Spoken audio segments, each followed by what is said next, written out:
Hello, hello. Good morning, good afternoon, good evening, and welcome back to the stream. Hope everyone's doing well. Welcome back to Crimson Desert, as I'll be hopping back in, and in about 3 hours or so, Grin will be joining me for our monthly kind of podcast of sorts, our Taco Tuesday hangout. So, hope everyone's doing well. Having a good Tuesday so far.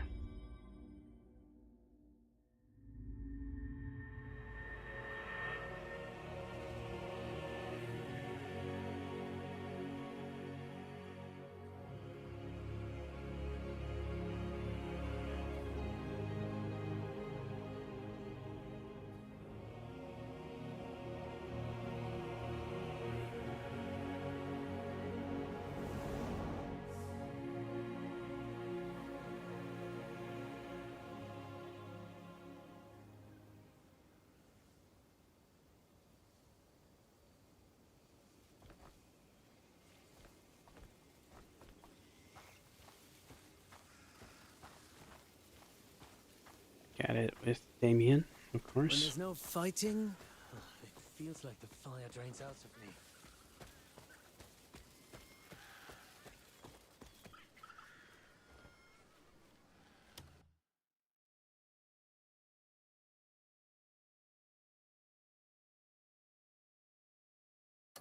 And then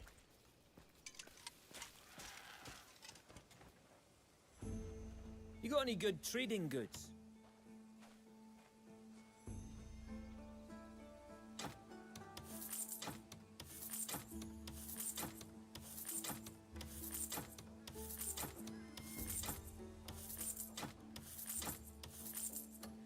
I just come back when you've more stuff to leave with me.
A fine gem makes you shine brighter.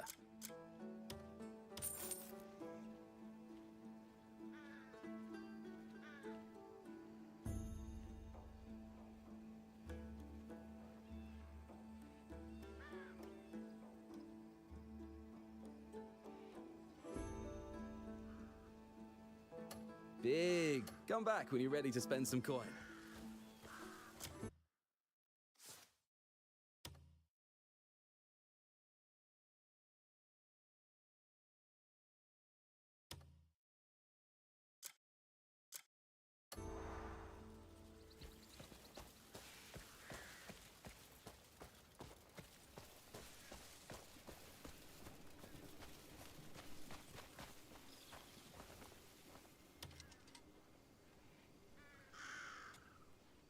Looking for a particular shade today?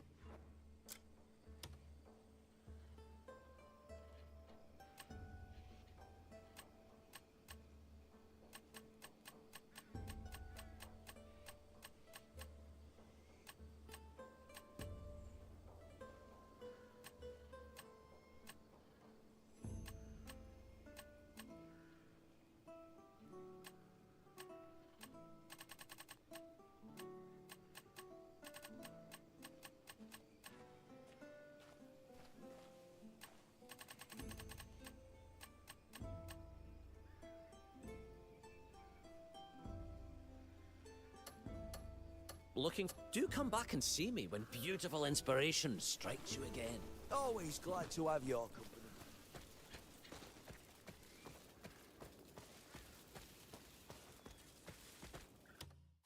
Let's see what we are able to do.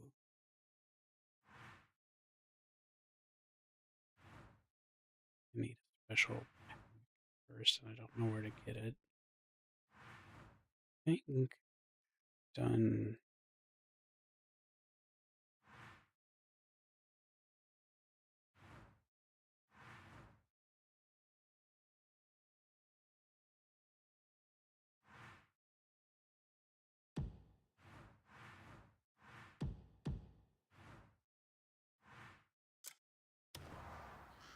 No.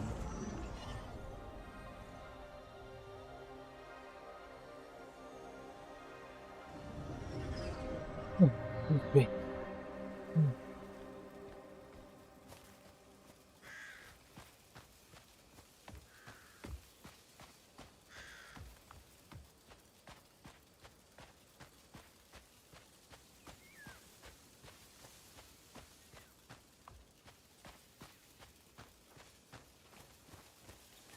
Everyone on patrol in that place looks ill.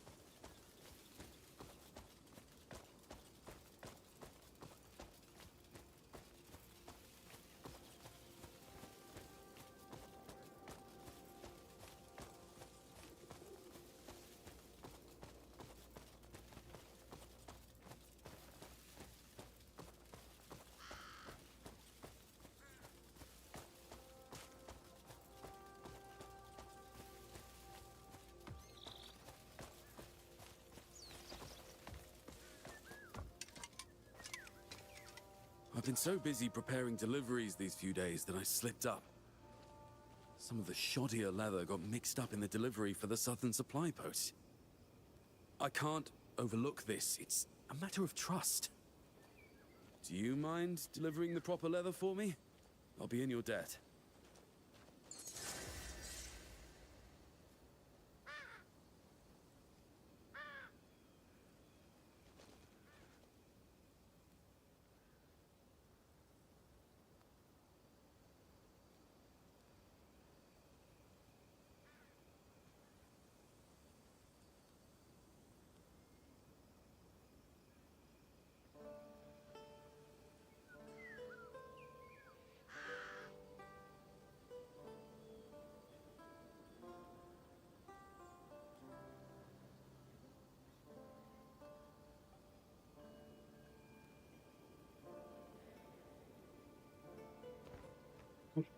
acting odd. Streams. Give me a sec.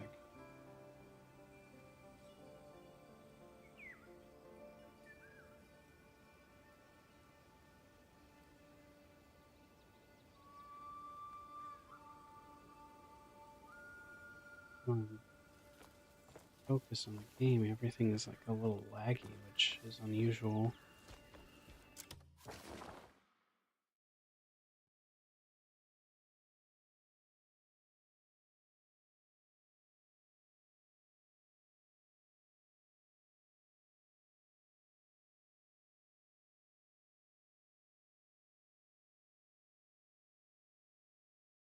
See if this works. Oh,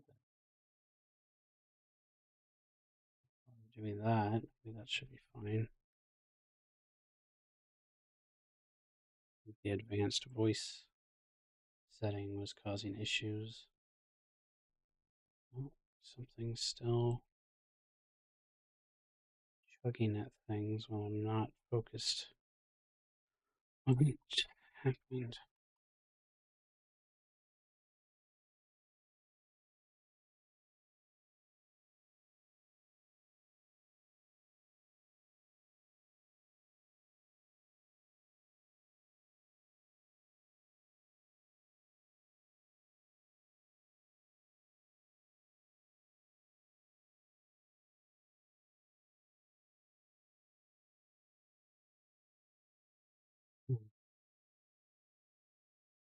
I'm trying to sort this out.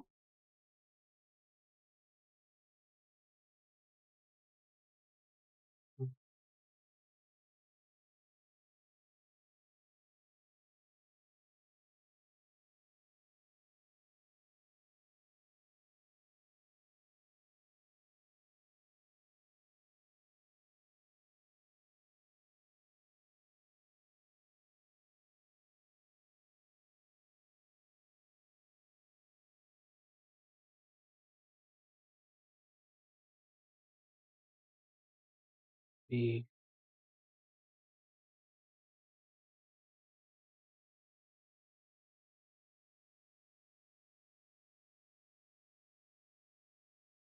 something is odd. Active.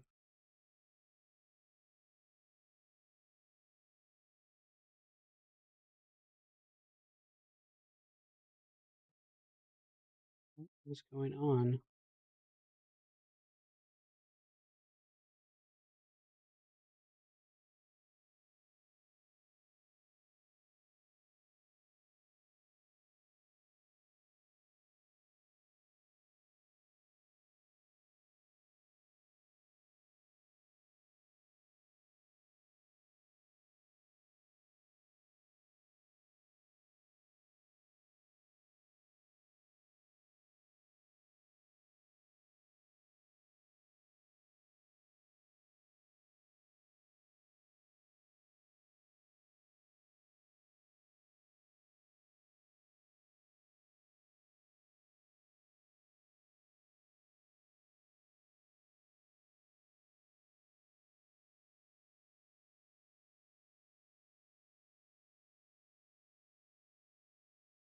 May have to briefly relaunch the stream to try to figure this out because I don't know what changed.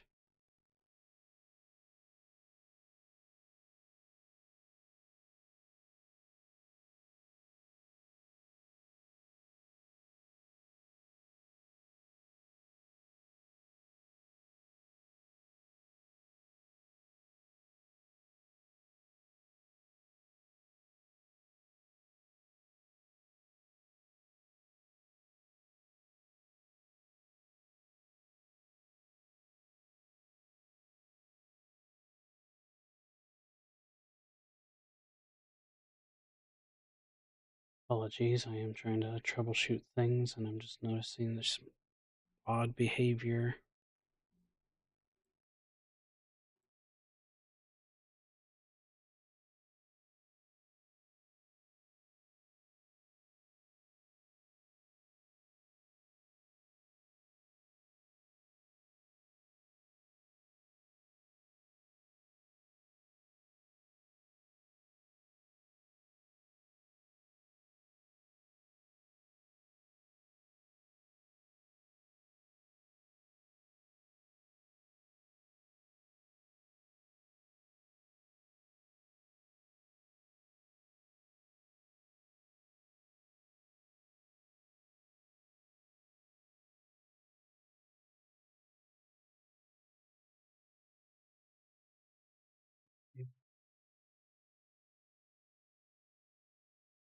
Okay, well,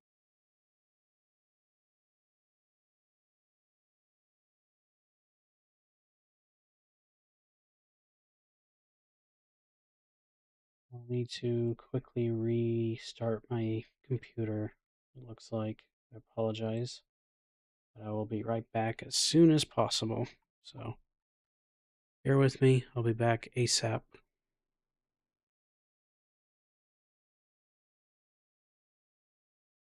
Okay, I believe we are back. Should be back on both YouTube and Twitch.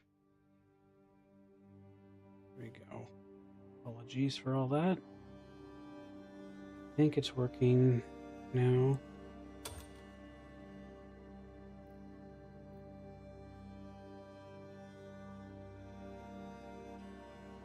So far, it seems better on my end. Double check that everything's working.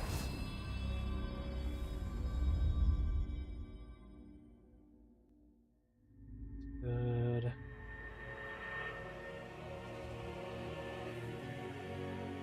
It's good.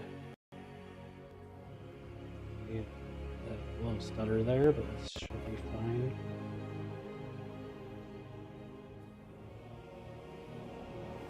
Loading back in pretty fast.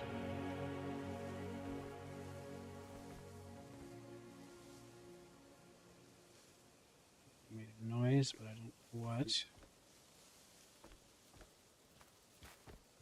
Seems like we're good. Things seem smooth.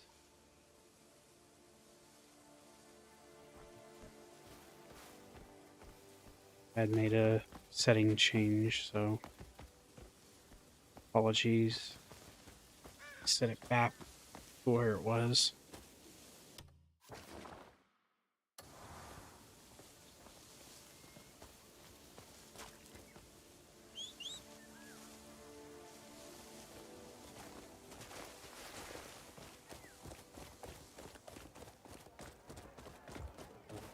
I'm curious because the reactive was being weird.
Detect respawn properly. It looks like it was set to automatically block, which I didn't set, but I guess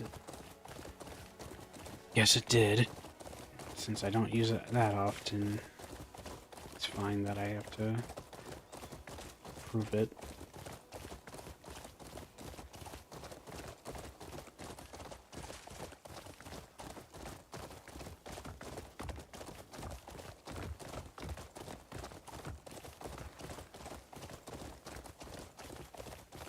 Welcome back to those tuning in now. Apologies, I was having some technical difficulties and some heavy lag, it looked like, at least visually. But I should have fixed the issue. It looks like things are working better now.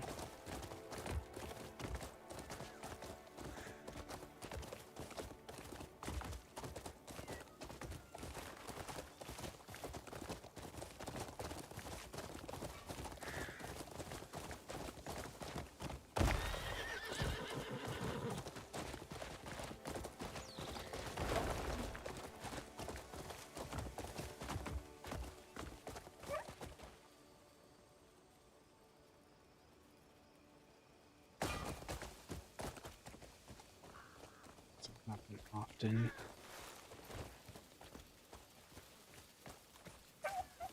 Seemed to just be the game that hitched and In a sense, something anything like else, this. though.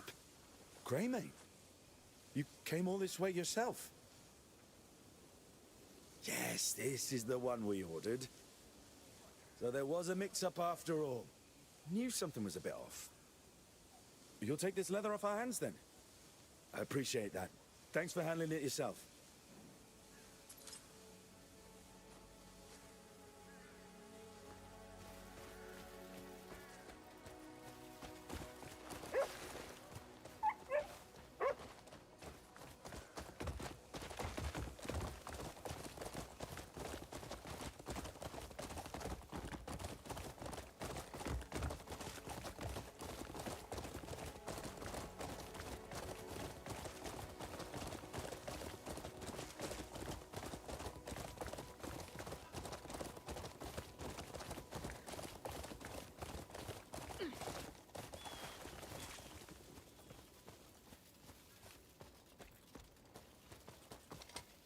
Being serious. Oh, you're back. Looks like everything wrapped up without a hitch. I owe you. My reputation would have been in ruins without you. Look, next time I get something worthwhile in stock, I'll set it aside for you.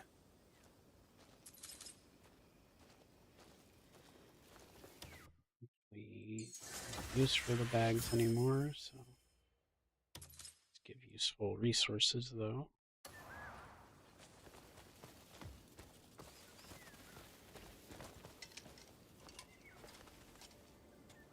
Been a while. These hides demand respect, and fine leather grows more splendid with age.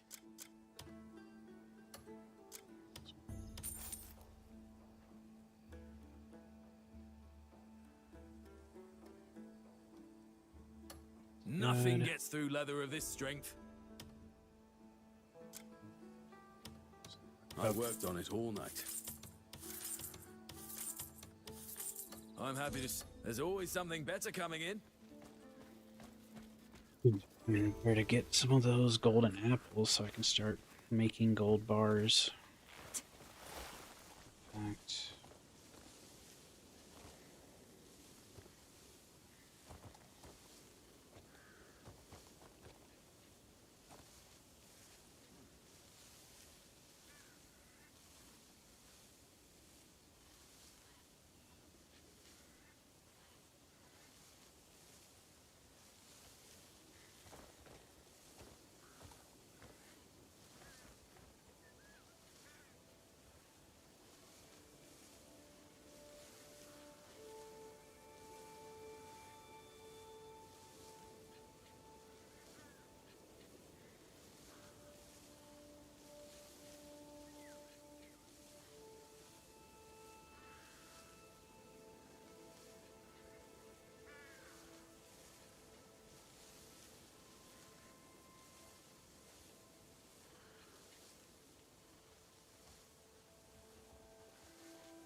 to that.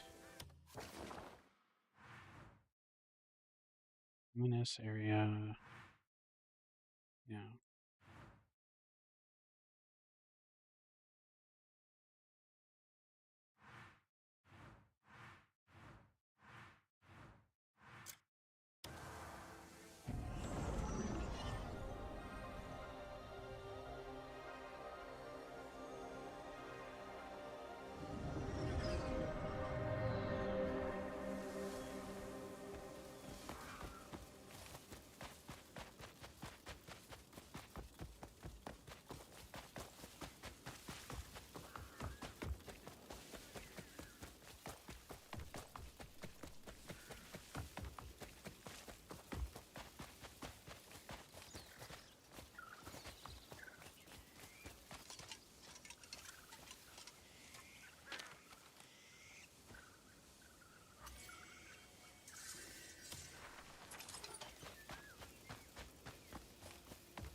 Help me out! I'm stuck under the wagon! I can't just die like this! Save me!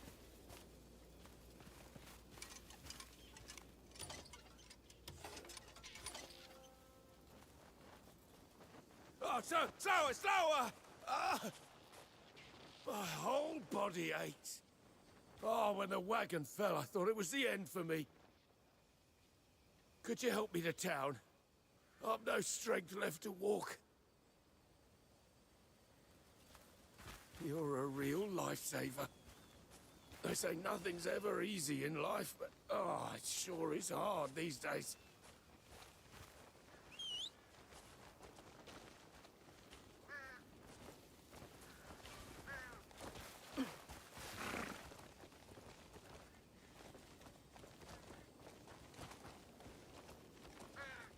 Things are chaotic for us. We just welcomed our fourth.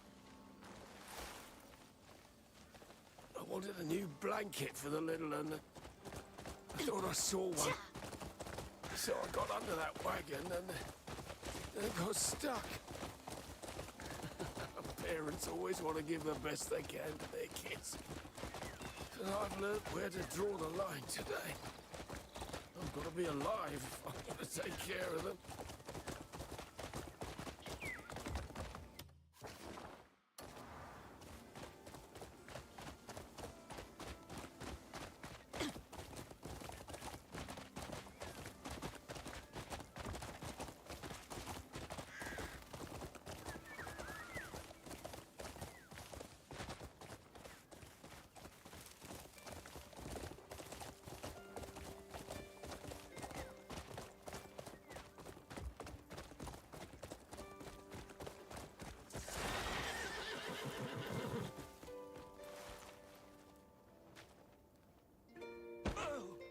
Thank you for helping me. I don't have much, but please accept this. I wish you well. Stay safe out there.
couple.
Does take. I don't think I need the mask on.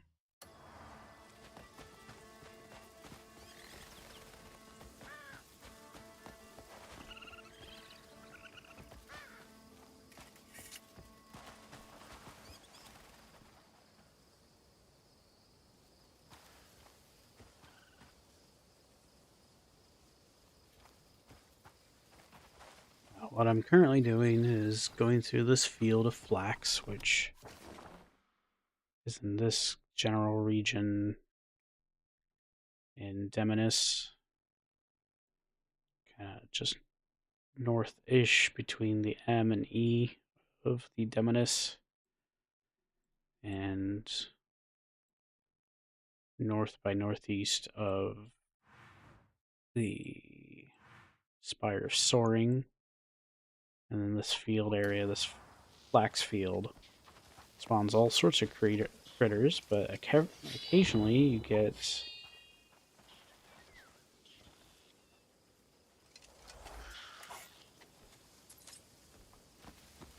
a golden apple hedgehog. And you don't have to kill them.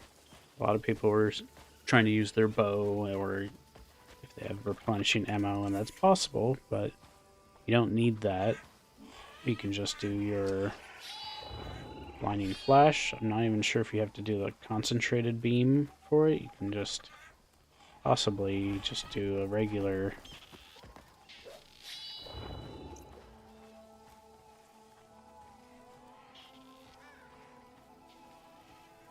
and doing so doesn't seem to result in stealing, though it might be because I've liberated the area or they've made an adjustment. As you can see, I've been getting golden apples, and once you get a specific recipe, it's like 1 golden apple, 3 gold ore will let you make a golden or a gold bar, which if you sell them to a bank, you get, or exchange them with a bank. That drop it? Yeah, it looks like you don't even have to do the bean concentrated. You just have to do this.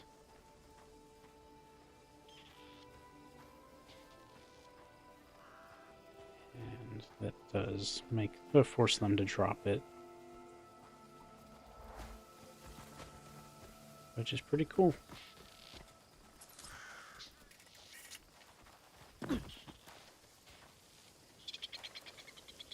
Probably show up a little easier at night because supposedly they glow, but it's reasonable enough. I'll probably linger around here long enough to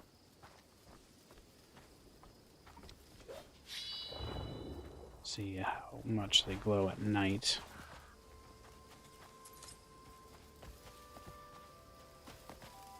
I think my do that, but okay.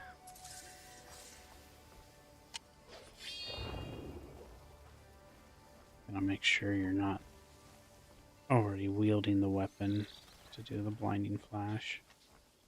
Out of curiosity, I think they added the blinding flash finisher for unarmed.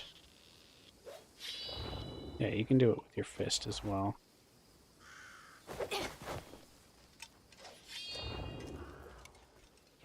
Funny enough.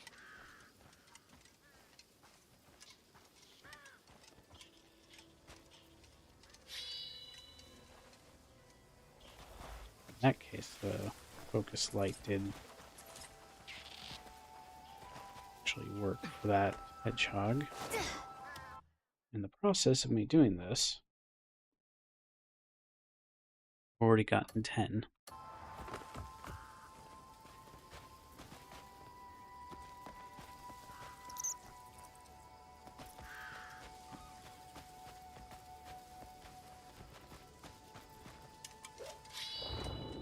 Yep, we just have to kind of do the initial, this part.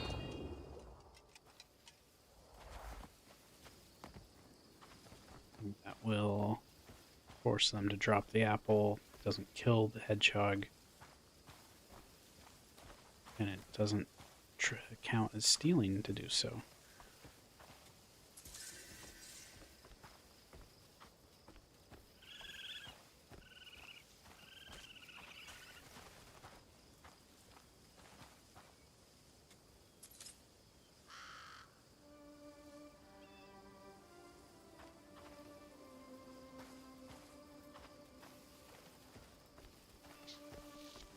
You don't even have to travel anywhere, just gradually will respawn them as you walk through the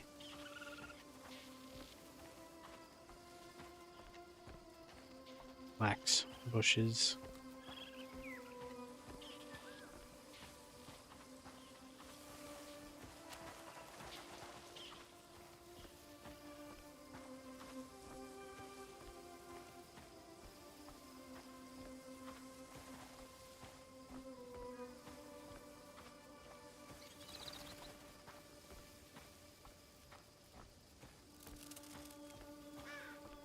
I mean, as I noticed when riding around on the train, all sorts of stuff spawns, even on the train itself, when I'm just idling on it.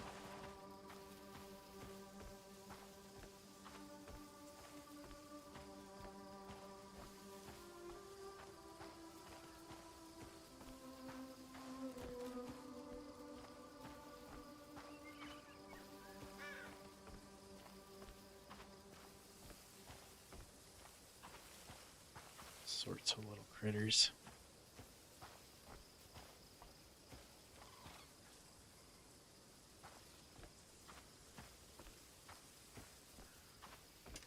On.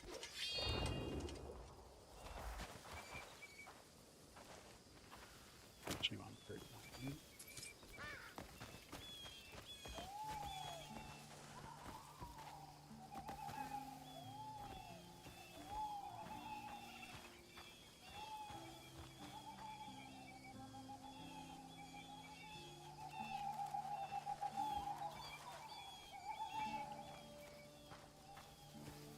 Does seem like the golden apple ones are a little slower.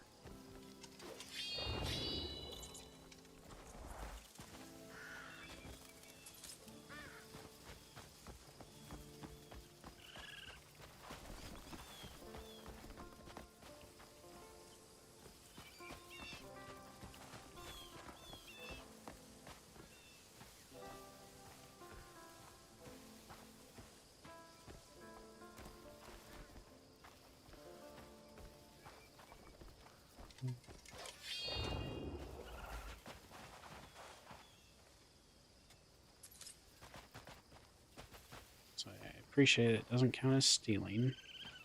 I'm not sure if that's been changed or if that's just the method I'm using doesn't make it count. So you don't need to wear the mask, but it may require that you have to be far enough along where Demonis is mostly friendly.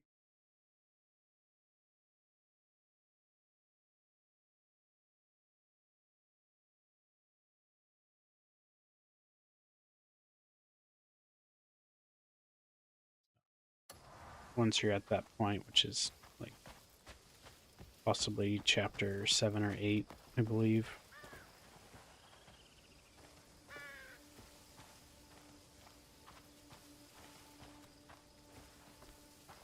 9, whichever one it was. I think it was chapter 8, which got Damien back.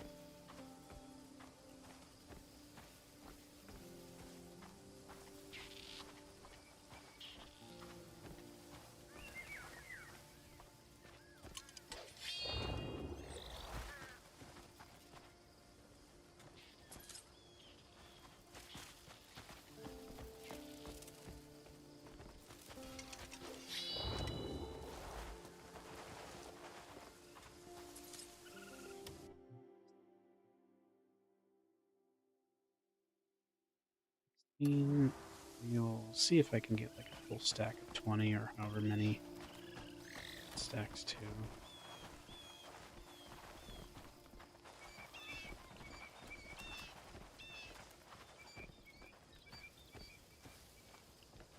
Can you make a custom marker here at all?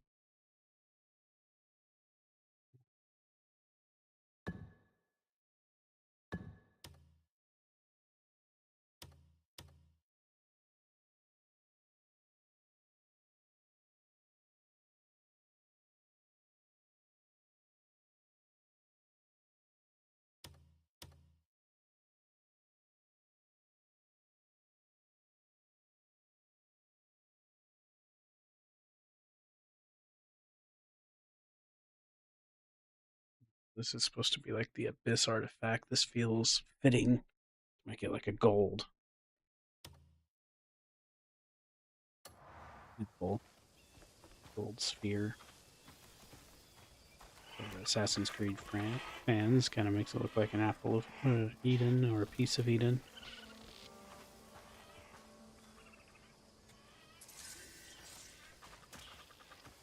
Impressive that I've already gotten 56 of 76 of the little insects.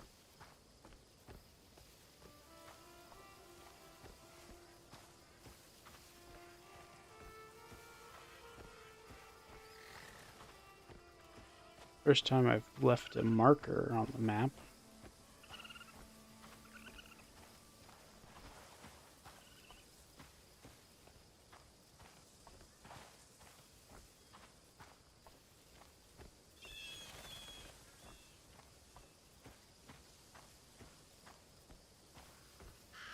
I think everything's working at the moment. It's hard to say.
Impressive just how much details in this game. All the little animations, the fact that they actually leap off of the ledge like that.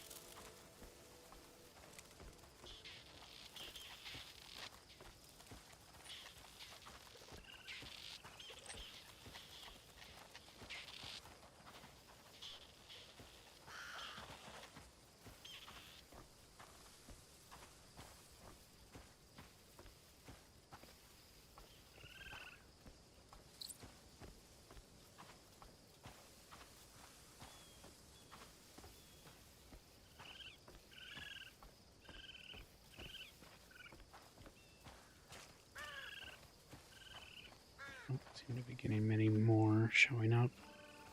But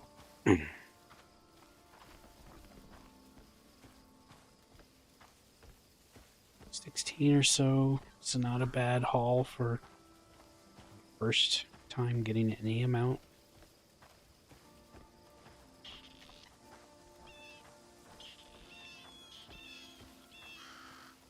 Who knows, maybe they don't actually appear during the night. I'll stand corrected soon enough, but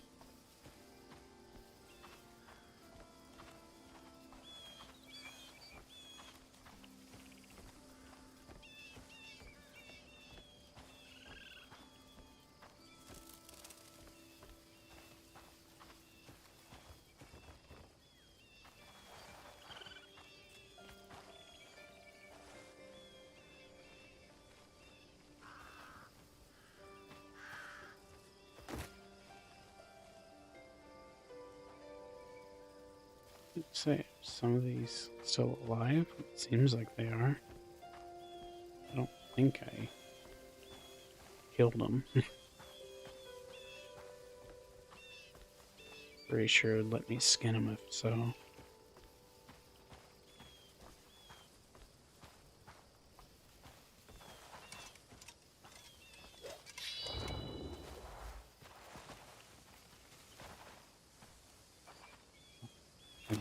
I want that apple. Okay, so they don't actually show up much easier at night. A bit easier to spot them, but not quite much.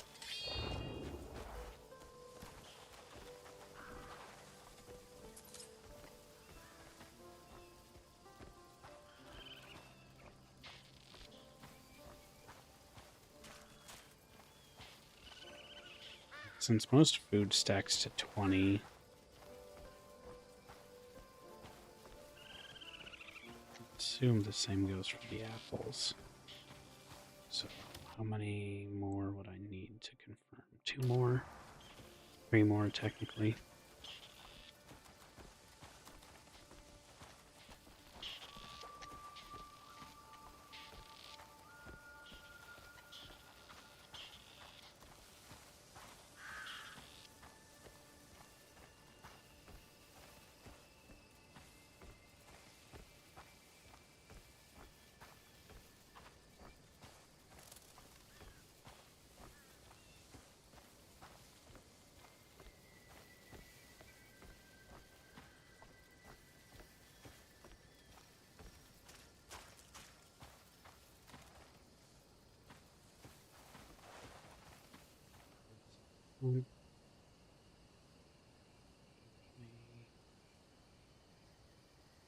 This without issue now.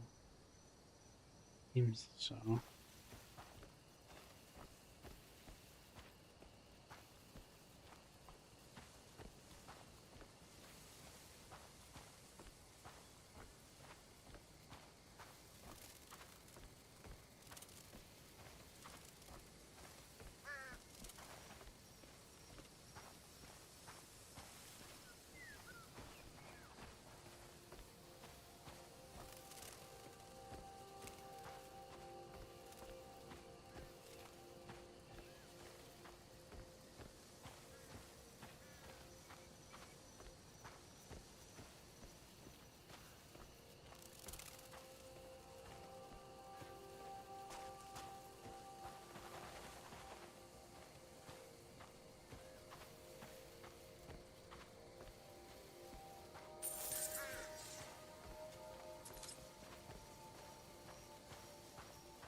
on. Hopefully it doesn't have issues with that later.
Just 2 more at least would be nice.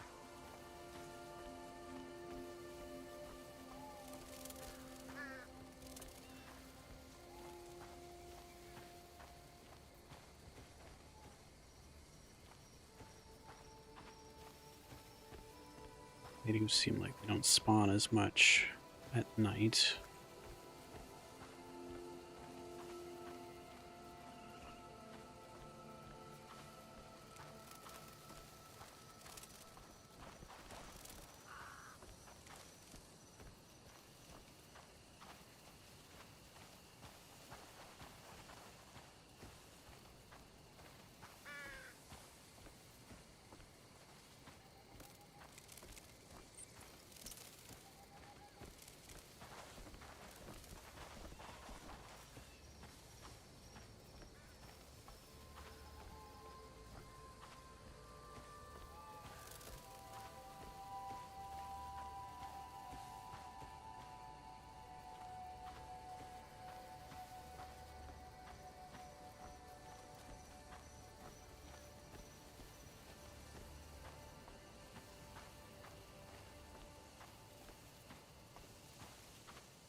Definitely dwindled. But hey, like 19 of them isn't too bad. It's a lot of silver to get out of them. I don't even have enough gold ore for it right now.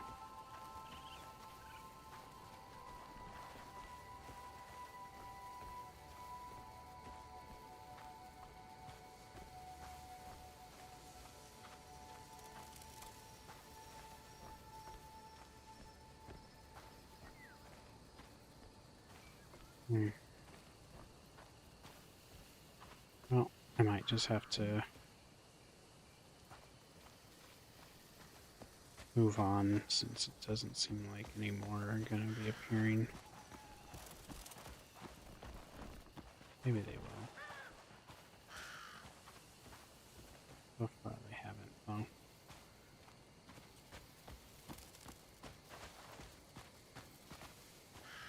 There's one.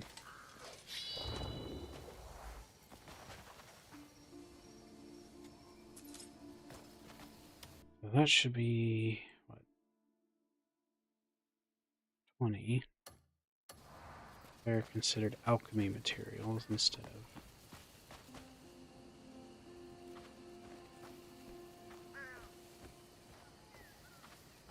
food, but technically you still consume them.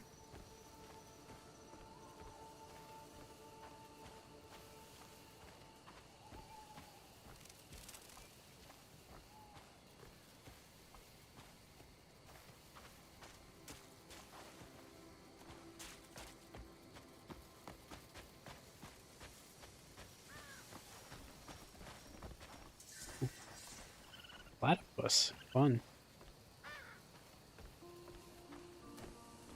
Must be unusual. First time I've seen one.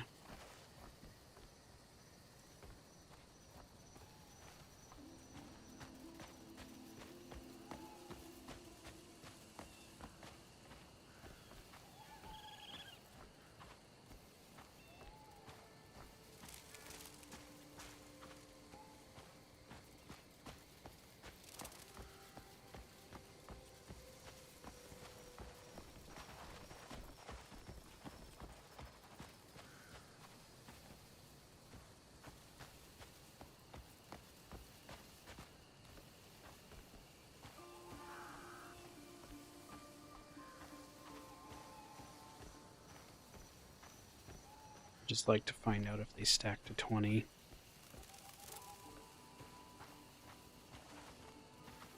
Find one, last one, that'd be good. And then I'll move on.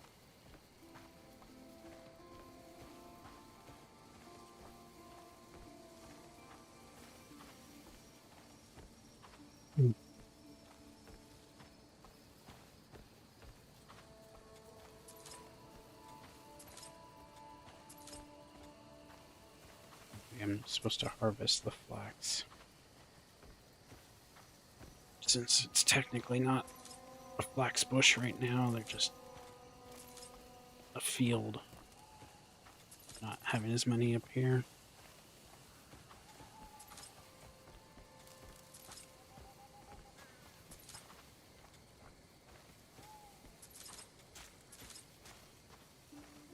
More insects and arachnids showing up.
does feel like it more likely during the day.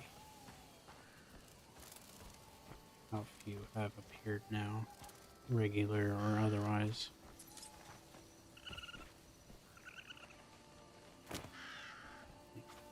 Raccoons and other, mostly insects showing up now.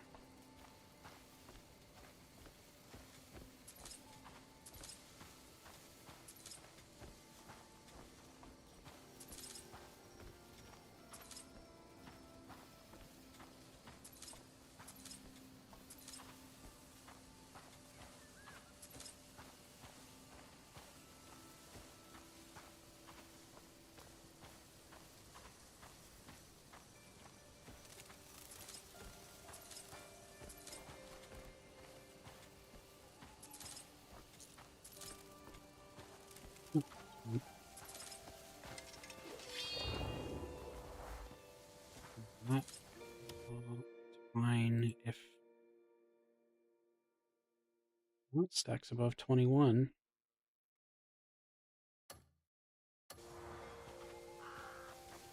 Let's do one last once over.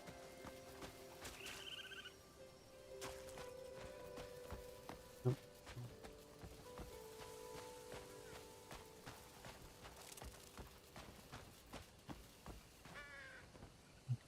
Probably can move on.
Grin was messaging me to confirm our usual start time for when he pops in. So still going to be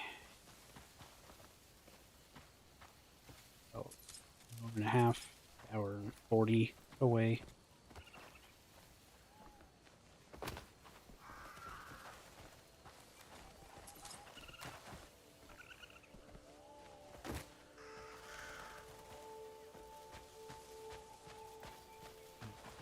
I think that's good. I'll go ahead and make my way to the witch. I need to figure out where the other witches are. Helps that the Witch Woods is right under teleport point.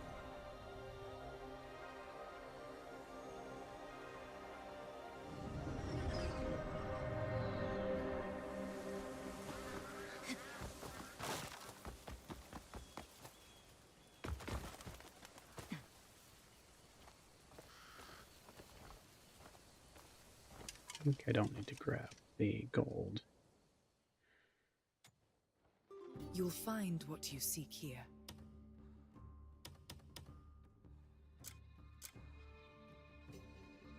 That's nice as well, but this is much more efficient. 19 bars. I didn't even have enough for all of the apples, which is fine. I have been waiting. Our paths will cross again. And since gold bars, I believe, don't stack, where are they?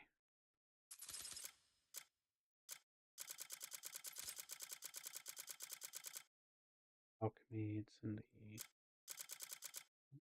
There either. There.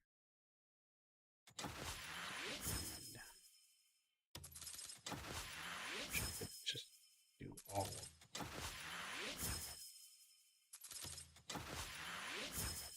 A lot of molds. There's the gold.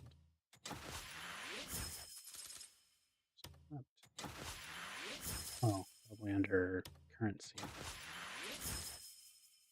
Makes sense.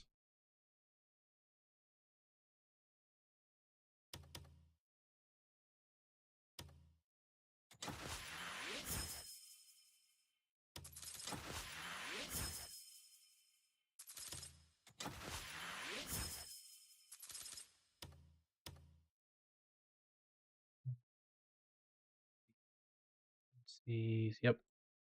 But the issue is they do not stack together. So it takes up a lot of inventory space. So, best thing I can do. Well, yes, I can just store them, and that's one way to manage it.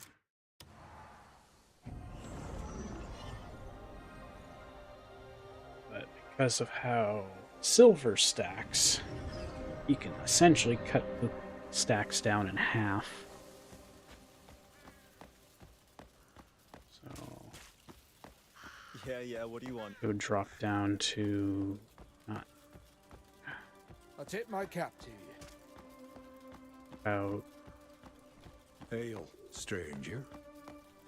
almost 10 and a half.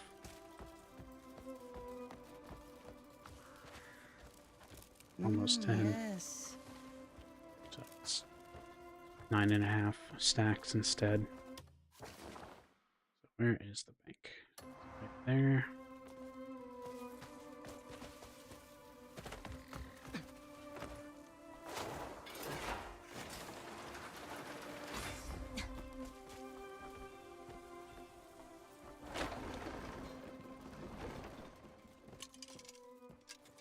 Your business is always welcome. We could give him enough to build up. Do that and then just speak with him another time. Money is a noble thing.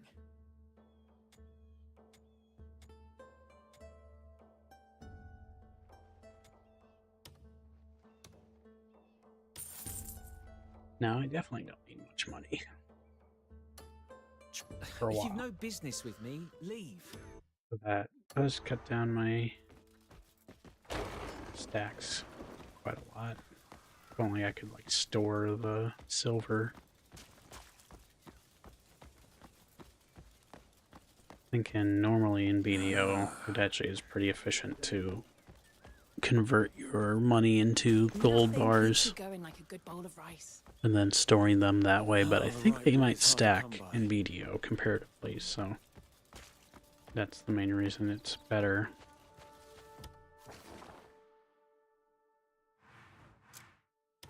And I need to go find... Well, if I'm gonna go mining gold, I would rather make sure it's as Cliff, because he can use the drill.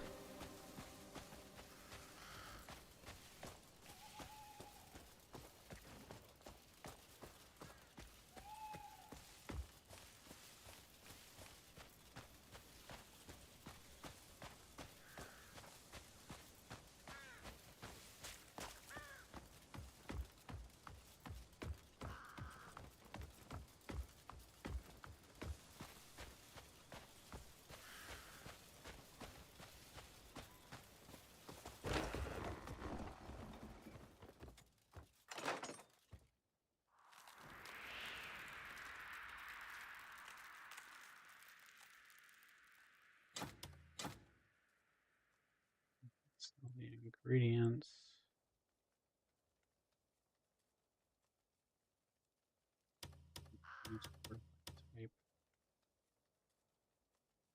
Oops. Keeping at least some raw meat on me so I can, if I come across any other special amounts, I'll have at least the meat available.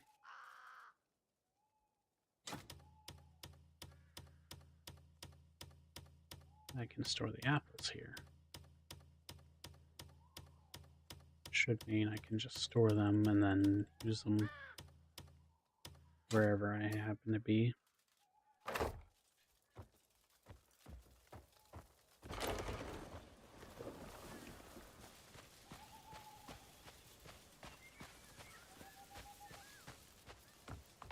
How's my inventory? 92. I don't really need to be carrying. I mean, especially because of all the silver. I'm going to keep the copper pouches to gift to people. I may want to store the elixirs for a while, just because they're small, nearly individual item stacks. These don't take up any space. Any of the purple.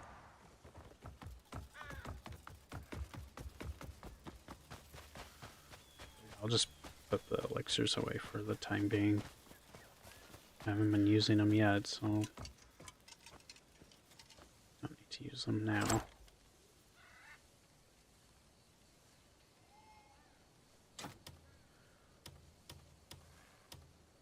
The holy water, I've needed that occasionally.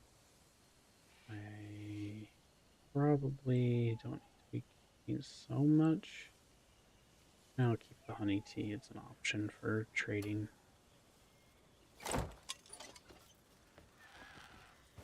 What was the Pyloom repair job? Well, enough, just barely.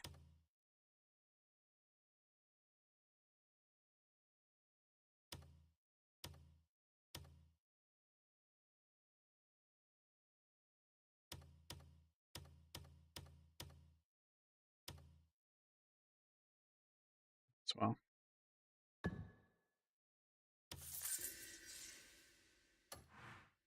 I do need to potentially donate. Let's see, oh, here. I need to donate to him. Royal trade's the best way to make coin.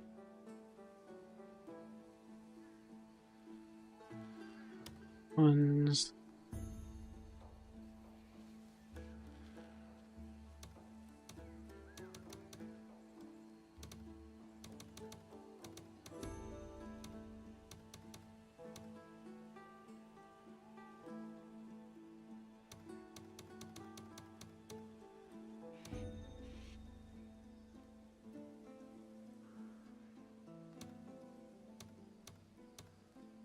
Well, thanks for the check-in, Bolty. Good to see ya.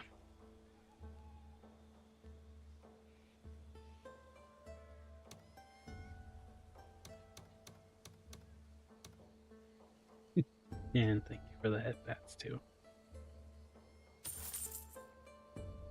Oh, that is a chunk, but should be fine. I'll keep it safe, you have my word. Come back when you've more stuff to leave with me. Well, happy birthday. I didn't realize. Hope you have a really good day.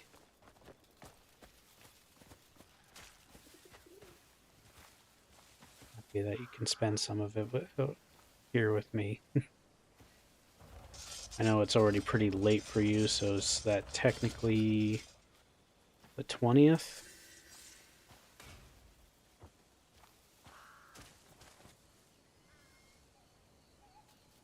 Or do you usually consider it that? Until you sleep, it's not tomorrow.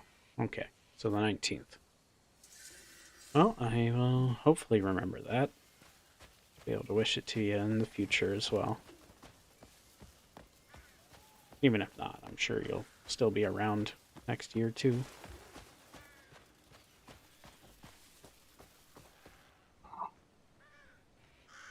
Is there any other NPCs? He's good. Do come by off. I'll just go ahead and fix him I'm out. always up for a chat. Even if I don't get anything out of it, I'd rather...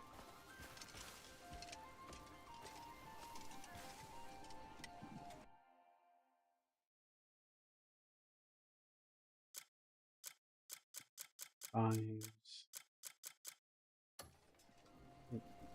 Unless if they're a vendor.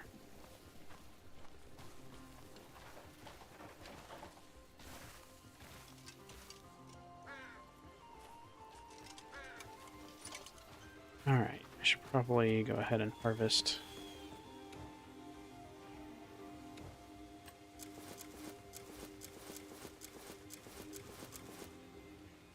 Thought I picked up the sturdy broom. Maybe I still need I think I still need to trust with that NPC.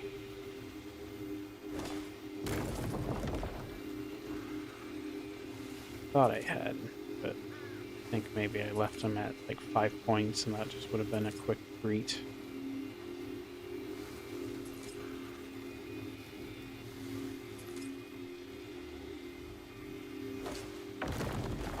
That's actually 5, so it looks like I fertilized these efficiently.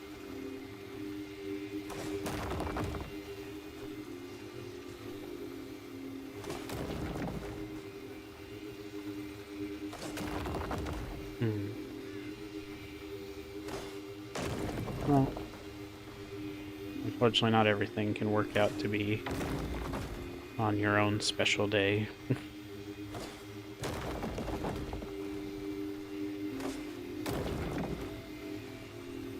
Yeah, I'm sure he's working away at it.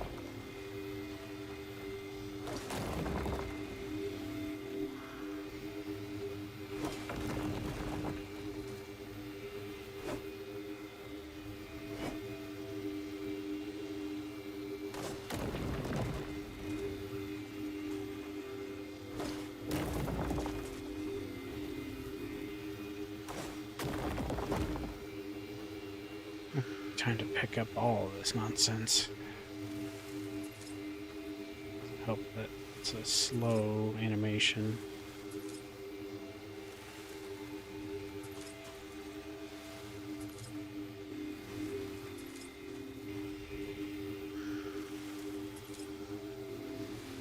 Need 16 of them, I think.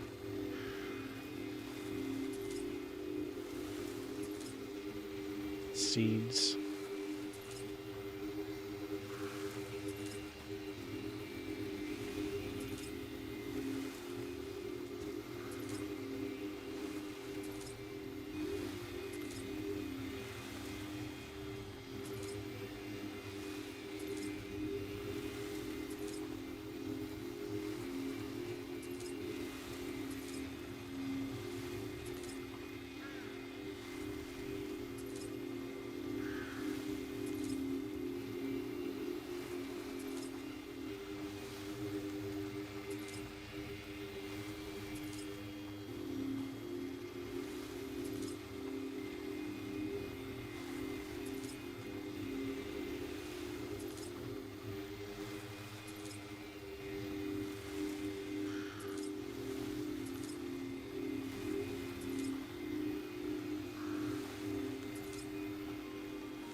Maybe there's a vacuum type equipment that I could get eventually.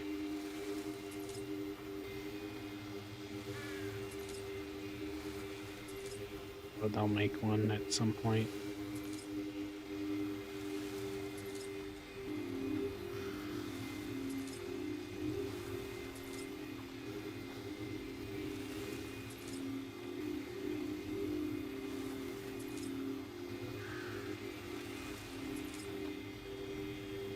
Luck's smiling on us for once. This soil's found a place in my heart over the years.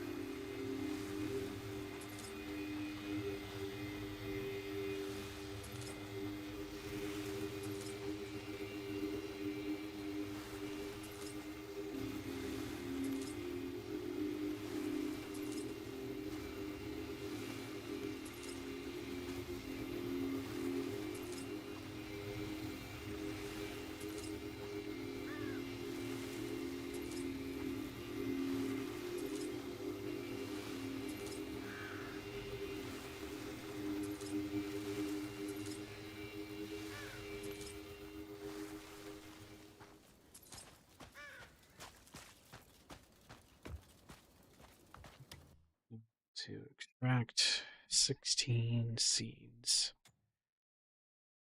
Oh.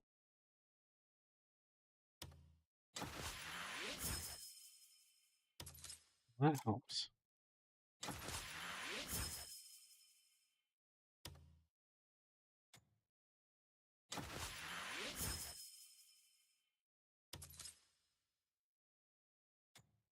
They added that function, that's cool.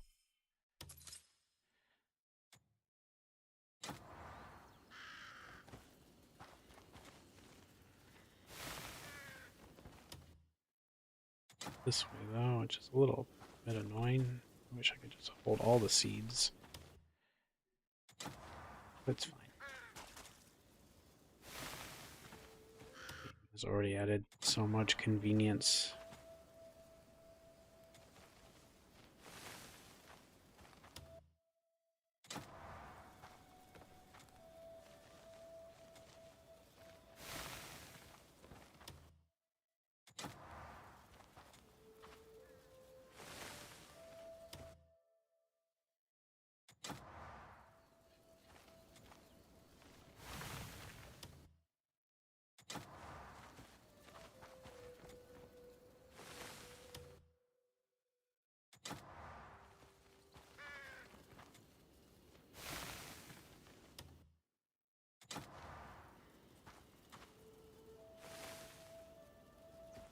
Did you do anything special for your birthday, Salty? Or mostly just kinda the usual. Well. At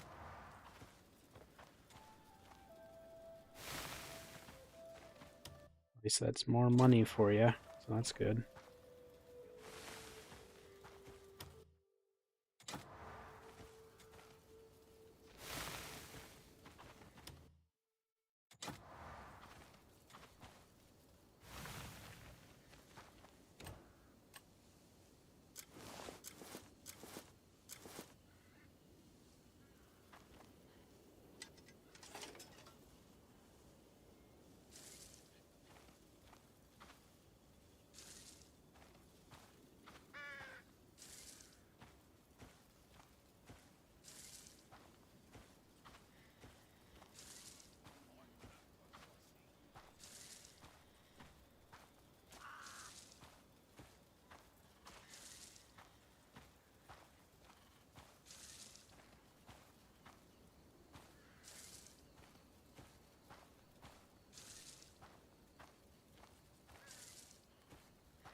Learn your...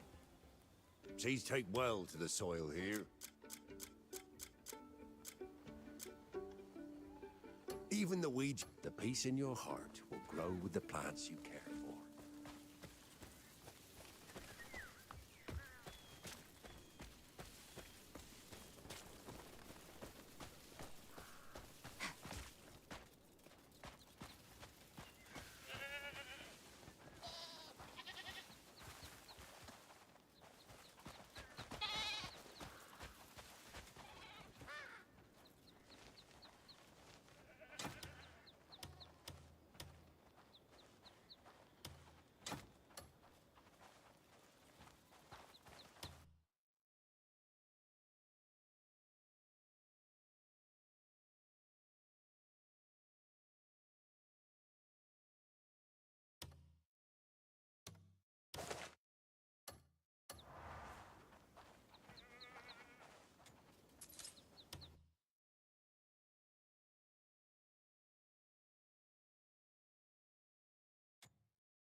Oh, that's cool.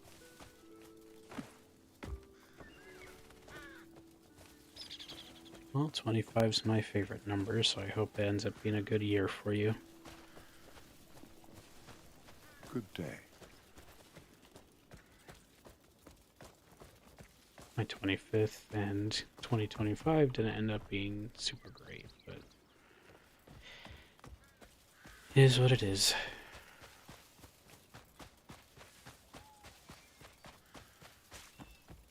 Although, hey, I started streaming last year, so not that bad.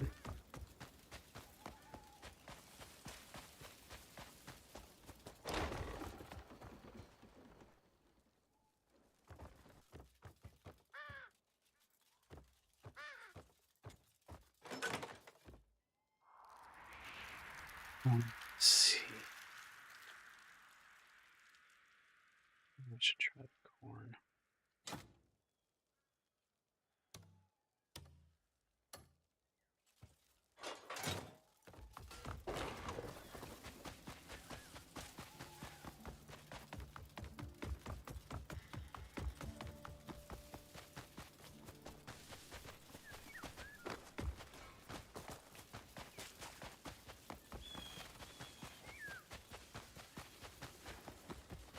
I already made a decent chunk of copper on top of what I already had. Let's see. If I just drop the corn. Where is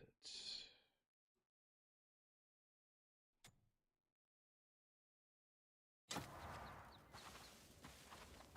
Supposedly these won't grow.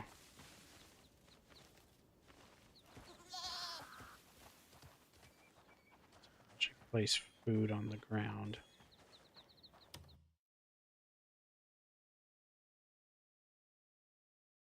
Let me just ungroup it to make it a little less.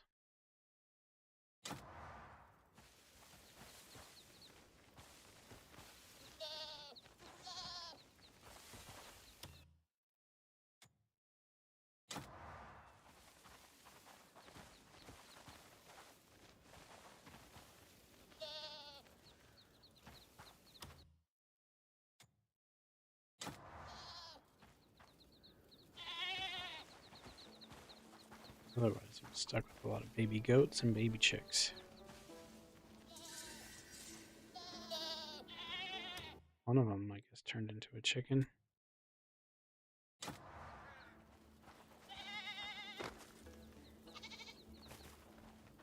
At least will when I next see him.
Yep.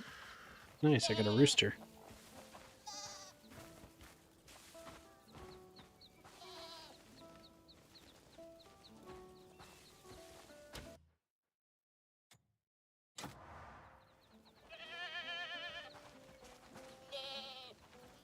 Oh, yeah, that's the one with the warships turned into anime girls, right?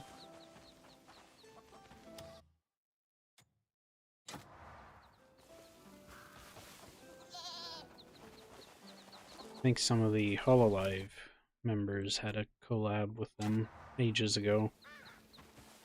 Marine, in particular, was one of them, which was fitting. The pirate lady. I think she had it as her banner for the longest time on her channel, too, which was cool.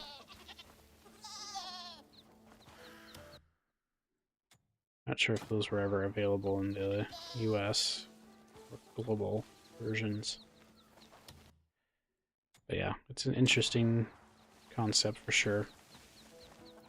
Granted, we have now like 3 or 4 different gacha games that are like, what if inanimate object or animal, but anime lady?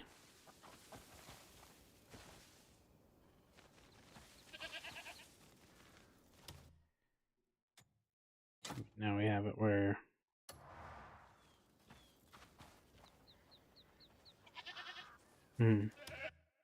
yeah, I was only vaguely familiar. I think I had a friend that liked the series a fair bit. Plus, I think they even did collabs with like the World of Warships or War Thunder or both. Oh,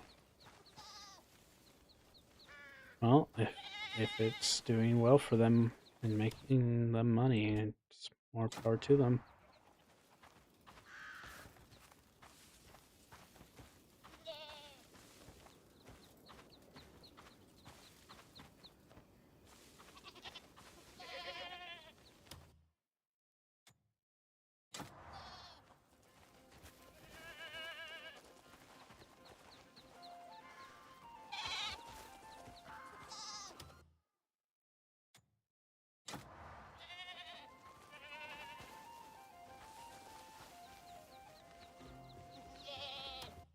The adults are already just eating most of the food.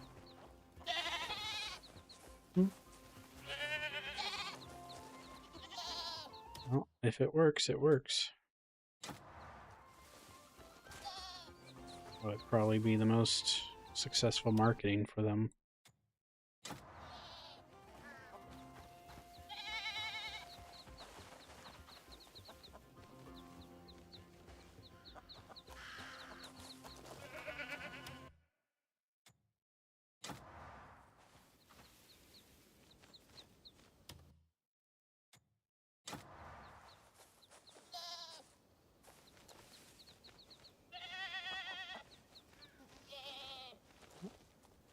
Got one little chicken.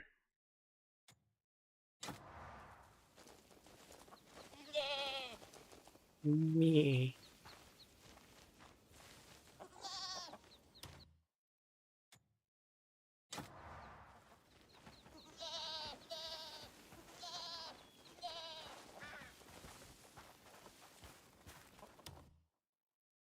Well, eventually we could get some like cows and stuff, but I think the ones I was finding was way too far away. Maybe I can find one, ride one carefully back home.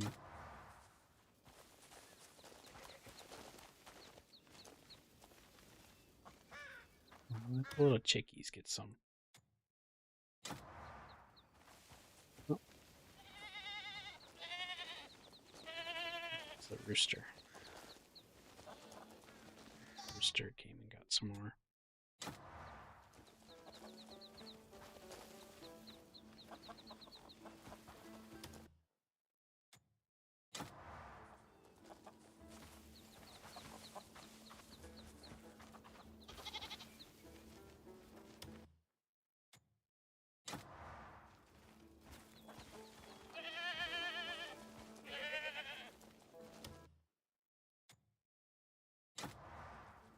Might just convert the rest of this corn into seeds for now. Some of the babies.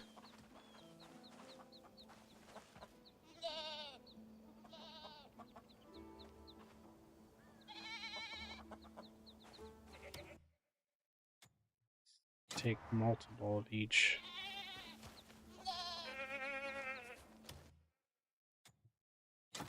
Instead.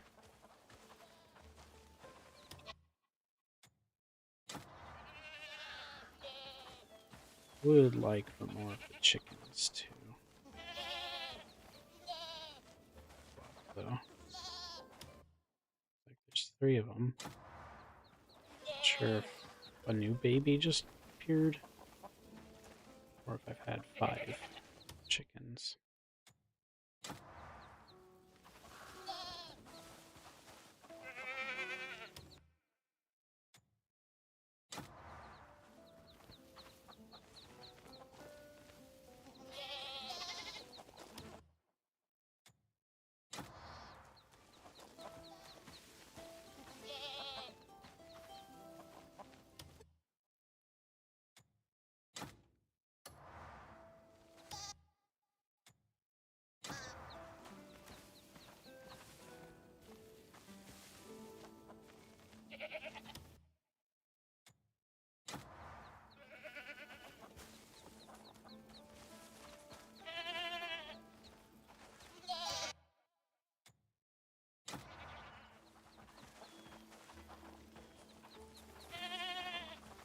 I'll have to do for now.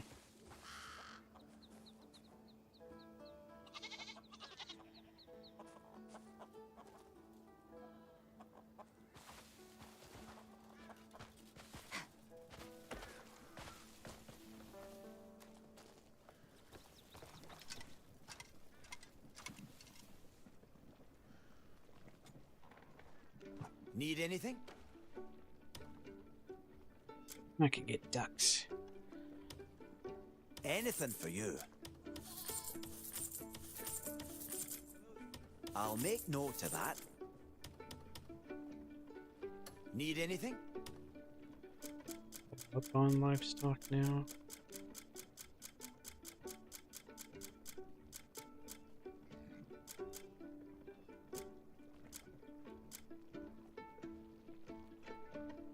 Leave the ranch to me.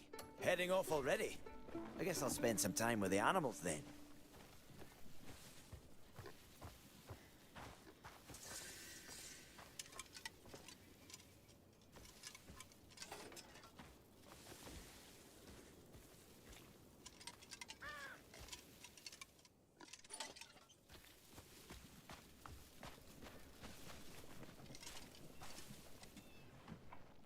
Need anything?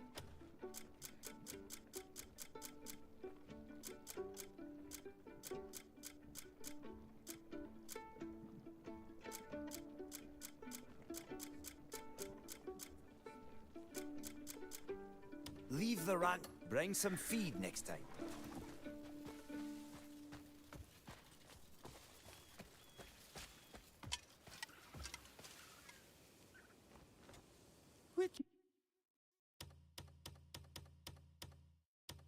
You reckon my work would fetch up market?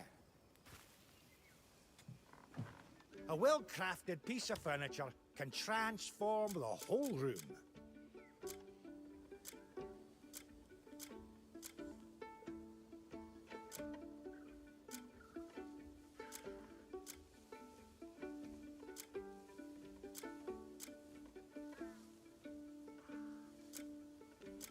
I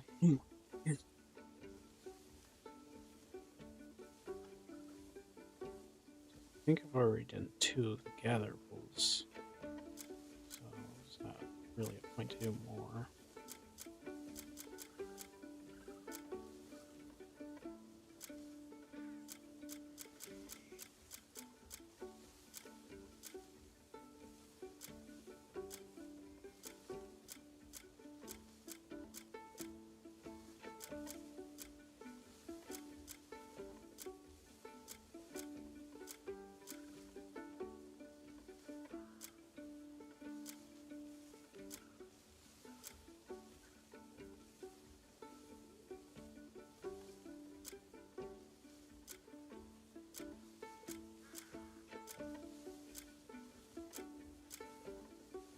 Quality folk. Stop by anytime if you need something.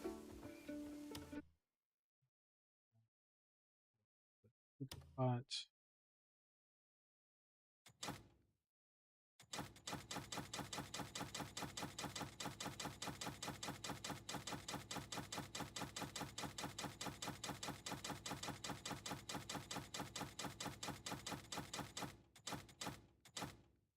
very particular bag of holding.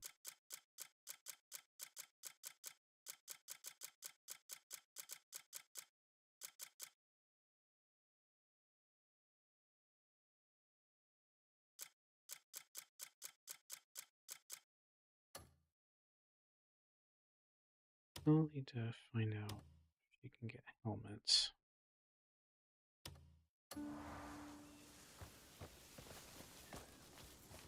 Bit of a shame otherwise, because I can't seem to get her helmet-based.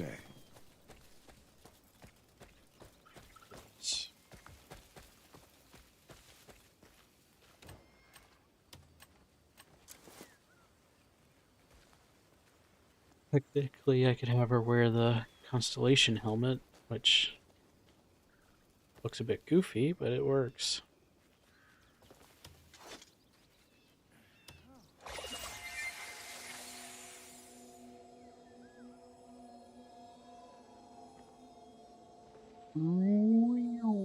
Oh, hey, Constellation.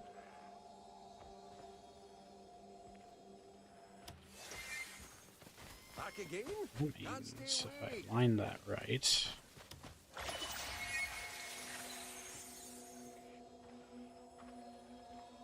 Maybe that's actually the Constellation I've viewed before.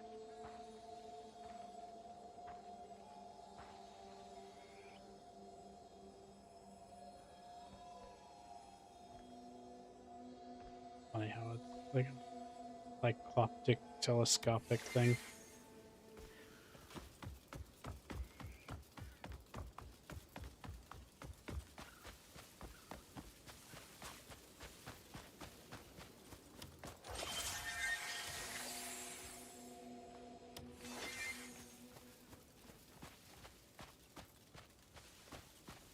I wouldn't be surprised. It seems fitting. Yeah.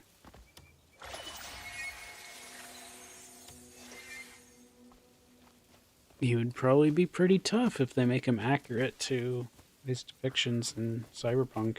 And I don't just mean the video game.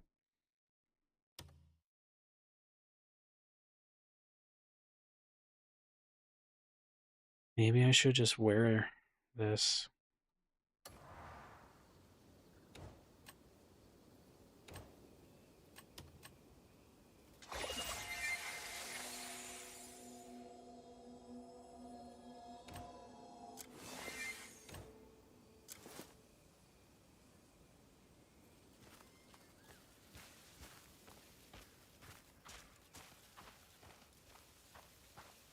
I think I'll hope to find a better helmet for her later. would want to keep that available for Cliff. Let me take a brief moment to eat something that I have aside. Doing so. About an hour or so from now will be when Bryn pops in, I believe. So, hope he's doing well.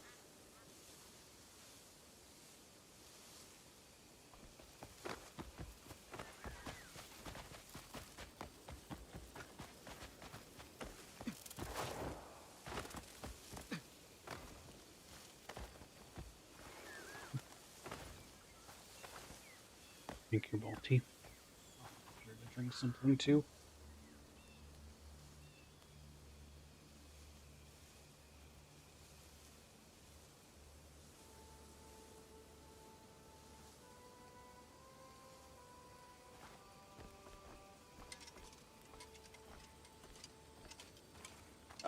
Some people actually have water that I can drink. Ooh, cuckoo pot, enhanced cuckoo pot, and a cuckoo spear.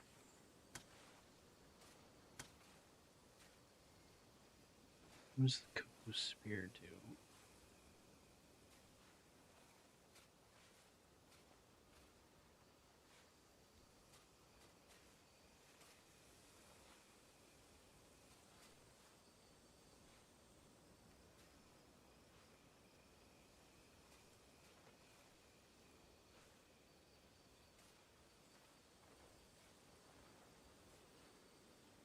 Those allow me to make a cuckoo lightning spear.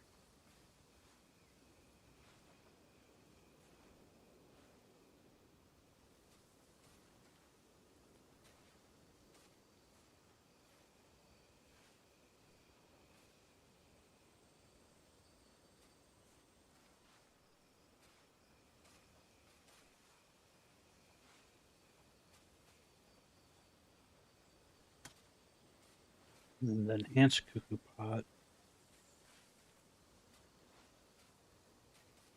eventually can create the Marnie laser helm.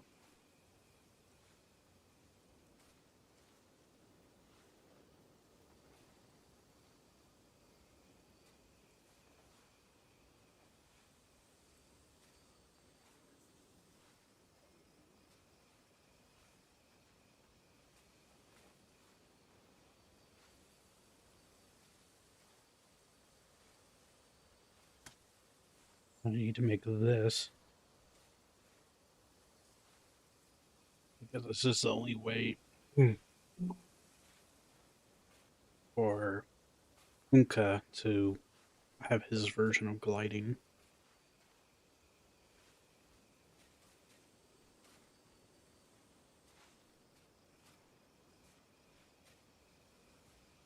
I think technically Cliff can use it too.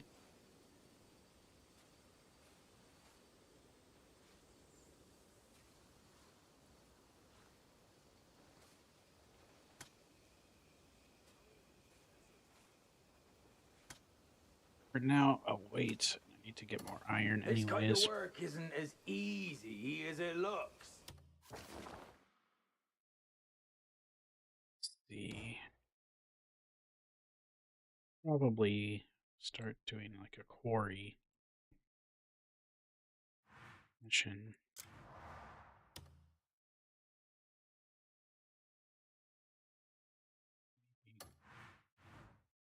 Not sure if they actually have any that allow me to get.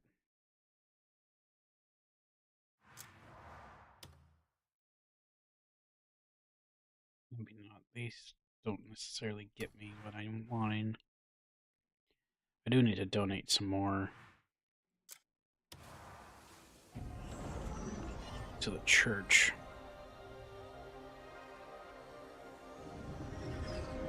So each region, if you donate enough, it gets you a much larger Good day. return rate.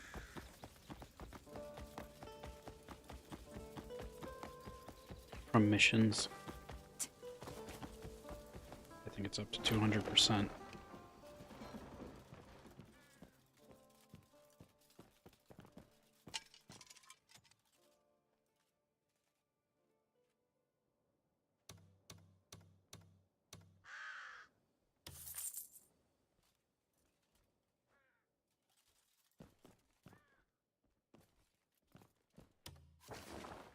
So now if I check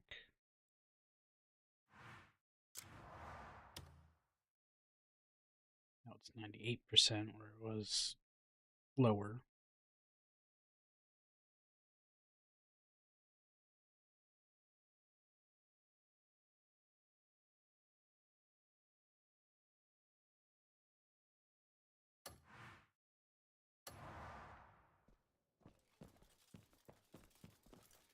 Pretty good. Just get it closer to 200% would be nice. Because that triples the return without increasing the cost.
Welcome.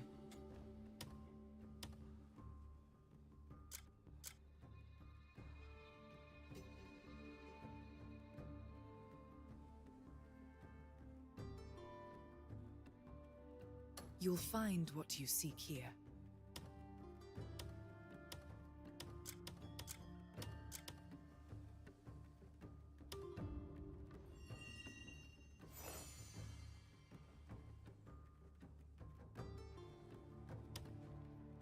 We meet again.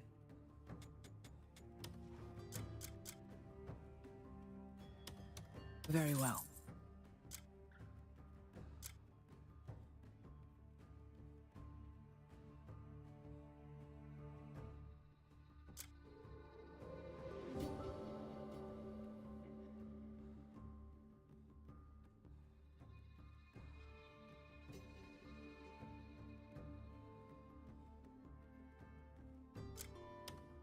Very well. Your choice, too, was guided. Welcome.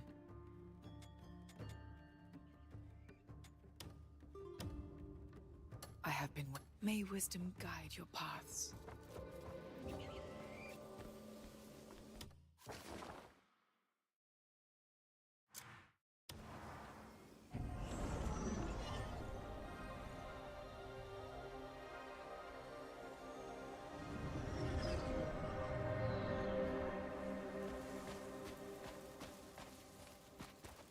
Preparations are done. Just give the signal.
Save.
A spark of inspiration could reshape the future. Huh?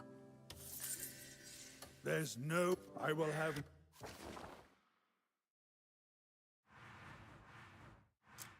New areas of research.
I just thought of something really amazing.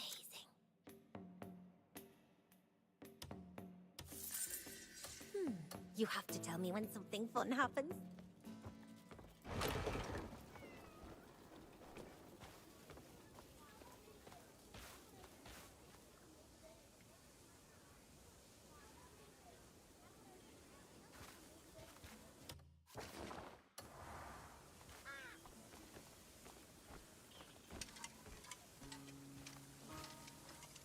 Hi there.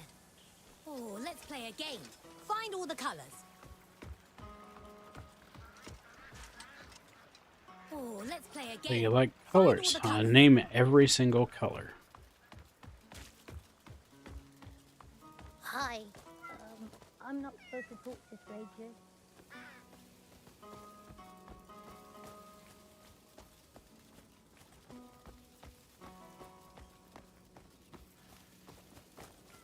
No, not even a rainbow has every single color.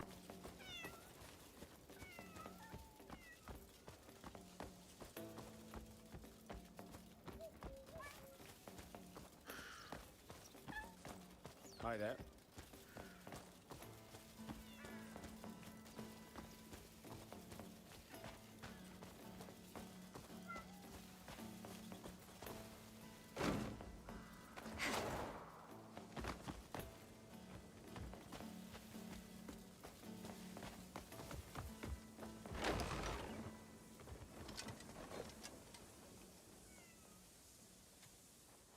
My goods aren't for people.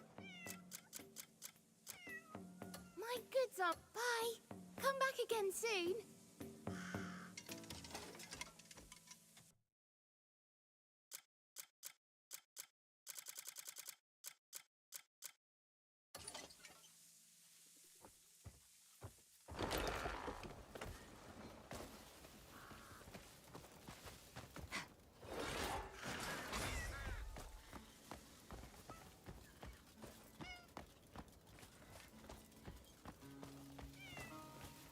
Oh, cool.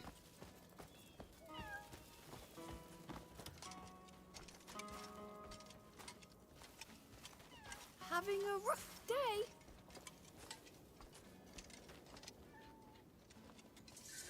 Can I help you?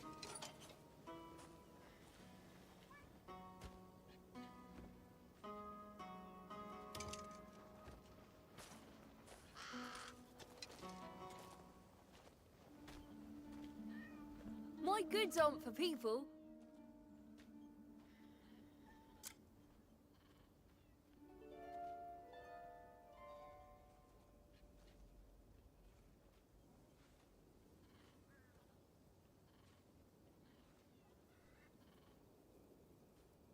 That's funny.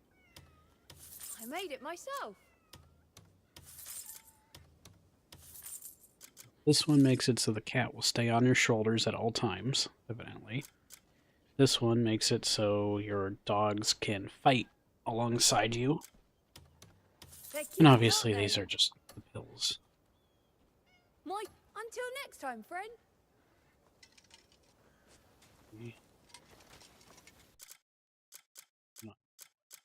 Would gift these. Having a rough day?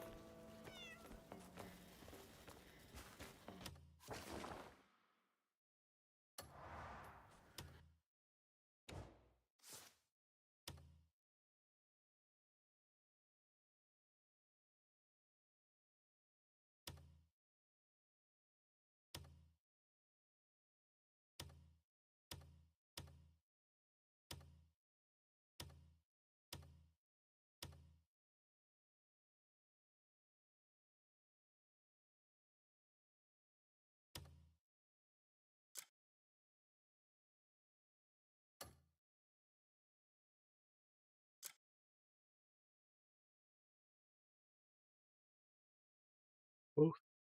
It's probably spelled like that. Good day. Both the raven, even though it's a crow, but crows and ravens are pretty similar.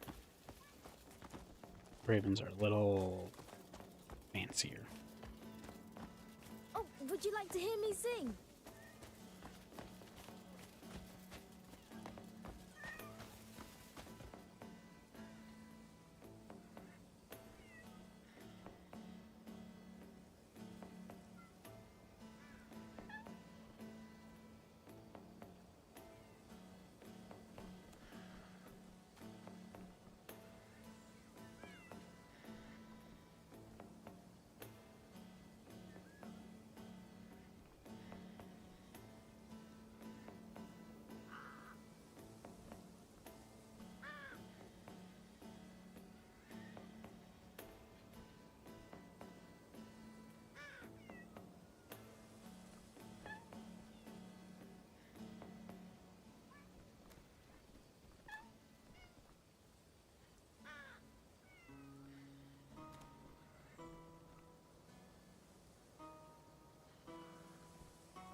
Good day. Oh, would you like to hear me sing?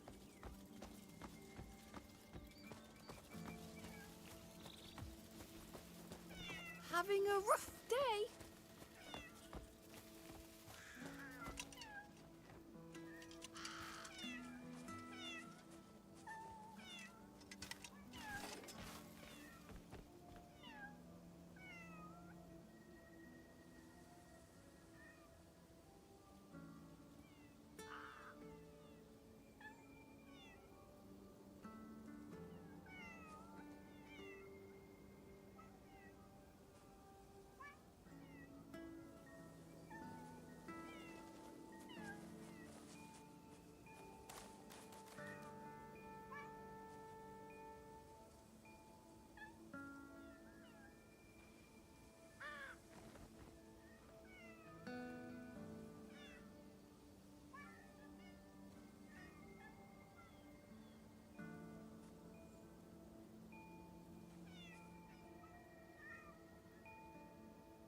Making my way to work on some of these forts.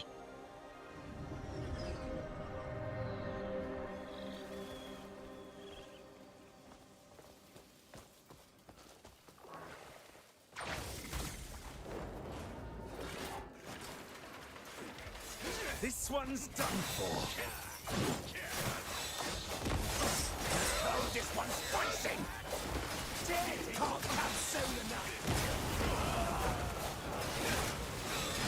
Jumped right into the frying pan, didn't I? Or the fire. Are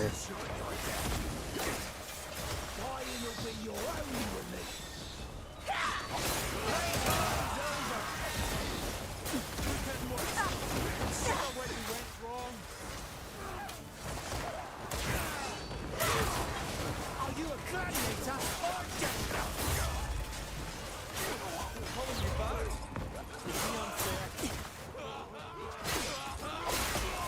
Oh, that broke their morale really quick. Oh, actually, I guess I killed a lot more guys than it appeared.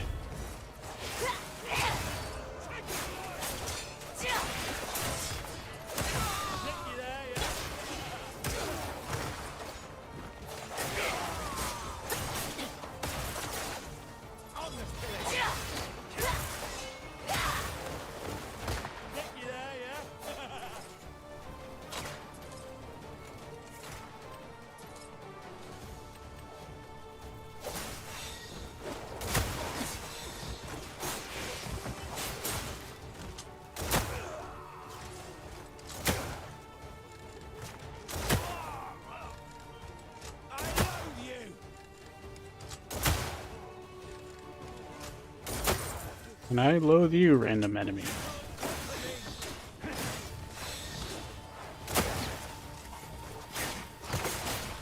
I do wish I could use the gun's axe blade, but...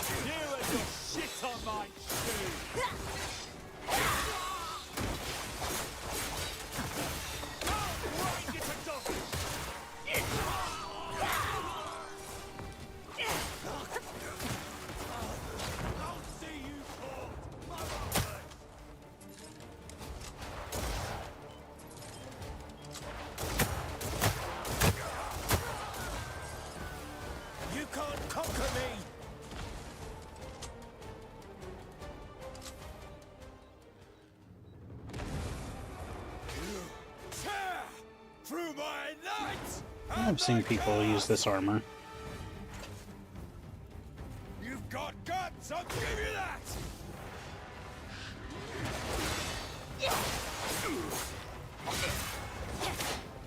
I know exactly who you are. No. Come on. Just another jealous bastard's born.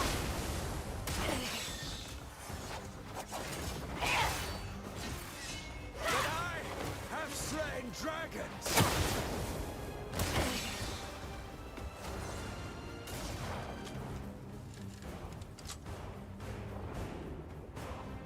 And I'll use its power to incinerate all obstacles!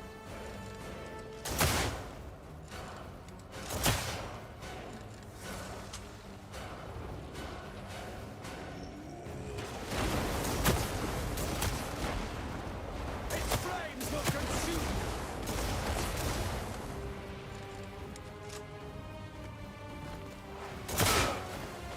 Dragonfire will scour you to the bone!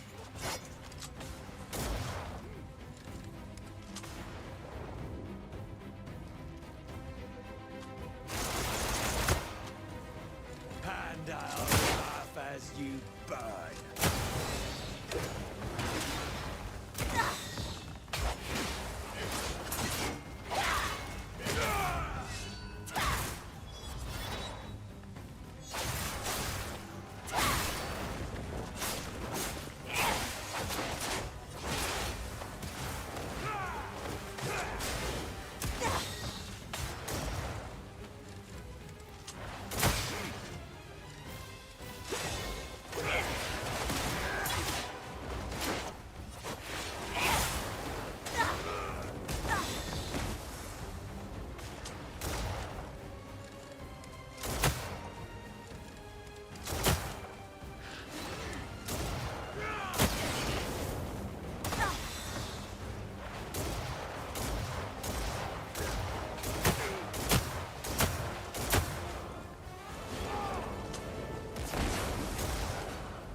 My flame still burns! Flames have betrayed me. I'm so close.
Big shield. Funny that she's trying it. Okay, so that's a shield. Use your eyes. Where is the other piece of gear then? Is that his armor or something?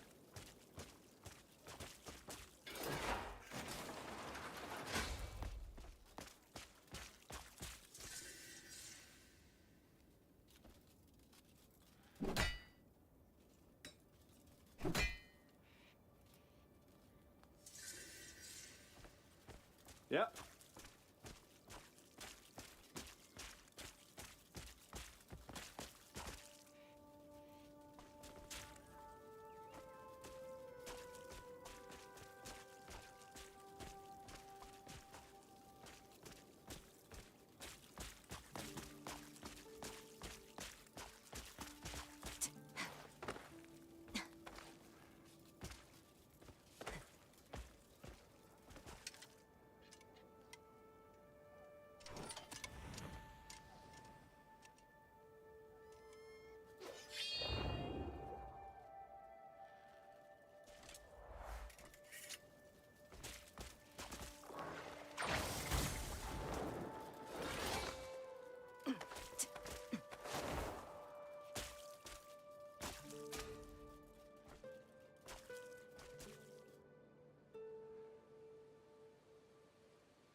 Spada sword. Interesting.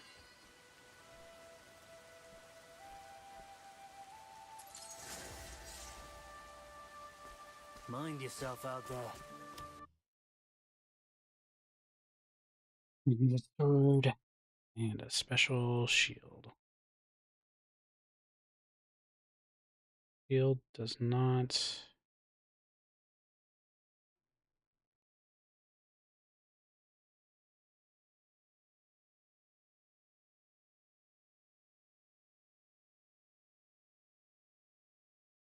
The ability to upgrade it, which is unfortunate, and the sword doesn't necessarily have anything special on it itself.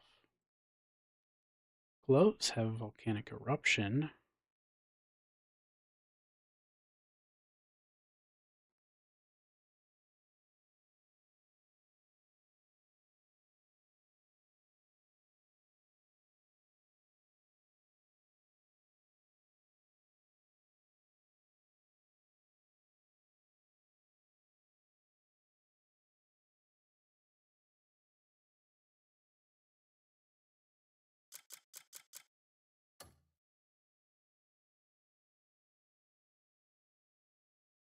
One of those helmets.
Just like that.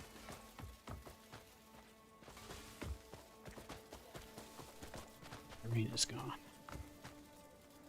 You could say we can see clearly now.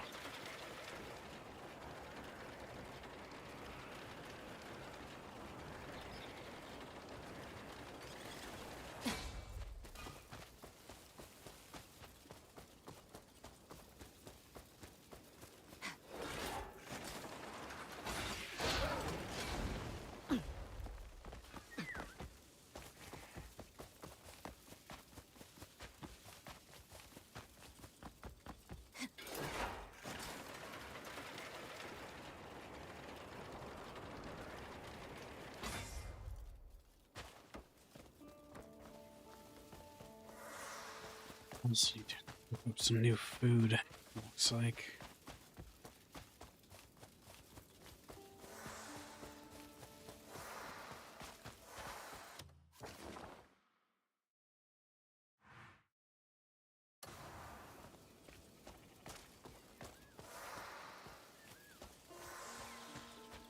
I actually want to head back to camp for a little bit to do that first.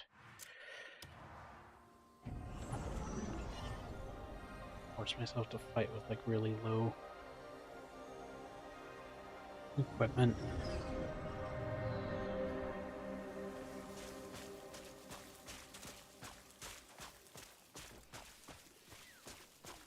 Low food supplies.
In about 15 minutes, Grin should be joining me, so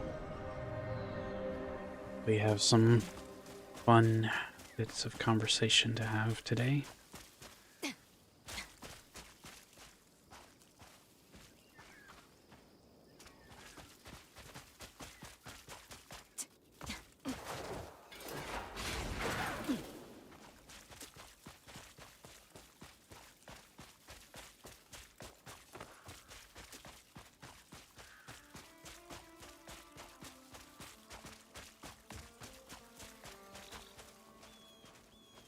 Hey, over here. Might you be interested in machines? Hey, over here. This here is my new clockwork wagon. Oh, she's got remarkable power and speed. But she's so fast that I can't test her on the hills or in town.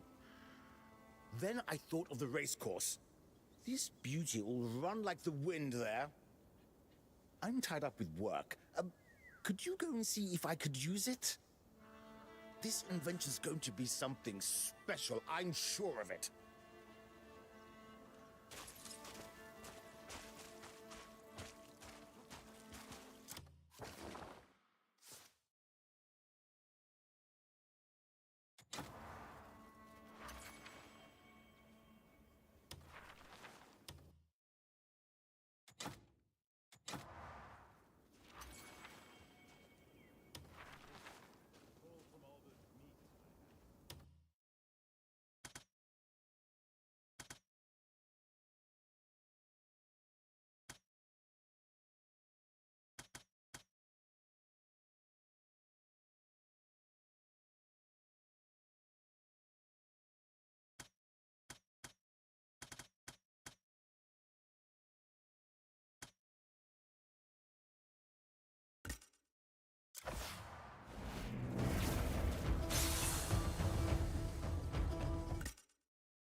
Oh, you're as civilized as a rook, aren't you?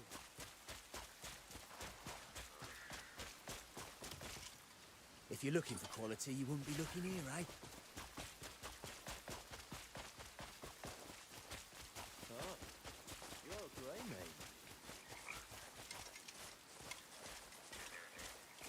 After Bastia fell, House Azarian slowly began to rise again. And it also gave me the chance to finally set out on my journey. As a humble servant of House Azarian, I'd like to thank you for restoring stability to the house. And I must insist that you accept this humble token of gratitude. Please, take it.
The horses are unusually quiet.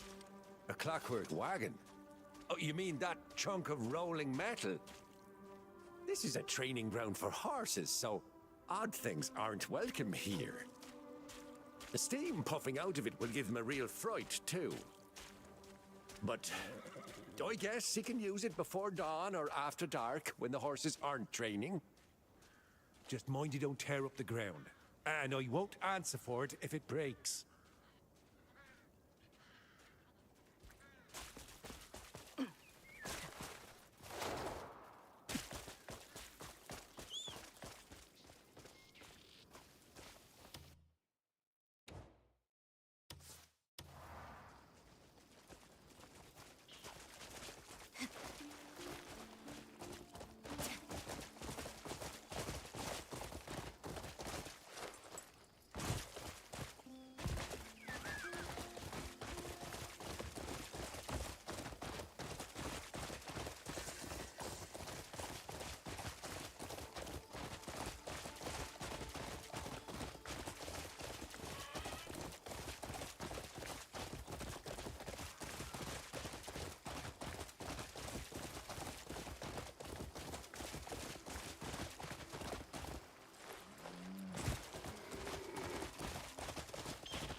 What can I help you find?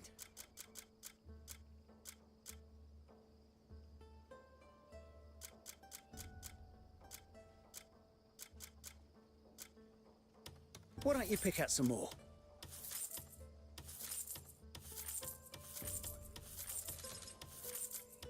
You'll find it useful.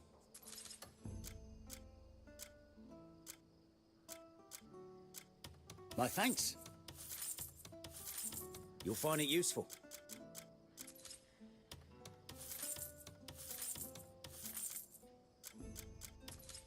You'll find it useful. No deals off the table if the... Who knows? We might meet again.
Before dawn and after dark, right? Perfect. I can finally give this thing a proper run. Best get it ready. Thanks for the help. This will be her first real run. I can't wait to see her race for the full power.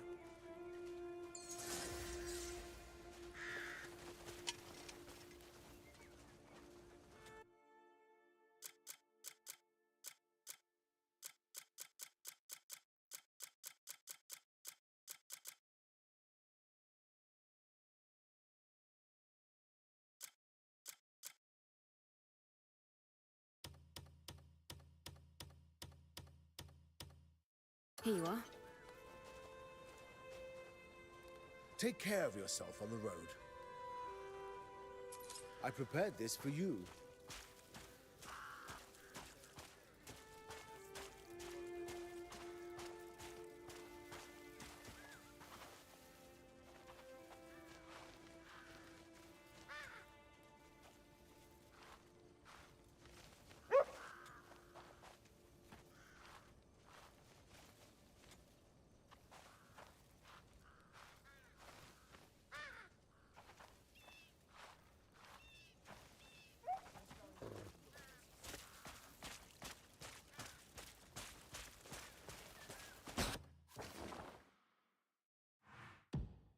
You half-witted jester. I'm turning all the leftover fruit into wine.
If you're looking for quality, you wouldn't be looking here, eh? What can I help you find? Have the time. If you've seen enough, don't let me keep you.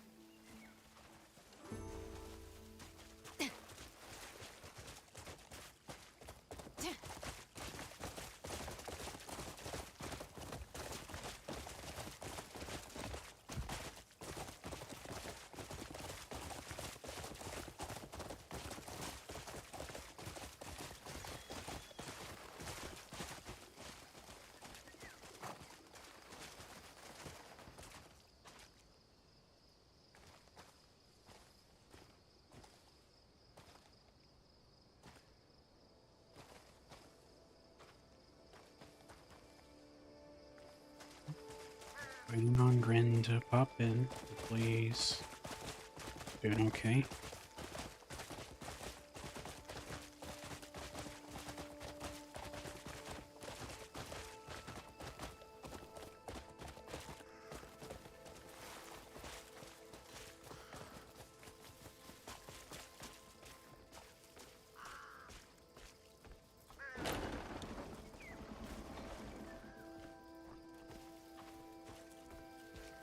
Hey, Fluff.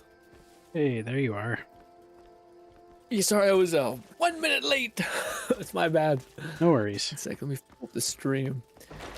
Oh, how's your Tuesday going, man? It's going pretty well. Pretty well? What you playing today? Crimson Desert? Ooh. Yep, more Crimson Desert. Currently on I see you been playing a lot of the lady. Is she good? Yeah. She's just been kind of played a so fun... much of the other Kai, you're like... It's a mix of wanting to play something a little different for a while, and since I have her unlocked again, because there's certain main quest points where they're locked out. Yeah. I'll stay 1 minute longer also. I can do that. I can make that up. Let's see. I'm supposed to find the box. Ooh.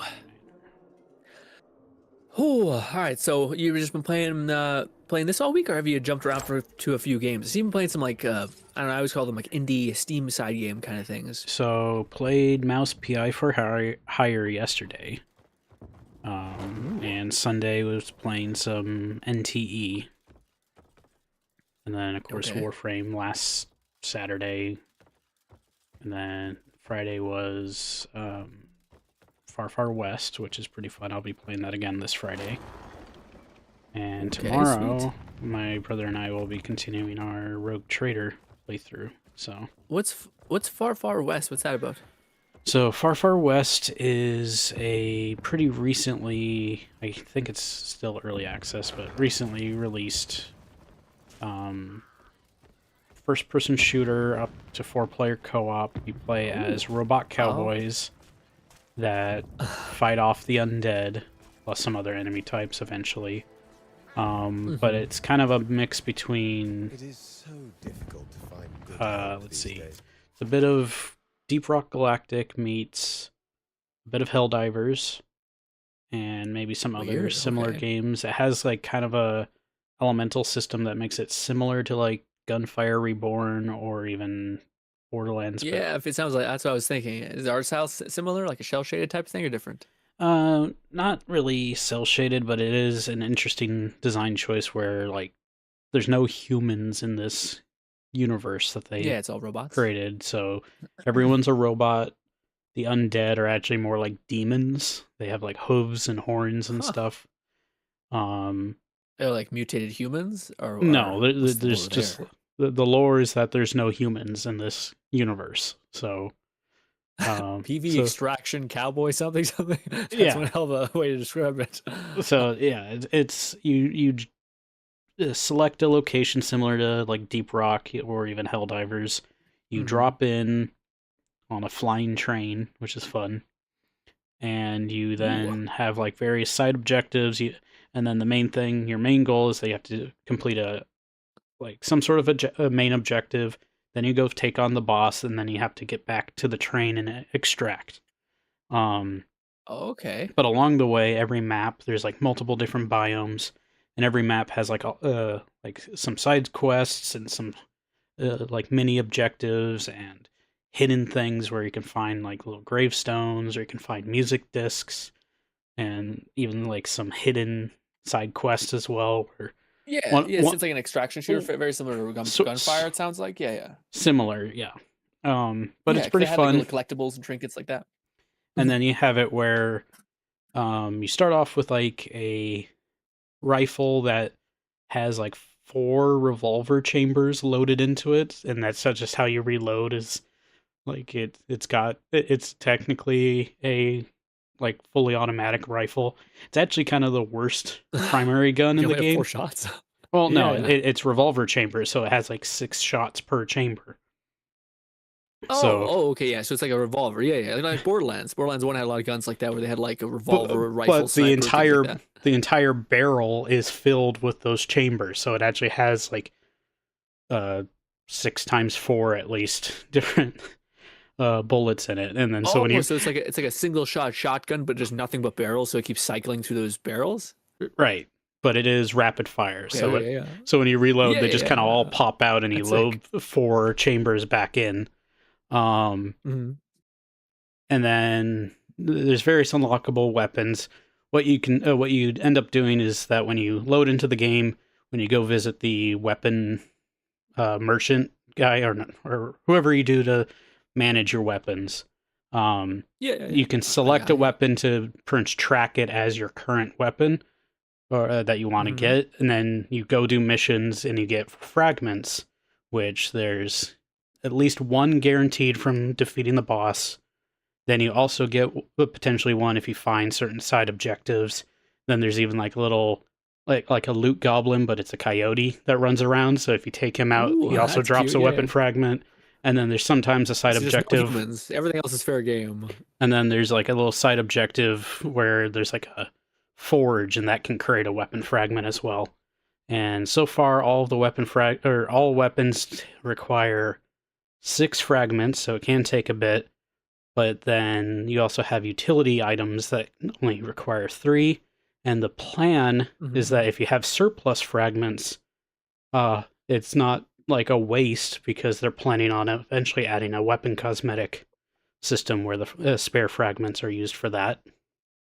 That's cool. And then they have it where your sidearm is, no matter what sidearm you use, you can assign an element to it. So you can have it be fire, acid, or shock.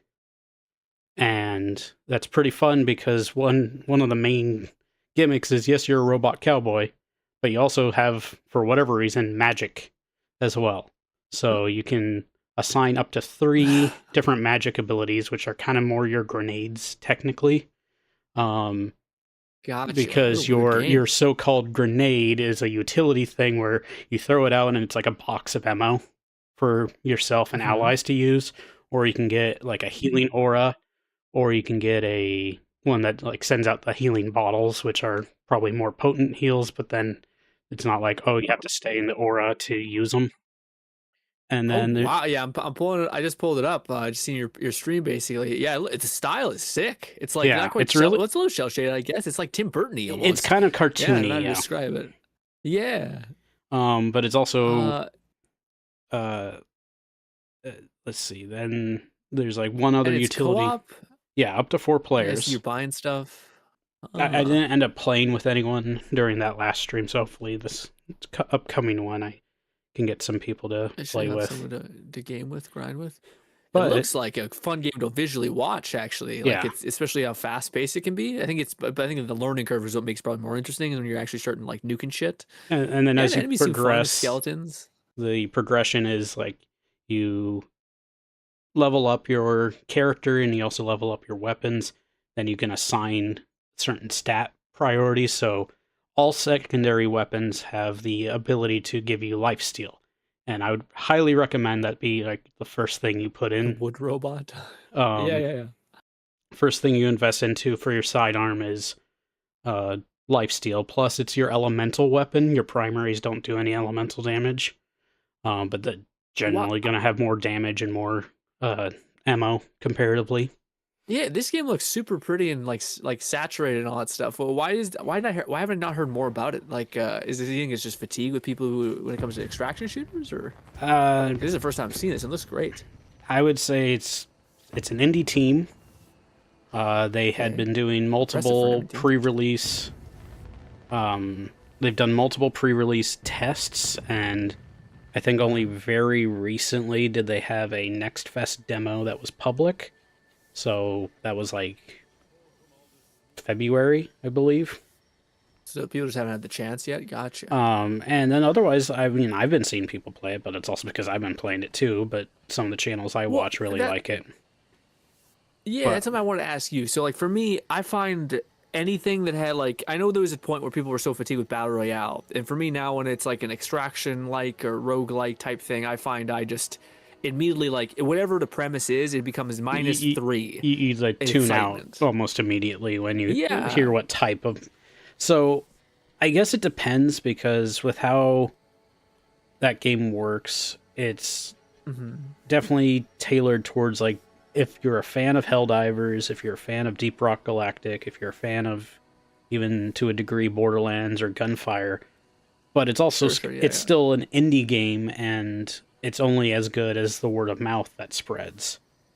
And yeah, I just feel like so many of these companies are shooting themselves in the foot by limiting, like, again, it's the fact that, like, yes, you have some progression, but it's in the background and kind of, and like, to me, I think if they just did like, here's an open map with tons of shit you can do and play with your friends, and everything carries over, and maybe you're building like a giant fucking base or a castle or something like that, and every time you grind, you keep building the castle bigger and bigger and bigger, like something like that, because to me, it's just such a, again, and I think maybe it's also the fatigue of like monetary incentive, where like, a lot of times whenever I hear extraction shooter, and I think a lot of people, we passively think like, this is just a money grab. Like this people just basically trying to hedge their bets and try to get something that they think is working right now and all that stuff. Maybe I'm a bit pessimistic when it comes to that. And when it comes to, I think the traditional view of an extraction shooter is closer to Escape from Tarkov, or more recently Arc Raiders, or to a degree like Dark and Darker, where it's an extraction roguelike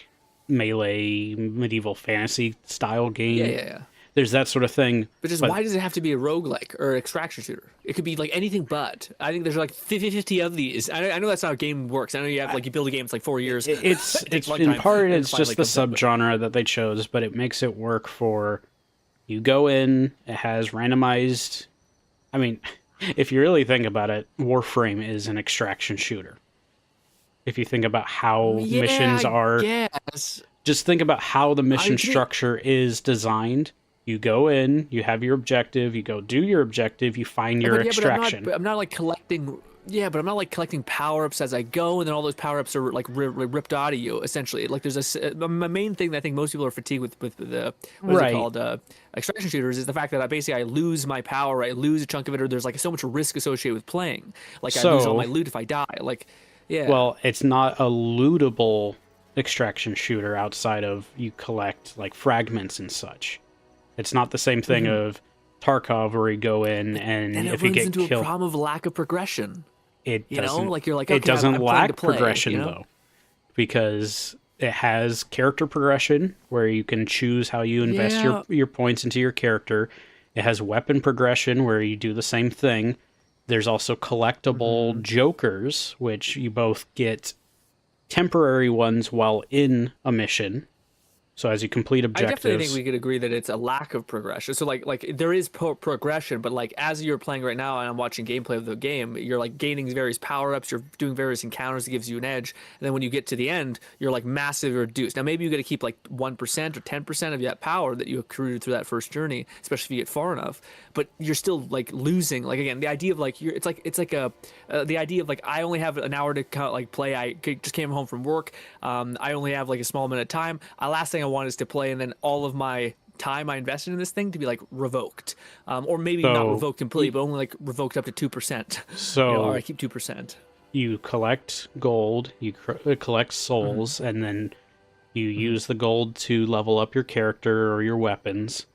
And that makes, of course, things just stronger as you play. But then you also unlock, as you level up your weapons, as you level up your character, you also get passive joker slots, which take, depending on the rarity, more and more slots. So I think it's like 4 or 5 for the highest rarity and 1 for the lowest. And those will be permanent effects whenever you go into a mission, on top of any additional jokers you find during the missions as well. Yeah, like an upgrade system. Yeah, like I hear you on that. So it does have a meta progression. They also have it where as you use each spell type, you progress that spell school. So there's 5 different spell types right now. So you can get, you start with like access to 1 of each. So you have Pyro, so any fire type abilities, explosive, burning damage, and that sort of thing. I mean, they all, the main 3 all do damage over time to some degree. But they also have elemental combos, so you set them on fire, then you can hit them with your acid throw ability that just does this like kind of flamethrower effect, but with acid. So then you keep hitting it, and they'll keep exploding, which will do more acid damage to enemies cool around effects. you. Yeah. And then lightning, a lot of it is actually more mobility-based abilities. But its first one is like strike, where it does a line of lightning strikes in front of you, and then as it leaves patches of lightning on the ground, you can use the voodoo magic near an enemy, and then it creates these little healing candles that either work for yourself or your allies. Yeah. I was gonna say, to me, like everything I'm seeing, like there's so much takeaway as far as like it being a great version of this game, which is extraction shooter. Like again, I see you're throwing down like a fucking Plants vs Zombie spike thing, and it's fucking people up, which is awesome. I see the boss fights. Boss fights to me are the most incredible thing I've seen, which is actually like instead of having an immunity phase, just like hover a bunch of souls around it, and you just gotta shoot the soul bubbles as soon as humanly possible. And it differs cracks, with each boss, but yeah. Yeah. So that's all great. Again, at the end of the day, I still come back to the thing of like, would I rather play this or like Skyrim modded, which all of my progression stacks infinitely on top of each other, all those things, any kind of RPG of any kind. It's just a shame that I feel like most resources that I think are like as expensive, like maybe not for this indie team because maybe they're like really efficient, but I feel like I'm hoping in the future we get over this extraction shooter kind of craze, and people can just make a game that's good and not have to constantly give it like a filter, which in this case is the extraction shooter type of vibe. Yeah, but you could say that about any genre or subgenre that trends. It's like, okay, we had our battle royale phase. Okay, we had our hero shooter phase. Okay, we had our MOBA phase. Yeah, but I would say that. Yeah. I think right. most people would say that. I feel like, but again, it's like everything is like we're gonna have phases, and this will be the game that if people enjoy it, and people have been, it's like within the first couple days they reached 500,000 we're talking about two different things. copies sold. I think you're talking about like, is this game great, and will this like succeed in the avenue that it is? And I'd say yes. And I'm speaking from the perspective of I'm just super fatigued with seeing nothing but this game. So whenever I see it, I oftentimes think, man, if this game was anything else, I'd be like level 10 excited. Not that this game is bad. Again, like I said, this could be like the best example of an extraction shooter. I'm just coming from the standpoint of like I'm exhausted by seeing everything be an extraction shooter, and I feel like unfortunately this game that does seem great, that does seem like it has good graphics, is arriving at the worst possible time for many people, because I think many people are feeling that fatigue, and it's a shame that like a game that otherwise would have been amazing came out like 5 years later or four years in the past would have exploded probably, but now because it is unfortunate that it's the 5th or 80th of this game that's come out recently, I feel like it's a shame that it will probably well maybe, who knows. Again, I disagree, because it's not the same as an Arc Raiders, it's not the same as a Marathon. Well, it's not a true extraction shooter is my point. It's a co-op game in a sea of other co-op games or friend slots and that sort of thing. But my point was never that it wasn't like that it was like, what do you call it, going to fail or anything. That my point is that many people are exhausted by the fact this is an extraction shooter, even if it has a bunch of these criteria that you say are valuable, like it's not an extraction shooter, it's a co-op game, it's all these things. It's still, at the end of the day, people see your extraction shooter and they think, oh god, another one of these games. Okay. So irrespective of if it has so all let the me right stop things, you. Let me stop you. Okay. Give me an example of people complaining about this game, other than your specific example. This is the third time this happened. I'm not saying this game. I'm saying extraction shooters as a whole. You're saying like, but this game, and I'm saying this game you might be right. Like this game might be like 100%. But I'm saying overall, when people hear a game that is an extraction shooter, they get fatigued. Again, it is not that this game isn't the exception or isn't fantastic. So it is just the same thing happens with a gacha game. The same thing happens with for sure any trending genre. I think people are. I think it is okay to say, like you said that in the past, where like I don't really like this type of gacha game because it's open world, and a lot of those mechanics just don't speak to me. And I thought that's totally fair. It's a really reasonable statement. I never was saying like, but this gacha game might be like the key to thing. Maybe it is, but for you're my question then is, why is you look at a game and it's like, this looks awesome, I never heard of it, but why is it that the genre that it potentially has, because Bolty was the one that said it was an extraction shooter, why is that the reason you're disappointed? That if you look at it, because I'm fatigued because I don't like it, and I don't like. I'm personally So engaged you- with extraction shooters, and also. but when you looked at the Go ahead. game, you was like, this looks fun. But then it's like, oh, you Yeah. hear this specific buzzword, Sure, and that but turns you but off. my point was that exactly, yeah, no, that's exactly where it is. Again, I think like again, it's like I love I really love spaghetti. It's delicious, but somebody put a bunch of ketchup, like just raw ketchup, in it. So maybe it's complimentary to the sauce, but like raw ketchup in my thing just doesn't taste the same.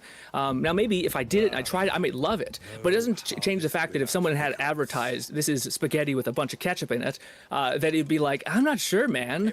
So I feel like it's a totally fair feeling. Now again, it's not that like this game, like you could eat it and be delicious. It could, but on a surface level, the human reaction is when you hear something that doesn't seem like, oh, it's another one of these things, you're gonna have an aversion to it, at least to me. And again, I'm also not subscribing to this of like this idea of like this game is extraction shooters are dead. I was just trying to speak to the point of being exhausted by seeing another game when you've seen 17 games in this category. So yeah, and unfortunately, that's just how game trends work. It's yeah, sure. I just don't like everyone. People could say that to anything to like shut down. I think a conversation, which would be tough. Like the idea of being like, hey, I'm really fatigued with like people said this about battle royales back in the day, and it basically being like, well, yeah, but that's always going to be what's going to happen. And I'm like, but yeah, I still would like to be able to express myself and be like, I don't really feel like this is the way I want it to continue to go. Because if we all just keep accepting that this is just going to be the norm, then we might just get indefinite. Like this might happen constantly, where it's just an endless sea of people chasing a tail, essentially. When I think what is spoken in volumes from a lot of these games who have succeeded, which is actually trying to stand out and do something different, which you'll probably suffer at various different death because it's really hard to do something first for your when you're just starting out or trying to do something. I mean, we're at a point where there's. I feel like we're at a point. It's near impossible to have an original idea for most media. It's. Yeah, but I thought someone we've seen so has much come of up that with in the something. recent time that's happened. Yeah, no, for sure. But I feel like there's like we've seen so many like time and time again from games that have like done something that felt new. Whether again, everyone can make the argument. Let me that, give like, a great this was from this example. and that. Let me give a great example. Okay, great. Okay, Yeah. so we've had JRPGs. We've had the turn-based, mostly Japanese, but that's just kind of the subgenre that it's referred to as because it's the Final Fantasy type games or the Chrono Triggers or whatever that series is. Often Square Enix made games. Okay, so yeah, people got tired of it. Square Enix themselves got tired of making the same turn-based, party-based RPG. So they started making different stuff, which has both alienated their old fans, created new fans, and then sometimes it's just, oh, well, this game wasn't that great. Well, let's move on to the next one. They have it where it's like, okay, you can go play the original Final Fantasy VII and its additional parts of its anthology, and then you can go play the new remakes. The remakes are completely different games. They follow the same main plot, but it's otherwise a more action-focused combat system where you can kind of pause to give commands. You can switch between your different party members. But it's also, once again, it has a lot of the original fans happy about it because it's a continuation of the overall story. And then you have a lot of people that they looked at it and they're like, why isn't this just the turn-based with better graphics? And they refuse to play the game because of it. Yeah, I just don't understand how this is an example, because for me, like that makes complete sense where like the previous thing exists. So like say if there's this dev made like for many years like FPS shooters that were like, I don't know, just any FPS shooter that wasn't an extraction shooter, and they're like, hey, we want to do something new. We've been doing this for such a long time, so let's try something like brand new. So, again, to me, I think to the logic of Final Fantasy, I think they tried to do something that wasn't. That genuinely was an extension of what they already did. So yes, the thing was like a classic JRPG where you're like watching little fucking, little weird creatures, whatever you want to call them, scrolling across the screen. And then they basically brought it up to the modern age. So yes, there were people who probably were upset, but I think the vast majority of people understood. And also, like you mentioned, one of the best like comebacks to that is, well, you can just go back and play the original. In this case, you can't, because there is no original to this game that isn't just a roguelike. So I that's why I understand the logic. Maybe as I'm continuing, yeah. we've had various games that have done that. We've had the Persona series that is mostly the same loop. And then what did they do? Well, they still kept making new versions of Persona games, but they also went and made Metaphor Refantasio. It's still a Persona game, but it has streamlined a lot of its mechanics and introduced it as a new IP for then to pull in a new audience. Because if people haven't gone into Persona and then they see Persona 5, they're not necessarily going to be encouraged to play more Persona. But then they see this other new game, they decide to give it a try. It has better refinements after however many years to decades they've learned. But then it's like, well, hey, I actually like this system. Maybe I'll go back and play these other, or I'll look for other similar games to it. Now, my main point... I'm confused because... Okay. Go ahead, so my main point is, yes, there was fatigue for the turn-based JRPG. But then it was... but then we had a long time of the main people known for making those turn-based JRPGs, the Final Fantasy people, stopped making them the turn-based systems. They kept making it more and more fast-paced, more and more, to the point where we have Final Fantasy 16, which is a very polarizing game for a lot of people, because, for one, the writing can be hit or miss for people. It has a lot of language that doesn't feel like it's necessary. But its core combat is not at all turn-based. You are playing the character that's essentially Dante with Final Fantasy magic powers.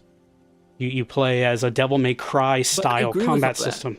So I don't disagree with any of the things you described. But at that point, they've been departing further and further, that by that point it left a void of, well, what about the turn-based games?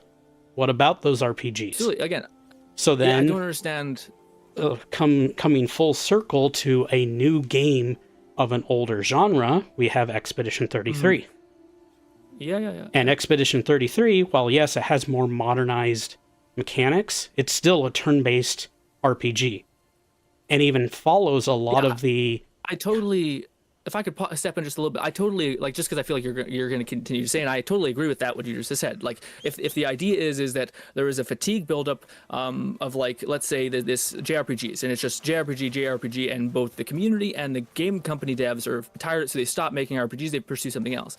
And then years later, people come back and they revitalize that genre by adding a different gimmick or a different thing. I totally agree with that. But that's not, I thought, what we were talking about when you're talking about extraction shooters, where right now we are in the point where most people are going to put down the extraction shooter thing because they're exhausted by either the devs or the community, and then they are going to put that away for a little bit. Then they were going to pursue another interesting thing that hopefully isn't just another trend hop, and then maybe many years later we get another version of the thing, which I totally agree with that. But for me, I'm in that position where I'm ready for them to stop doing it as much. Okay, so it's one dev that decided to make an interesting game. Well, first, where do we disagree? So that's the thing that I'm like, because you said, like, take this as an example. I just thought the example, to me, didn't make things more clear. So my example was that we did have the fatigue periods. We have the phases of these games, and it's like, okay, so those games were still being made. I mean, it's not that some reason Square Enix stopped making turn-based RPGs. They're just, their flagship moved on. But then they're just... Sure, but I never said that I never said that extraction shooters should not exist or should stop being made. Okay. I was just saying that at the time I'm being fatigued by them. Right. So, like, when I see that game come up and I hear that it's an extraction shooter, I get exhausted. That's all I was saying. Okay. And I can adjust that that's not what it really is. It's a mission-based, objective-based game that you play with up to 3 friends. Yeah. So I was gonna say, to that point, so that was the point in the conversation where we were basically going back and forth, and then you said, well, it's not that game. Bolty just gave it that thing, but then there's all these other criteria to it. And then I brought up the point of, like, irrespective of if it has those things, I still feel like, but even if it has those things, so, like, let's say that is the case, to me, I still think it holds itself back by limiting the fact that it has to be an extraction shooter instead of just being, all of those said things and not having to be an extraction shooter. I think, like, again, people are fatigued with being extraction shooter right now. Sure. So I think it hurts them, not gains them, you know? Yeah, I don't think we're actually disagreeing in any way. I think the point is that I maybe I should have made myself more clear on like why I'm not interested into it is because I'm fatigued. Not that I don't think it should exist. Not that I don't think people should be able to enjoy them. It's just to me, I think it does a negative when I hear it's an extraction shooter, just because it is something that people have eaten for far too long, or not far too long, way too much in recent memory. And maybe I'm alone in that. I could also just empathize with the idea that maybe everyone loves extraction shooters and I'm just always behind in that. Totally fair. So yeah. Yeah, I mean that is fair. I would say I get fatigued about hearing about this or that sort of genre of games or whatever. I would say that I'm not necessarily against a gacha game existing. What I got tired of, I'm not against but that's where it's like I'm not disliking a given gacha game because it's another gacha game. I gave it a try and then found that this copied Genshin in the aspects that I never liked about Genshin. So then it's is there a type of game that you wouldn't try if you heard that it was something in it? Maybe it's like a really crazy sex pest game, and you're like, eek. Even though it could be a great RPG with a bunch of cool mechanics, if it had that in it, I don't know if I'd be game, you know? I mean, I don't know. I played through Stellar Blade, and everyone considered it to be... Like, maybe that one might be too much. I'm trying to think of something, but I was like, I don't know. Fluff's pretty open-minded. Fluff would be down for any kind of game. But at the same time, it's people who are like... It's just not for me. I mean, Undertale was a game that I never liked, personally. And it's not because that the story was bad. It's not because the characters were written poorly or any of that. I didn't like the little what was the game? Sorry, I didn't hear. Undertale. And you know how yeah. And you know how popular that surprising. Was. Yeah. And it's it had for a lot of people. And it had a lot of copycats that came from it. But the thing I didn't like about it was its combat system. That sure, okay, you can be a pacifist run or you can be a genocide run, this, that, whatever. But I didn't like that, like, the whole point of the combat is, here's your little heart in this square, you have to dodge a bunch of projectiles and other things. I do not like that kind of gameplay. But it's just not for me. And what about, so I agree with you, I wouldn't have played it either. I'm curious, what about that other game we played, Sucker for Love? Personally, I think you're still privy to like indie weird games. I'm not really into visual novels. Partially because I'm just not. I guess it was more of like a puzzly dating sim type thing. Sure, but it is. That, that's what most visual novels tend to be, are dating sims. Okay, that makes sense. So. Gotcha. In the case of like, I don't necessarily care for Sucker for Love. But man. Oh, Bo, you're so funny. But I also Sucker for Love. But I personally like the idea of a game like, or the series that is Monster Prom, Monster Con, Monster Road Trip, that series. Because the Monster gameplay suited to you. Well, even still, it's essentially the same core gameplay of, okay, you start a cycle, you start a day, here's what you have to do, you have limited energy or you have limited activity that you have to do with each sort of thing, as many dating sim games go. But they made it interesting that, for one, you could play it solo and have a great time on your own, play it just like any other visual novel dating sim style game. Or that's cool. You treat it as a semi-competitive board game, where you and up to 3 other friends each control one of the playable characters, which they start off always with each of the entries. They have the character that dresses in yellow, green, red, and blue. So there's like the Frankenstein's wife or whatever they called that. Bride of Frankenstein. Go ahead. So I don't mean to interrupt you. I think I kind of understand what the point you're trying to make. Or you were let me, if I could just speak for I'm gonna speak for a little bit too long, but just so you just now were mentioning that dating sim thing, and you mentioned that like basically it sounds like that they did the same thing that, at least in my opinion, that Expedition 33 did, where they basically said, hey, here's a bunch of tropes, you've seen dating sims before, but here's this one switch, this one like pivot that makes it like stand out almost as a different thing entirely. I think that's maybe the point you were trying to make if you were to take that same situation and apply it to right. So for me, wait, I want to get this out just so I can, and anyone who maybe has watched some past broadcasts can also kind of understand how I was able to jump to this point.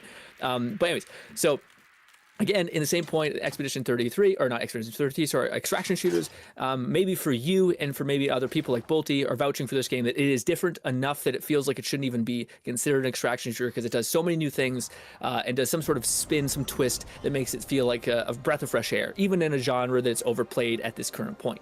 My point is still, if I could just add a little caveat there, my point is still that even if it does something special in the moment when everyone is sick and tired, like if everyone's sick and tired of spaghetti and something does spaghetti with like a nice twist, people are still kind of fatigued by spaghetti. So they almost need to wait for spaghetti to kind of become a little bit fresh again, then reinvent it, then you get maximum push. Doesn't mean that it's not a great game, but just means as far as the success of the game and being able to predict that, I think that's a variable.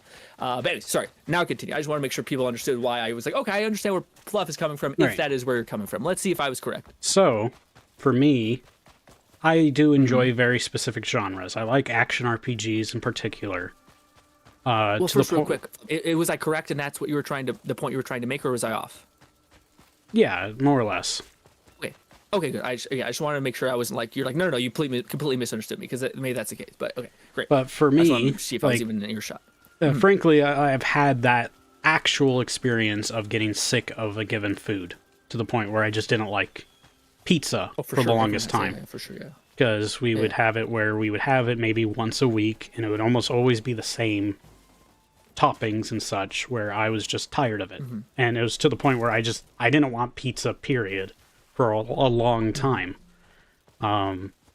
Nowadays, it's not so bad because it's just we get it more sporadically and such, where it helps and get from different places and it's like, if you eat the same thing or experience like the exact same thing so often, it is going to turn you off to anything similar to it. Yeah, even if there's some person who's like, here's this new spin, here's the best, I added salsa on it or something like that. And you're like, I don't even want the pizza with the salsa, or whatever it could be. But it's just like, okay, well, you didn't change the bread, you didn't change the other ingredients, so it's mostly the same.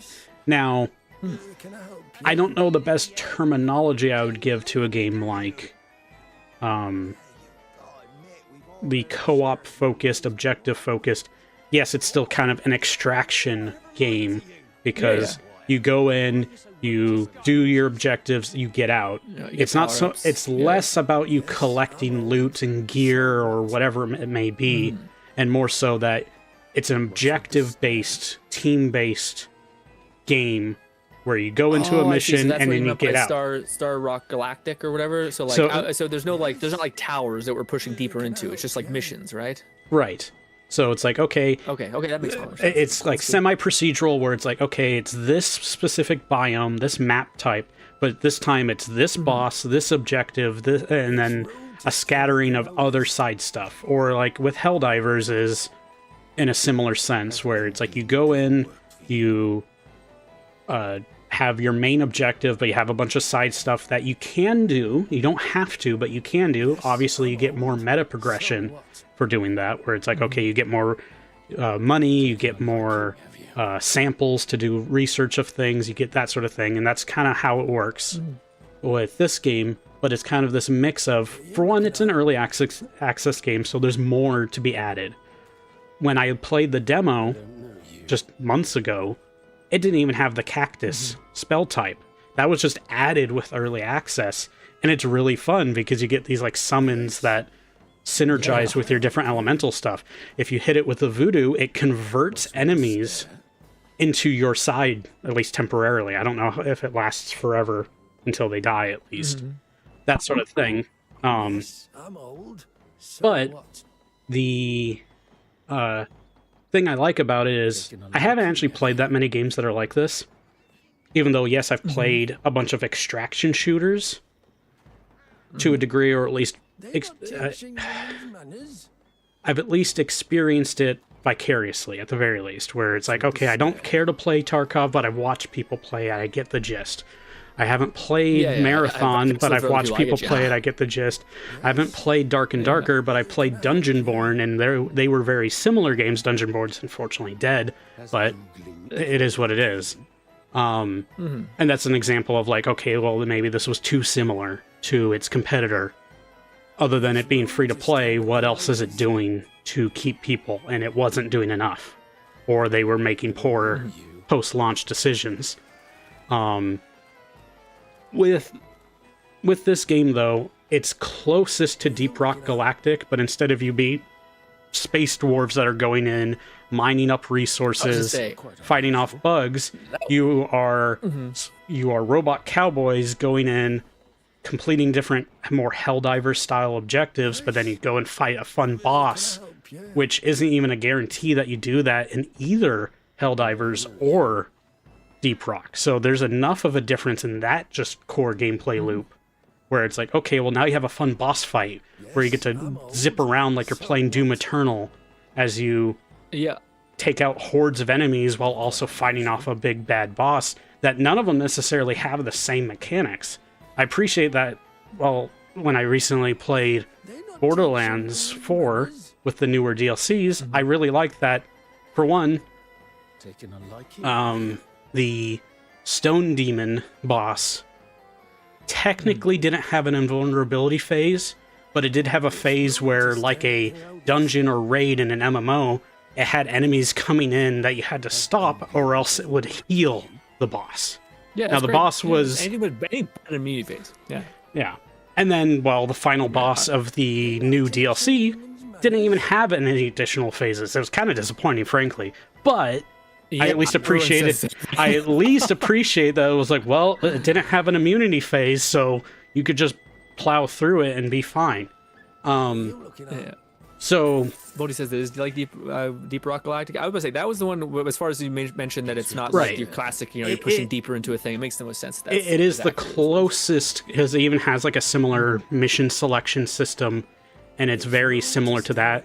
It's less procedural because Deep Rock has like a pretty cool, like, low poly engine, so they can make like really detailed cave systems and such, but then it's like super low impact on your system, generally speaking. I think they've probably gotten but they've tried to keep it optimized to the point where, okay, they now have a Swarm Survivor style game, they have, and then they have Rogue Core, which is like, what if Deep Rock Galactic but a roguelike co-op game? Which I'm like, yes, I know that kind of turns you off because we have so many roguelikes nowadays. But some people are into it. Some people want to experience it. It's offering new ways to play without having all the baggage of the original game as well. I was going to say, just so I could kind of like put some stuff. So like for me, I'm in a place which is like, I'm in a bad place, like game-wise in general, as far as like, you know, you mentioned how I feel about something. Just to clear the air on that. For me, I'm in a position where like I haven't even been able to play the games I want. Like again, I'm not sure if you've ever been in a state of absolute abundance where like I have a book full of anime that I could watch. I have another bookmark folder full of TV shows I could watch, and the games I like are fucking long. Like they're like giant RPGs that I want to play and grind, or they're grind games like Warframe or Destiny or anything like that. So I am in a state of like the games I tend to favor the most, I tend to take care of you for the rest of your life type thing. And you don't have the time to play them. To try other things. yeah. And also, I just have no reason to play them. Like even if I did, I'd be like, there's 17 games ahead of the roguelikes. So the roguelikes might be great, but it still makes me like, is it better than Crimson Desert, which I see Fluff playing for weeks now and looks so fucking cool? I'm like, probably not. Is it better than Power World, which is like a live servicey kind of continually updated type thing? Probably not. You know, so that's just, on my end. That's why I'm like, you know. Suffer from success, all that stuff. But I would say it's that, then it's a matter of just, okay, then just acknowledge. To me, sometimes I'm like, what's this thing's edge, you know? And sometimes if I'm like, oh, it's another roguelike, I'm like, oh, my brain just shifts into a pile of like, sure, it's another one of these. So it's like you put it aside as like, maybe I'll get to it if I ever have the time for it. And that's perfectly fair. Yeah. I still like hearing about it. Yeah. So I would say that like it's a fun game that, for me, if I'm gonna be playing a co-op game, as much fun as a game like Repo or Lethal Company or Content Warning and a bunch of those others, Yap and some of the other ones, all the silly ones where it's just like the game itself almost doesn't matter. It's just that you're using it as a means to hang out with your friends, and I get that. Yeah, it's like a baseline. Yeah, but that's like the same sort of level of why I don't really like a game like Minecraft, and even to the point where in that it's here's a sandbox. Well, no. So my point being is that like this is just a framework. Go mess around in it. This is just a sandbox. I mean, make your own fun. Or, and what kind of would define the friend slop genre is the game itself is almost impossible to enjoy alone. You need people there to play it. You need friends there to enjoy it. Otherwise, it's not fun to play solo. Yes, there's some people that have fun, like, experimenting with stuff or data mining or all those other things, but generally that's to share the information so then everyone else has a more enlightened experience or enhanced experience of it. So you're saying Minecraft threw me for a loop. So Minecraft is because it's a sandbox, doesn't have any objective or any means for you to complete it. So with Minecraft, like, while I did enjoy it way back in the day, I was one of the early ones to find out about it well before even like the before it hit YouTube trending at all. It was like I saw someone that had like some sort of thing that mentioned Minecraft. I didn't know what it was at the time because no one did. I asked what it was. I thought it had to do with like World of Warcraft or something. So I asked them about it, and then they're like, "Oh, here's this video of this like random dude that just happened to make a video about playing some Minecraft, where all he did was like go and punch a tree and like build a little house, and that was it. It was before Yogscast or anyone else was covering it because it just no one knew about it yet. It spread due to word of mouth at the time, but it was like early alpha. And I liked it enough that I was like, this is fun because this is like an open world kind of medieval fantasy kind of environment that was Lego. The reason why you didn't like it was because... Well, I played it, but it was... Oh, sorry. I'm not necessarily... You started falling off because objective, I would assume? Well, when it comes to like a sandbox style game, I'm not very good at just creating things, even if they give me a full tool set to do so. That I'm like, okay, I don't want to just build a bunch of stuff. If I'm fun, how about that? Well, do your best. That's exactly what those types of games are. So, in a similar sense, these games, the friend slop, as they call it, I wish it had a better name, but whatever. Those games are the same thing, but it's make your own fun, but also you are required to have friends or other people to play with. Otherwise, there's no point to playing this game. Like, you need other people there because the whole point is your silly interactions with each other. Not that, oh, this game is so complex that I'm engaged with what the game's doing. No, it's, I picked up this object and it just warped my voice and made my character's eyes dilate, and now I'm speaking in slow motion to everyone else. And the world has slowed down around me. But that doesn't do anything if you're alone. If you are just playing it on your own, it does nothing for you. So that's where it's like... It's funny because like friend slop, I feel like it could be aggregated underneath another term, which is like games that they're like most games, their derivative or function is basically to have a goal of some kind. And that goal is like, to progress or feel a satisfaction of overcoming adversity or whatever. And most of it there seems to be a bunch of games on Steam, which are basically designed to just create clips online to then sell based on that. Yeah, there's so I feel like friend slop is in that category. The YouTube/streamer bait games where it's like, look at this silly nonsense. And it's just like get a overreaction out of it, and I'm like, I don't care much for that either. Frankly, I feel like I find those are fun, but they can be fun. But I found they're silly. But I would say the thing that makes it fun is if I'm enjoying the dynamic of the people I'm watching, not necessarily that the game is the reason I'm enjoying it. So they know that they're selling like the content creator or the personality behind the instance. As an example, I really like this one group called Worst Pre-Made Ever. They're like a bunch of people from the UK and similar regions around. Cool. And one of the first videos I ever saw of them was them playing Darktide together. And ever since, I've been watching pretty much as videos come out when I can. Nice. But their whole thing, their whole shtick, I guess, is they find a way to play games together no matter what game it is. If it's built for multiplayer, of course it's easier. They'll play some of the best and some of the worst stuff ever. Yeah. They've had like a lot of fun even playing games like the farming simulators. Then they played the really recent one and absolutely hated it. It was like overpriced for what it was asking for, and it was like the worst optimization that they've ever seen in that series of games. But then it has added to their channel lore where they can refer back to it of like, well, at least it's not this sort of thing, and they can laugh about it afterwards. But I follow the same. There's two people I follow which are similar in that way. There's Astro Goblin and there's the I brought you this thing. Both channels I like, but basically the same premise. I think it's interesting because there's two different types of like channels that have emerged, which is almost like that's what like live series have become, which is like just you play a game and you call back on the funny moments that game presented, and then you just keep doing that, and you create like this deep lore of the channel, and you're always in the loop, and it's always fun.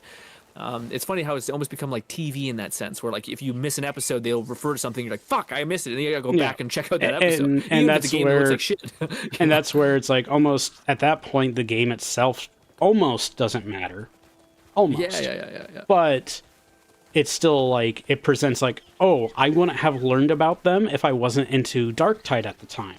And then I decided to watch that video, and now I've discovered a cool channel with a bunch of fun people that since then it's grown and expanded of, oh, I just enjoy watching them. Oh, I just enjoy watching even an individual from the group streaming separately is fun to watch now because it's like, I wouldn't have discovered them otherwise. So it's like... Yeah, and it's so funny because like if you think about that, Fluff, it's the same, like if you think about how I discovered someone, like I think about how I discovered that brought you this thing, people are like that, it's probably the same way everyone would find anybody. So like if you're streaming or if you're making YouTube content, it's kind of interesting to model your channel based on that. And like all I need to do is just get in front of somebody and show them that it's like this thing that's kind of fun and interesting. And if they buy in, then they buy in. But like it ultimately comes from you playing different games and you kind of putting yourself out there so that you can just get that one bit of attention that might and sometimes it's like so throwing out multiple nets, seeing what you catch, seeing what sticks. And yeah, the only thing I remember back in the day, I remember people used to say that's like basically like the spaghetti logic of YouTube, and I always thought a person made a good argument for why it was not the best. As far as like you maybe talk about something different, but the idea of like back in the day, people would just play a bunch of games, spit everything out, and then they'll see what sticks. The reason why that's not exactly good is because YouTube is so competitive now that YouTube has an AI algorithm brain that is constantly tracking everyone's like likes and interests, where the likelihood that like basically it's far better for you to lean into a specific type of genre and specific type of thing. Like in the example you've given, it seems like they've leaned into like the co-op games. So YouTube can say that and be like, oh, I get that, and it'll give, if you like for me, I would also put those brought you this thing is like there are like three people who are playing one game together, and one guy's playing, the other dude is riffing off of them. It's basically the format, and there's a bunch of channels like that. So when one of those succeeds and you target that thing, everyone gets pushed to that type of community. So but it's just interesting because I thought the spaghetti thing is different. I've looked back at like how certain channels have evolved over the years. Like if you're at all familiar with the channel called Let's Game It Out, his whole shtick now is I get early-ish access to this game and I find the way to break it every time to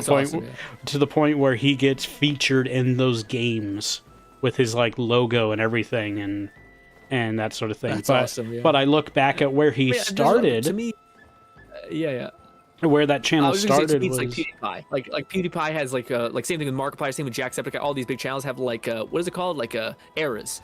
Like the era of this, the era of like memes, the era of like video games, horror games, all that stuff. So I think it's the same thing, except I guess I think maybe in the beginning it changes because you're just trying to find that one thing that resonates, and then make that an era basically, and it's tough because sorry Fluff, I know I'm taking up too much time talking about this is something that's interesting to me when I'm like learning about right now, which is a lot of stuff within business. It's very, very strange because when you're trying to like create a product or create an offer that's valuable, a lot of times you're like creating something from ground level zero, you're presenting it, seeing if anyone is interested in it, and if no one is, then you immediately kill that. You like, oh, I spent 2 months on that, throw it away, it's garbage, and try again. And then you basically get rewarded for like just being ruthless and being like constantly changing in a drop of a hat. But then what's really annoying is like, okay, now something finally worked, but what's your passive subconscious like reaction to keep pivoting, to keep trying something new? Yeah, because once the opposite, so you need to like just exactly stick with it. It's like, all right, you've been trying so many different things over and over, but then all of a sudden you found something that is your niche, but you're now in the mindset of, like, I got to keep doing new things. I can't stop doing that. Pivot, not lean in, yeah.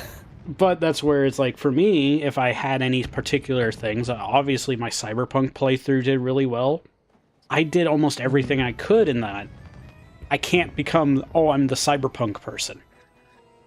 No, you could become like an RPG person, essentially. Like I think that's the thing. Is like you have to make, like in business, it'd be the same version of like, say I made like a little widget, right? And I'm like, well, I can't make any more of that widget. But you could understand what like the people who love that widget, what else would they also really love? So like, what else would people really like who also watched your furry cyberpunk let's play? Well, maybe they would like a Skyrim playthrough that is the same furry spin, or maybe you do a different thing. Maybe do robots and golems, which is the same kind of like alternate thing. Would they like that? If the person who watched your Cyberpunk thing, would they enjoy that kind of like spin? I think yes. I think they'd be like, I'd eat that too, you know. So anyways, but sorry, continue. That's just thought I had.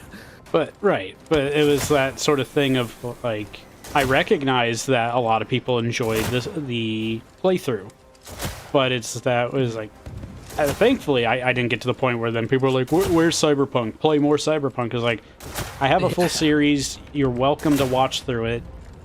I might return to it at some point, but I also kind of did everything I could. So it's hard for me to consider doing more of that. I also went through and played as many of the Yakuza series as I could and really enjoyed it. I thought it was great.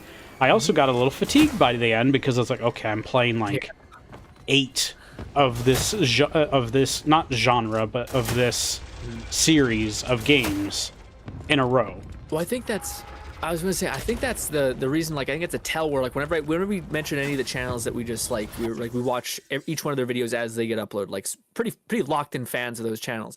Not one of them played one particular game. They almost fall in love with a format. Like, you know, whether it's you being like, hey guys, this week we're gonna be checking out this Steam indie game, because that Steam framework of like just trying indie games can infinitely be cycled. Same thing with modding a game. Same thing with having a challenge mode, like Lone has kind of been carving out, like his pistol only runs and stuff like that.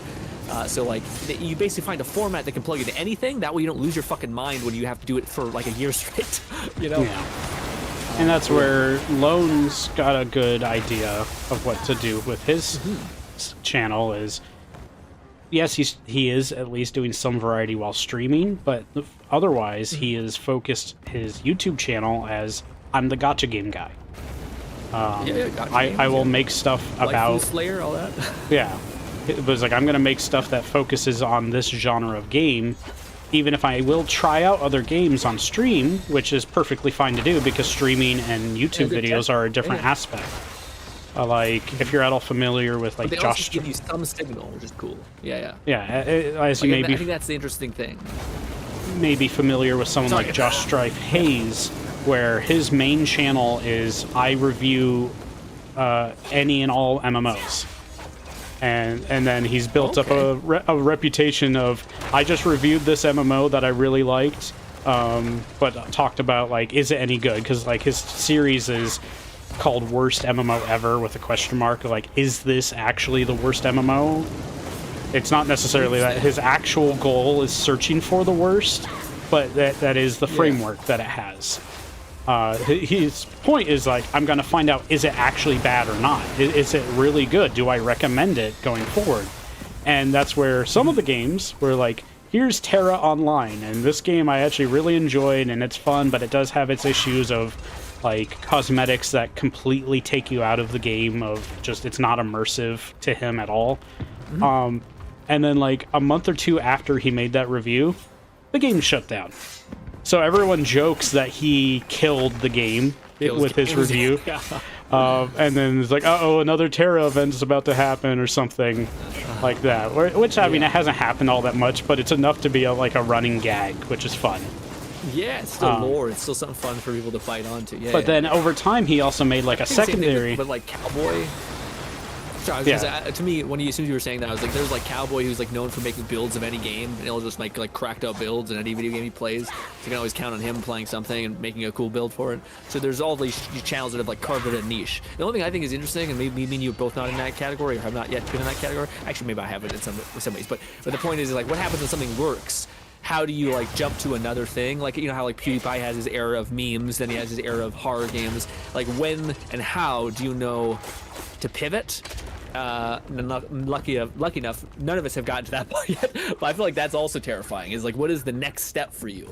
Yeah, I don't think it's always what you want. And even then, with those bigger channels, they've had their different eras, as you've just said, where, like, I mean, Markiplier had his experimentation and like original idea arcs for the last however many years, where it's like, okay, let me make what was it, a date with Markiplier, and then it became a heist with Markiplier, and then In Space with Markiplier, which at the time was his like magnum opus. But then he played Iron Lung and was so enthralled by that game, despite it not having much lore, because it was like a solo dev indie game that but he decided, it's like, well, there's enough to it. And then there was an official lore update added, which also had like a Markiplier Easter egg mode as well. I'm gonna hold that movie for him. Yeah, and then he made a whole movie about it. And so now everyone's like joking that, oh no, this next game he's gonna have to make a movie about, where it's like White Knuckle and some of these other things he's been playing. But he is kind of wanting to move on to do other things, and he's still also focused on getting Iron Lung out to like streaming services. So I think it's actually going to be like YouTube movies or something, which I'm like, Yeah, YouTube was giving him a hard time, and then he had to like talk to him. He's like, why the fuck is it harder for a content creator on YouTube to upload a movie than it is for like some sort of Hollywood bullshit? And he eventually got like, YouTube was like, oh god, oh yeah, well, it makes no sense, sorry. But I was gonna say, to your point, or like when I was hearing you talk about that, it made me have this thought of maybe that's like how all these channels, where it's Jacksepticeye, Markiplier, all these people. Maybe it's like the variable is you do something and then hopefully you resonate and it sticks. And then you almost have to like satisfy that community to the point in which they're like, maybe like, let's say 30% is willing to follow you past, even if you played something else. And then that's how they grow and grow and grow. Is it's basically just like find something that resonates, satisfy those people, like satiate them completely, and only then when you do that, 30% of those people, maybe if you're lucky, will carry you on to the next thing. And if you do that for 10 years, now you have like the same community, and you basically have confidence in like, oh, I can go anywhere, because it was like that 30% is like 1 million people on anything I do. I can do anything and have fun. But so then I would also have to say that is such like the 1% chance for people. It is. It's like, if everyone could get that success, that would be amazing. But I think a lot of people get lost in the thought that, oh, I have to be the next Gargura, I have to be the next PewDiePie, I have to be the next Mr. Beast. No, you don't. You need to enjoy what you do, whatever it is you do. And eventually, as long as you stay consistent with it, and that doesn't mean like what I'm doing, where it's like, okay, I stream daily. That's just what I've been enjoying to do, for now at least. But it's like, consistency isn't like, oh, well, I have to do this exact number, I have to always have this many viewers, I have to have this many subscribers, I have to have this much donations all the time. That would be great, but nothing's ever going to work like that if you're being realistic with yourself and with what you're doing. Oh, for sure. So if I could interject too, because this is interesting. So I totally agree with you on like the consistency and all that stuff. But for me, I feel like it's always like, sometimes questions are better answered in a different circumstance. So like, say if we have the aspiration, I think many people would have, even people who aren't following streaming and whatnot. So I think it helps to ground them so that they can understand this too. But say if you have something like you want to have, you have a list of things in which you want to find in your companion in life, whether it be a boy, a man, whatever you want in between. And basically you're like, hey, I want to find this person. Now the thing I always like is a thing that I found in business, which I think is interesting, which is, if you want this thing, you're going to have to you're going to have to experience that thing's level of pain. So whatever it would cost to do that, you're going to need to pay that price. So it's not that you can't have these big aspirations, but you have to be willing to like put up with an astonishing amount of pain. So like, if we were to have a random person, and we were to say like, okay, you have a long, like a big list of things that you want to have this person, your lifelong companion, to have. Beautiful, a certain physique, all these things. It's totally possible that you could get those things. But the issue is that you have to like go for like years straight going to every mixer. You have to get rejected thousands of times, like unreasonable amounts of pain. And it will increase your probability of getting that on a long enough time horizon if you do those things. The issue is that most people aren't even willing to do like a quarter of those things. So I think it's like, maybe to your point, what Fluff is saying is it's important to understand what you're willing to give and what you're willing to, and if you're not willing to pay the price, you shouldn't be expecting the reward to get all those things, because there's a chance you could get lucky, but more often than not, like all these people like Markiplier, PewDiePie, you'd be blown away at how much stuff is going on in the background, how much stuff they had to sacrifice, how much stuff they weren't able to do, all of these things, how much risk they were able to take on. So I feel like, if we were talking about going back to the YouTube thing, I feel like if you were to basically, like, I think one of the better examples is like at least that I've seen. This is something that I struggle with personally. So like Lone, in my opinion, has a pretty good like numbness to the way he's approaching, I think, content creation in some capacity, in the sense that I feel like Lone is like, if this fails, I'll just try something else, and I'll just like do another thing. I'll play another gacha game. I'll try another angle. I'll try another challenge run, or I'll do another thing. And I find, and at least I can speak for myself, but I find I commit too much. I find I get too attached to like this idea or this format or this type of like game that I like, and I'm not as like a fluid as I should be, as far as like, because again, it's about like how many reps you're able to take, and if you're able to understand when you finally do succeed to lean in and not to keep doing the thing that we just mentioned, which is like you're training yourself to just keep asking people out, or asking what new game to play and all that stuff. So I think that helps to gauge like the cost to everything, and how I think you can succeed. I think you just also have to be willing to pay that price. So sorry, go ahead. And also, I laughed a bit when you were giving the example of like who to date. I was like, yes, the two genders, boys and men. It was just like that made me laugh. Yes. I mean, hey, it's whatever floats your boat, man. Maybe in the future we got aliens up here. Maybe we got robots. I mean, if you're happy and not hurting anybody, do you? You know? Yeah. That's my personal feeling. And that's how I feel about it. Similarly, it's like, hey, just as long as you're not hurting anyone, enjoy yourself. Yeah. And then also, there's no like, animals. That's the thing. Yeah. I mean that would count as harming. Yeah. So. Will it? I mean, hypothetically, it's a fucking dark conversation, but maybe they're like, the dog loves you to death. Let's stop. Let's not go this far. Let's not.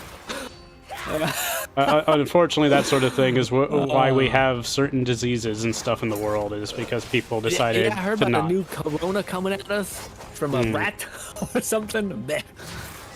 Yep. Also, Ebola's coming, and I don't want to talk about world news. It makes me depressed. Anyways. Yeah, let's not. Yeah. I'm fine not talking about that. What do you call it? Yeah. But I think that's interesting. Again, I think again, I only can speak on behalf of myself with this, but like I'm planning on doing like kicking up my YouTube thing again. So like I'm gonna kind of get back into the game. Not quite get back in the game, but like I'm still planning on my version of the game is basically trying to like just support myself, basically. So my main directive is going to be like pushing people to maybe make a purchase rather than just to like have engagement, so to speak. And we'll see which one ends up winning out. But I've seen that as like one of the things that people have talked about. It's like your videos aren't necessarily your product. Your videos are your advertising for your products. Yeah.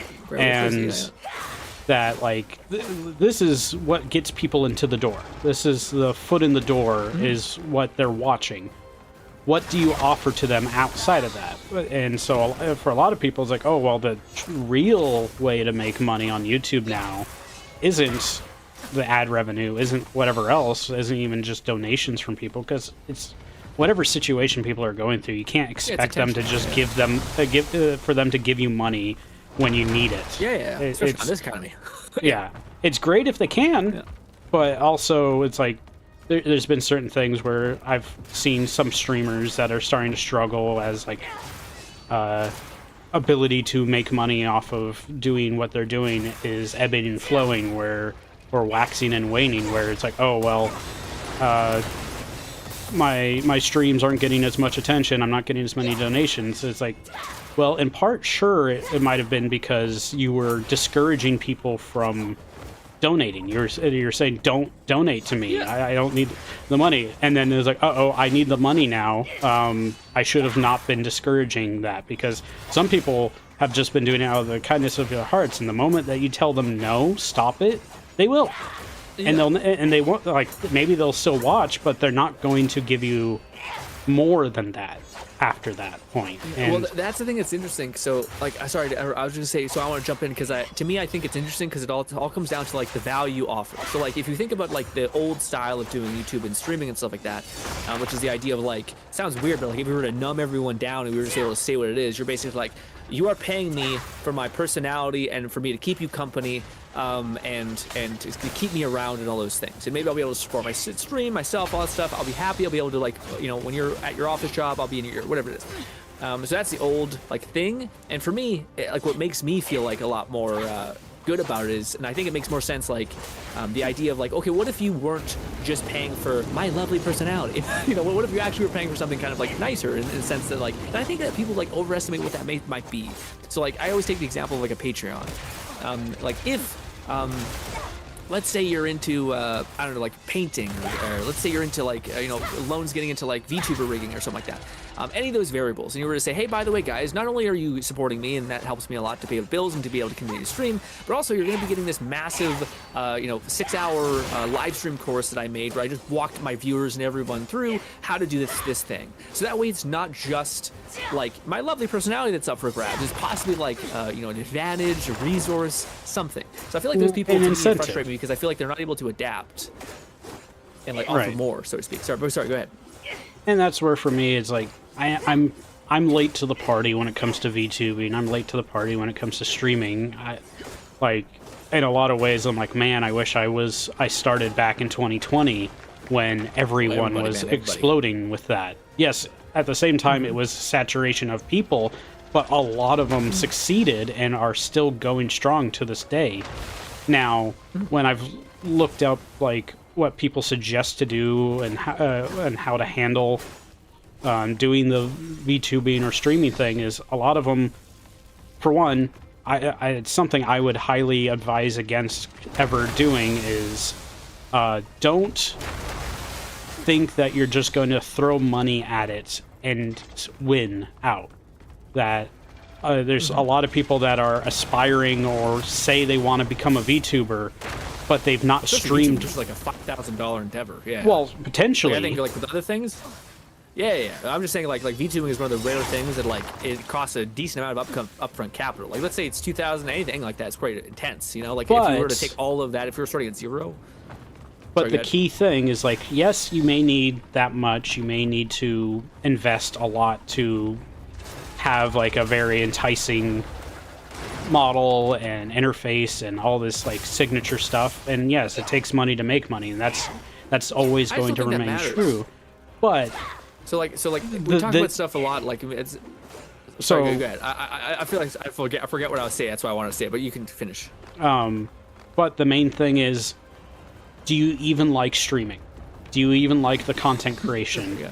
If you haven't done any of it and you think, oh, I'm just gonna make it big because I have this anime woman model with big boobs and stuff, it's like, that's not guaranteed. I've seen so many that are both real women and otherwise have their VTuber, and it could be busty, it could be gooner bait, it could be all of those things, or it could just be that they're a wholesome person that has an entertaining personality, and one will succeed where the other one doesn't. Just because they have their sexualization does not guarantee anything. Just because they threw $5,000 at a model does not mean you're gonna actually enjoy being a streamer, that you're gonna enjoy making videos. Have you done any of this first? If the answer is no, try doing that first. Even if it's a separate channel first. If you enjoy the flow of streaming, if you enjoy making content, if you enjoy making shorts, if you enjoy making tutorials of things, if you don't enjoy making, you're not going to go very far if you try. A lot of, like, it's been said that, like, a lot of VTubers try it and then they quit after, like, 3 to 6 months because they're not having fun with it, or they just realize, oh, I'm actually not built for this sort of thing. Yeah. That's a big thing. People don't realize like all the weird stuff that comes with streaming. But I was gonna say, the first thing that I wanted to mention real quick is that, I think like again, it helps when you add separation to some extent of like when you're talking to or talking about stuff like this. So like, if we take the example of like a pursuit that's kind of very strange, let's say it's yeah, sure. It's just because it's close to me in a sense. But what do you call it? Let's say it's like painting. So like there is professionally painting and being paid to paint, and then there is liking the process of painting. I think they're very different things. So like you can like painting. I know a lot of people who love painting, but like if you make them, like you force them to follow a structure of a character and you don't let them be free at all, and you have to abide by this type of character output, they'll just say it sucks all the fun out of painting and they won't paint anymore. Like painting so by the numbers too. sort so, of like, thing. Yeah, exactly. So like people are like, oh, I like the freedom of this, and it's like, okay, well, if you want to do this professionally, you just have to follow like the rules because someone's like asking this for you to do this. Maybe there's exceptions to that for sure, but like, so I think it's the same thing for YouTube and streaming and all these kind of things, where like you can maybe really like the process of streaming, but I don't always know if I agree with the idea that just because you like it may be the thing that gets you to succeed in it. Well, so like I think there's two different modes. No, I know, Fluff, I know. I do think there's probably you need both to work because if you know how to stream and you know how to be successful, but you fucking hate it, you won't do it. But if you know how to do it, but you won't do any of the things that actually like get your name out there by doing like a new trend or whatever, then you're not going to succeed either way. So you almost need both to be able to enjoy it and also to understand what actually moves the needle. And furthermore, to one more point, you mentioned that like the model. Again, I always like do this because it takes your emotions out of it. But like if I were to completely numb my emotions, and I couldn't like personally whenever I'm watching a VTuber, it's usually almost always like I seen them in a funny clip or a funny short or something, and their model wasn't even in like the zeitgeist. So like I think people massively over put importance on the model, the sex appeal, whatever. I think people, man, are like significantly more simple. It's whatever. What did you provide to me? Did you provide to me enjoyment? Happiness, drama? Did you provide to me like relief of anxiety? Like any of these things. And I don't think any of that comes from like the model. I think the model is something that like you capture the hardcore community that you have. That's the thing that I think makes things like actually interesting for people. But I don't think I think like the idea that if you're gonna start doing a YouTube thing, you're gonna do a VTuber model. I think like what you did, Fluff, is excellent. Where like I want to pursue it, I'm interested in it, but like that's not gonna move the needle at all. Like when have you met someone who's like, well, actually, because they had a model with big pair of tits, I watched them every single day as a loyal viewer? Probably not. You know, it's usually because they have humor that I like. They play the games I like. They help me out with this certain thing. It's their personality, and if they don't have a very compelling personality, no one's gonna watch. No one's gonna care. I also think that there's like for the sons of bitches out there, there's also hope for you. Okay, yeah. You don't have to be the most pleasant person. You can just provide value. Like I think Cowboy, a great example. I don't think he like tries to be overly friendly. He's just like, no, I make great builds and people like him and I do the job. You know, like there's people who are like that, and I think that also means you can succeed. So I think it's probably better I would to say hedge your bets with one, because sometimes your personality may not be like super attractive to people. And I would say that you know. It's a difference of charisma versus charm. You can be charismatic and not be charming. You can be charming and maybe still be charismatic, but it's like a charm is more of like an attractiveness, whereas charisma is a mix of confidence and attractiveness and when I say attractiveness, I don't mean that it's like, oh, I find them romantically or sexually attractive. It's that I enjoy what they have to say, how they say it, what they're doing, how they present their information. I mean, there's tough because you can't track it. So like, sorry to interrupt you. I was just gonna say, so like to me, it's tough because like charm, charisma, and all these things are very subjective. And like, if you're trying to succeed, it like to bet on the horse that like you don't know if like you're like, because again, like you could meet 1,000 people, and some people would like, if you met the right 1,000 people, they're gonna be like, this guy's the best, and then you can meet people who are like, this guy's awful, annoying, whatever it could be. So for me, like that's like, if you're gonna bet on any horse, I don't know if I'd bet on like my personality or my charisma. I'd bet on the thing that I think you have the maximum amount of control over, which is like, what can I provide to another person? Like, what kind of value can I genuinely create for them? You know, so. But when you were saying that, I was just like, yeah, I agree, but. Yeah. Right, but what I mean though is that when it comes to like most of the successful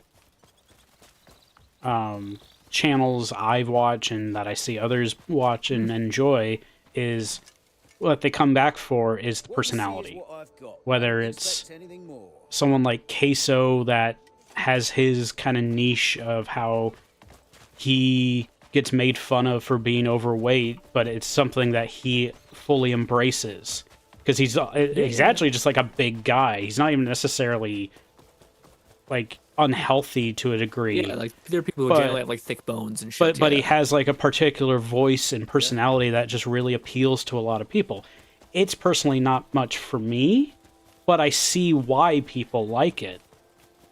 And I respect that's so interesting why like, they like it. I do agree there's a so I do agree that there's a percentage of people who like the personality. I just think that like nothing is it's tough because nothing is singular in that sense. Like, so for example, one of the things I think Queso does really well is he just like basically plays a shit ton of indie games, so it's constantly like let me put it this way. I think like the maximum test for like personality and charm being a variable is what can they play. So like if Queso played, let's say like, I don't know, like literally chess, like just something super flat out, like nothing was going on, do you think he would be as successful? Maybe he has like a level 10 personality in like a world of level 3s, you know, who knows?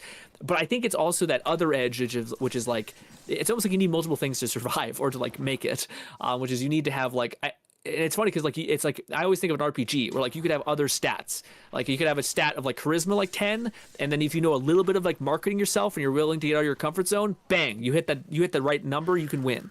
But maybe you're a person who's like, dude, I don't have any that, like I'm not very charisma inclined. Not that I couldn't learn, but just that it would take me a long time to develop that skill because I just never had the like communication options available to me when I was growing up, where you'd learn all that stuff. So then you're like, okay, well, what do I have? Well, I know how to code. I know how to do all these other things that maybe many people who have a lack of communication skills would find they have the technological prowess to pursue that. And then you're like, okay, well, what could I offer? Oh, I could offer, education. I could offer just help. I could offer anything. So I think that's an interesting way to think about how to solve any of those problems. Is like, okay, well, what do I have that could still provide you? Because honestly, dude, if you distill everything in life, like back down to like a tribal level, it comes down to like how useful are you in the tribe? Like, so Queso is a great example of he's extremely charismatic. He also knows enough about like the social engineering aspect, so he plays games that people enjoy watching that are like kind of indie games that have potential and like allow for funny moments to happen. He also communicates at a high level. But then there are other channels like the people who make builds, the people who make tips and tricks and all this stuff. And each one of those people have like their own tribal advantage that they're weaponizing and using, which I think is interesting. I just like that way of thinking about it because it makes it so that anybody can win. You just have to find the angle in which you can. It's like, what do you find, like, what can you offer to your, whatever it may be? What is it that you bring to the table?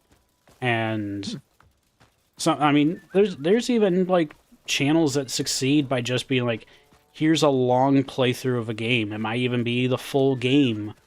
But also there's no commentary, but also there's no heavy downtime. It's just, I just keep going through it, and it's like, it's until I'm done with it, or until, and so some people enjoy that. Some people enjoy the no commentary option. Some people enjoy streams where they can just hang out and vibe with whatever the streamer's doing. Obviously they want engagement and interaction with said streamer.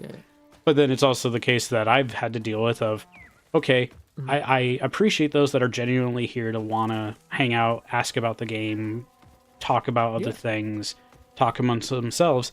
And then I get the people that are just scammers and bots, and we've had influx of that in general, where multiple people I know, at least by proxy, have been hacked. The Discord thing.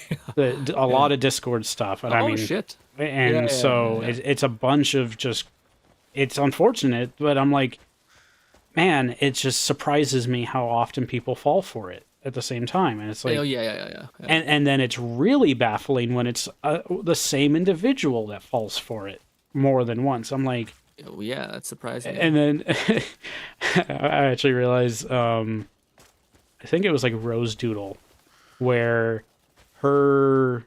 she uses a 3D model most of the time.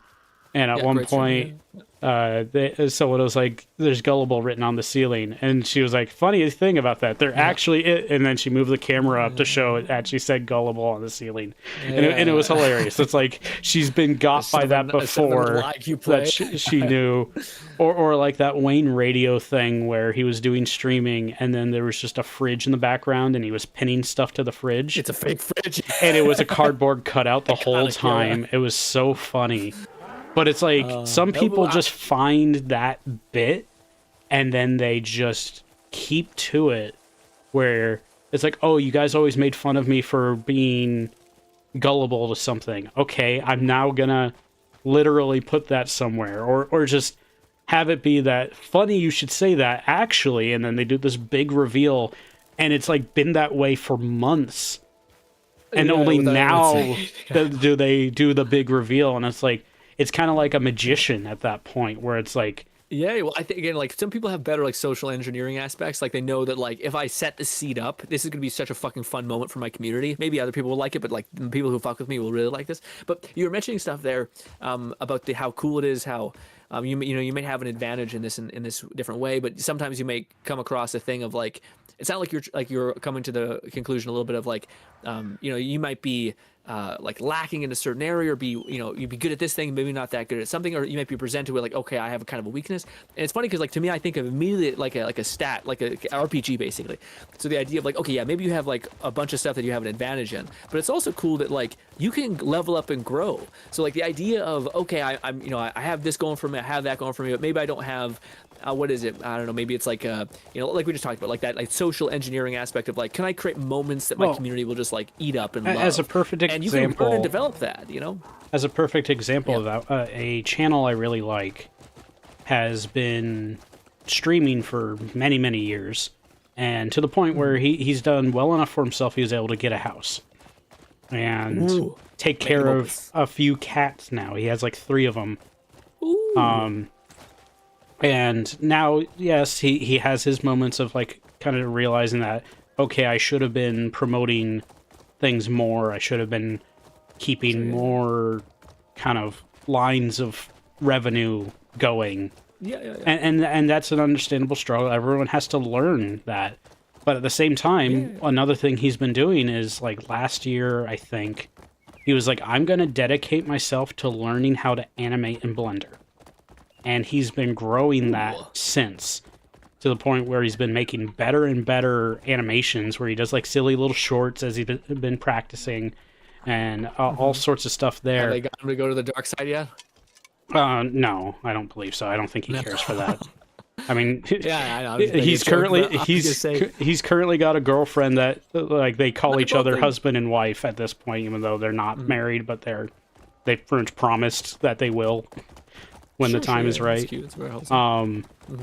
But it's like, I don't think he's going to go for that route. I mean, he might make jokes about some stuff and certain characters and stuff like that, but he just seems to enjoy making fun videos that include memes and things. But it's impressive because he was like, I want to learn how to animate. And he started from scratch, essentially, of, I don't know what to do, but I'm going to learn. And so he's been doing that to the point where every now and then he does a stream where it's he calls it a work stream, where he's working on the animations for a next video or whatever else may be. And he's done it's cool seeing that growth, like to have witnessed, to have been there before it started and to see where it is now is really cool. And so that's where, well, dude, so I'm so happy you brought that up, because what do you call it? That's one of the things that to me, like, I think that's like almost everything. Like, there's so many people who, and this maybe example is slightly different because I believe he like, the example that to me I would give a little bit is hypothetically say there's a person who basically is in pursuit of something, and then something like we talked about, like the RPG thing, like you're lacking in some area. Maybe it's like, I don't know how to. I don't know how to do advertising. I think that'd be a really good advantage for me to Lone, he went to Instagram and he used some of the Instagram advertising features to actually push his videos to more people, all that stuff. So let's say you determine that is like a massive unlock. And if you could do that, you'd massively succeed more than you currently are. the level of like pain resistance that most people have is most people will be like, yeah, but I could do that, but like it's new, and they'll come up with all these reasons why they can't. And to me, I cannot describe to you how much like, because maybe it's because I've like done a lot of that stuff at this point, but like a person who's able to say, irrespective of how I feel, I will still learn this. Like it's hard, it's difficult, it may not even become naturally to me, but I believe in my heart that if I know this, the game will become easier, the game will open up, or I will succeed. And to me, I cannot stress enough how much reverence and like respect I have for people who are able to be like, you know what, I think this matters, I'm going to learn it, and I may not even enjoy it, I may be hard, but boom, that's awesome. And if it doesn't succeed, it's like, okay, like if you didn't end up enjoying a new it, skill. Like, but then you can know? look back at it as like, well, what else can I apply it? It was that sort of thing when I decided to start streaming. It's also proof. It started with me being like, hey, I learned how to do Steam game recording. I learned how to make use of that system, and it was to provide gameplay footage for you because you were asking or offering to feature it during Hangout streams and stuff, and I was like, that's cool. And so I was doing that. I was like, well, if I'm playing the game anyways, I might as well record it. And so I learned how to do that, and I went through all the hoops that I needed to learn just to for YouTube to allow me to upload certain lengths of videos and other things like that. And then eventually it was like personal and family stuff kind of came up where I was like, okay, I should be more productive with what I'm doing with this. And so I was like, all right, let me try streaming. I've been enjoying VTuber stuff for a long time. I can learn how to get started with it. And so I did. Now, have I made massive success? No. Am I going to worry about that? Not really. But it's also that I have developed things that I didn't know or didn't think I would know until I finally did. You develop proof. So like the thing that's important, like again, like the thing that like unfortunately the reality of life is that you cannot so I always feel bad because I feel like some people maybe take this too harshly, but I don't think you deserve anything. Like you could have been born in a third world country where you're starved to death, where you had every atrocity put on you. So like you are owed nothing, like full stop. So then the reality is that you're owed nothing, but that also means that you also have the small chance that something can work out. And the only thing, and that in my estimate over the small amount of time that I've been alive, is that the only thing that really matters is skills. So the more skills you acquire, the more things you understand, the more things you dedicate to learning, the better probability you have to actually succeed. So the reality is, and it's funny because, man, if you look back at your life, whether it's you're in pursuit of anything, there's not any times where I'll look back and be like, oh, absolutely I wouldn't have succeeded there because I didn't have like nearly the skills I have now, which I know would have massively helped, and I still couldn't make it back then. So like that's how much work and like skills and tiny things that I didn't know I needed that I needed to know. So for me, not even for me, like in your instance, which I think is probably one of the best things I've seen recently, it's that, like, to me, I think, and maybe I should relate this more to myself, which is like, for me, I've been in this constant feedback loop of that, which is like, okay, I didn't know how to do this thing. I have to stop and learn this whole new skill. And I've done that like so many times. And it's not that I'm trying to gas myself up here. In fact, if I could be honest, there's been, especially recently, there's been times where I have been fully disarmed by the fact that there is still more stuff to learn. And it's beyond exhausting when you're at like rep 800 of, oh, guess what? There's another thing that you don't know that you'll have to learn up to do, and you have to do it. And I think like for people who are like me, who are maybe like, you know, you're naturally trying to like constantly get new skills and constantly pursue stuff and constantly trying to solve problems. A thing that I hope I could convey to people like now is it's okay to be like, hey, you can slow down, you can take a beat, you can take a minute and recover, and then get back at it. Like keep learning more skills, because like the road of life is filled with 1,000 skills to learn, and every single time you acquire a new skill, you'll be like, oh shit, dude, I didn't realize how like this one skill made this like 10 times easier. And woe is me to expect that this other thing would have worked out when I didn't even have half of those skills or half of those understandings, you know, whether it's like editing, whether it's like communication tips, anything. So for me, I think that's like a massive unlock if I give to anybody, is just keep trying to collect skills like they're like little pieces of candy. And if you do that for like many years, you won't even imagine what you could become, you know, irrespective if you get the goal you want necessarily. And part of that I would add to is that sometimes you just have to wait until you have a hurdle, an obstacle that you never would have considered this as a solution, and you never would have considered this as a skill that you wanted to pursue. sometimes you just have to wait for that moment. Sometimes you just have to, and also not be actively waiting. Like, it's just, okay, keep doing what you're doing, enjoying what you're enjoying. I'm a little impatient, but I well, understand. right, but it's that, like, okay, Been seeing. when I got started with multi-streaming onto Twitch, I didn't know a lot of the ins and outs of what to do with it. Like, compared to YouTube, right now, YouTube's pretty rudimentary or pretty plain about it. Whereas with Twitch, there's all, of course, it's based around streaming, so of course it's going to have more features and things to do. But that's where interactive things, but that's where it's like, I've had some of the bots and stuff that I've had to deal with, but some of them have been helpful advice of being like, well, why don't you have this? Why don't you have that? And it's like, some of it is, well, I can't afford it right now, but I'll keep it in mind. I'll make a note. Beautifully said. It's funny because you say that. I think like it's also that's an incredibly hard skill to manage, which is like most people probably don't mean the most negative connotation of what they're saying. Most people are basically like there's a bunch of ways you could take something. Like you could take that viewer and be like, that guy's an asshole. He's pointing out something. I feel now I'm at a deficit, or I feel like insufficient. But if you're constantly pivot your brain to being like, okay, no, like you just described, which is like, okay, maybe this person is just kind of excited for me to have this next unlock. Like as an example, I'm excited too, and I can't wait to get there. Well, as one example, it's like someone was asking, it's like, why is there not all this clutter on the stream screen like many streamers have? That's a bonus, And it's like, part of it is like, well, I wasn't affiliate yet. I don't even have the means or option to add a lot of those fun integrations at the time. So. Okay. But then separately, it was like, okay, well, why don't you have any Twitch panels? And now I do. Like, I don't necessarily have super customized stuff. It's like, well, it's what I can afford, which was, is it free? It was kind of the option I had.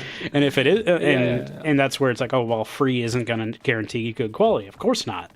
But that's where that's where you get crafty. But as we talked about earlier with like VTubing and stuff, where like, oh well, everyone thinks that they need to have like a $5,000 or whatever the range is now, $500, even just $500 model, and it's like that doesn't guarantee anything. Also, my model, the one I'm using right now, $10. I could have spent more, but $10.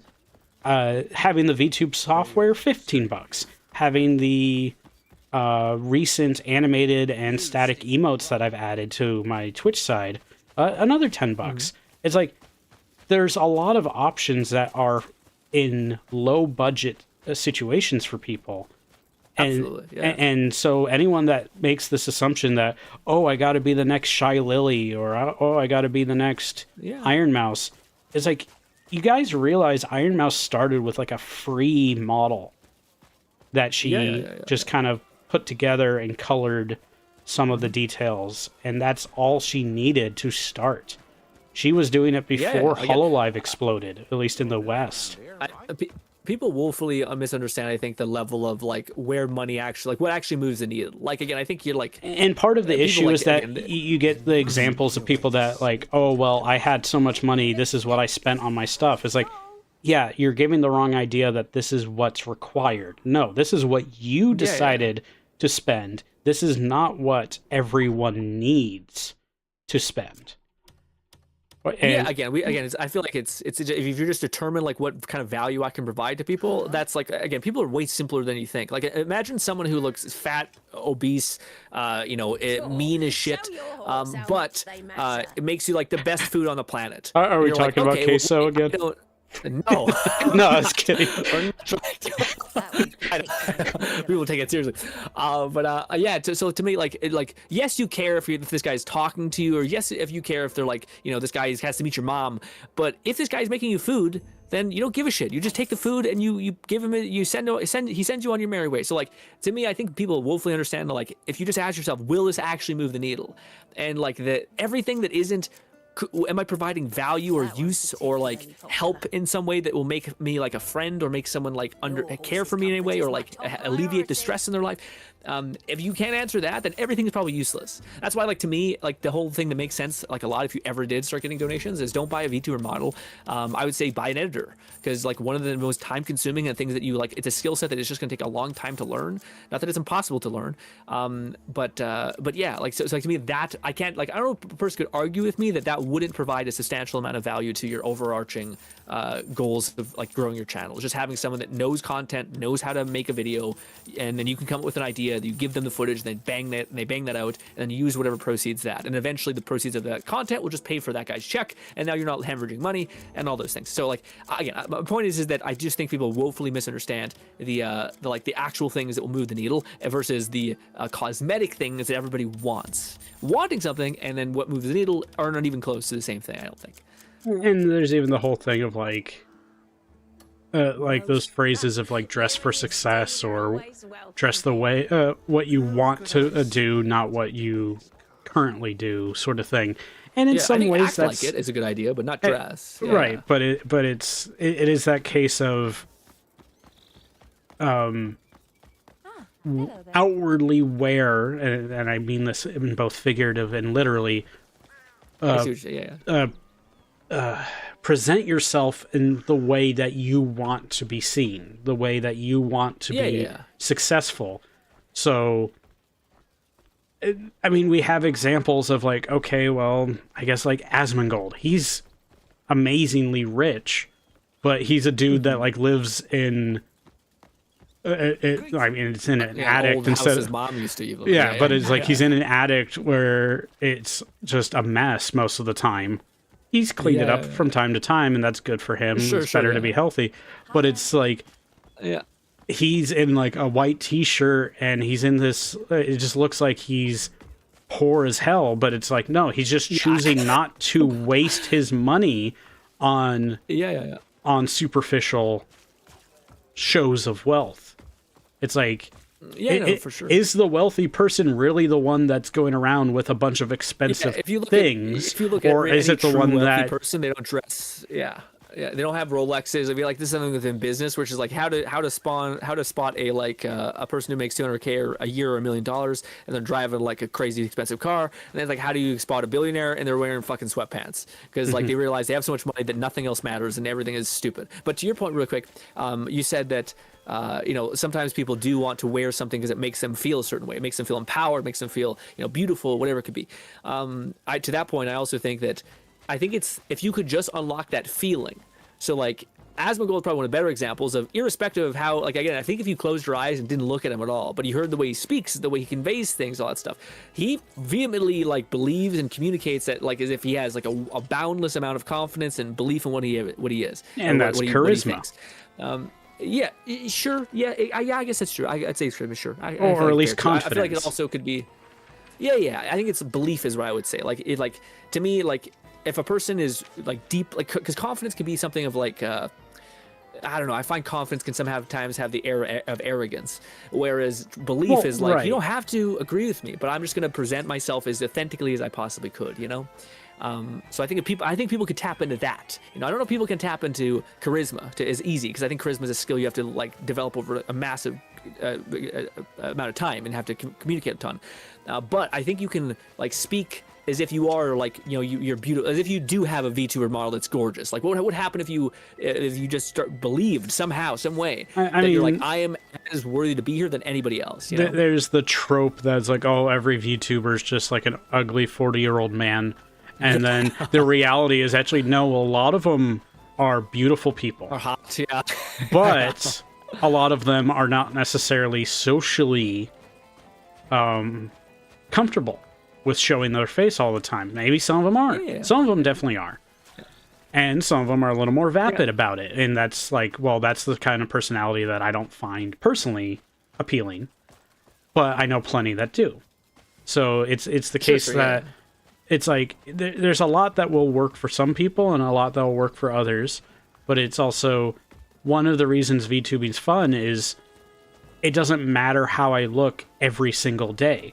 Whereas some people would probably get absolutely exhausted having to maintain the facade. It's like, it's not to be rude about it, but it's like they're maintaining like, if they're covering themselves in makeup, doing their hair up, all that sort of thing, and then like a dude that streams at the same time, he's just there in like a shirt or a hoodie or whatever, and it's like there's that contrast. But one nice thing about VTubing is you don't have to worry about that. You can still, it's funny, enjoy the makeup or whatever else that you enjoy wearing. But then it's like, okay, well, I could be without pants right now and no one knows. Hell, Markiplier has done videos where he's not wearing pants and no one knows. So it's just like, that's like, it's all about how you present it. It's all about how you've chosen to frame your content, how you've chosen to present yourself, present what you do, all that sort of thing. Yeah, absolutely. Yeah. I was gonna say, just one, because we gotta start winding down a little bit, because I one, have to use the washroom, and two, have to finish this paint thing. But I was gonna say, it's funny you mentioned the that thing with like, as much as I do empathize with women's struggle in that way of like, having to manage appearances and all that stuff, but I also do think that it's like, again, we talked about how like VTuber models don't actually like matter. I don't think, as far as like you having one or not having one. I do think there's an interesting conversation to have. It's if somebody is like, I don't know how the right way to phrase it, but like if somebody is severely, let's say if someone has severe burns all over their face, I do think that can be, give you a debuff. Unfortunately, I wish it didn't, but I could see that being the case. But in the context of a woman who has a specific type of, aesthetic, as much as it is a frustration that they may have to put up those appearances for makeup and glam and all those things, I also think that it is true as well that they may have a benefit to that like men don't. So I don't think many people would, like, say if we did find a guy who glammed himself up, made him look nice, I don't know if he would find an increase in viewership the way that men typically follow beautiful women. So I think it's a double-edged sword perhaps, and VTubing just makes it so that you don't have any of that double-edged sword. You just have nothing but gain. But yeah, sorry, get ahead, Flo. But yeah, but it was like one of my main points there is that there's so many people that are like, yeah, they actually look amazing. They are well put together. I mean, at least physically, because mentally might be a whole different case. Or most people are beautiful, yeah. But it's like one reason that I'm not sure if it goes for all VTubers, but there's many of them probably is, well, I want a visually attractive thing, but I don't want it to be me on the camera all the time. That I want people to be there for what I can offer outside of my looks. Now, there's still those that want just their looks. There's some that maybe don't have all that great of a personality, even with VTubing, because a VTuber model or any amount of fashionable appeal, any of that doesn't matter for a lot of people. Because it won't matter to others if you are a unpleasant individual to deal with. Now, some people don't care. Some people like personality, like looking. There's some people that unfortunately are just as mentally unhealthy, and will be like, well, this is what I want. This is what I vibe with. This is what I enjoy. Yeah, you want a damaged and fucked up individual. Yeah. There's definitely people who are all kinds of people in this world. But like, I was gonna say, there's the jokes of like, I can fix her, she can fix me, she can make me worse. There's all those things, and that's fine. But it's not necessarily healthy. But it's like, well, if this is how you choose to enjoy your time, if this is how you want to spend your money, spend your time, whatever resource, whatever investment you make, that's perfectly fine. Yeah, dude. We could have a conversation about that, but we probably won't have enough time. But I was gonna say, basically, I think what you're largely saying as well is like, or like something that I see constantly, man, is I see so many people try to get in other people's business, and it irks me. Like whether it's people who choose to partake in like an OnlyFans situation, or people who have a various proclivity of any kind, and they have a strong belief on it, but that doesn't affect them at all. Like just again, I can't stress enough how it irks me when I'm like, just if it doesn't affect you, just fuck off. Like it's not involving you like any of these things. I've definitely dealt with that over 20 years actually, really. Yeah. Of like, well, for a lot of my life even, is I've grown up with misconceptions and prejudice of things. I'm not saying that it's like, oh, well, I'm worse off than other people. No, I'm not saying that. But I have had my life experiences of, I grew up as a member of the Mormon church, and I had so much misconceptions about that. There's always the thing of like, oh, well, aren't you all polygamists, and aren't you all this and that? And I was like, no. It's that, yes, there are like these weird offshoots and other things like that, but I've had to explain to others that is like, this was during a time during, I think it was like the American Civil War, and or maybe at least the Revolutionary War, I forget which, but it is like the reason that misconception existed was back then those that were Mormon were essentially sent away from the current U.S. colonies, the current whatever the states were at the time, the 13 colonies. So they moved out to a place like Utah. But then things like I guess by this point it would have been the Civil War was happening. So they were getting drafted back. So it was like, oh, we actually need more men. Let's take all of the young, capable men and leaving all of the wives and children without anyone to take care of them. Like, they didn't have shelter, they didn't have income coming in and that sort of thing. Well, and that's just the way the world works at that time. Yeah, the whole time you were saying this, I was thinking back then, like, it's people are insane. I hate when people judge people from the past in the same way they judge people currently, because it's like a undoubtable fact that the more technology and the more more resources you have, the significantly less savage you become. But to your point on that, which I always thought this came from it, but like most families back in the day had to have like 8 kids because like 5 of them were going to die. Like there was that too. So yeah, but where the misconception came from was, for the few men that were still capable of like building and everything else, they were more or less assigned to take care of the women and children that just lost their husbands, that just lost if they even survived the war. In the meantime, it's like, if the war is taking years to come to a conclusion, what else are they supposed to do? It was at a time where they didn't have it was before the Rosie the Riveter sort of things and that sort of things, where they were having women pulled into the workforces and doing all this good work, and it's of course shaped to where we are today to that degree. Well, but it was a case that the main thing was that the misconception is that the men had to take on these additional women and children and take care care for them and build them houses, because that was what you had to do back then. No one just had homes. There was no real estate sort of thing at the time. So the misconception was, it's like all the Mormon men have a bunch of wives. I'm like, they didn't. They were essentially assigned to be like, okay, we only have like 14 men and 40 something families that are now without their husbands. Let me interject because I feel like this is like again, one of the things I always like to do is when I hear stuff, I'm like, I feel like there's a way to hit this that would make sense to anybody no matter what happens.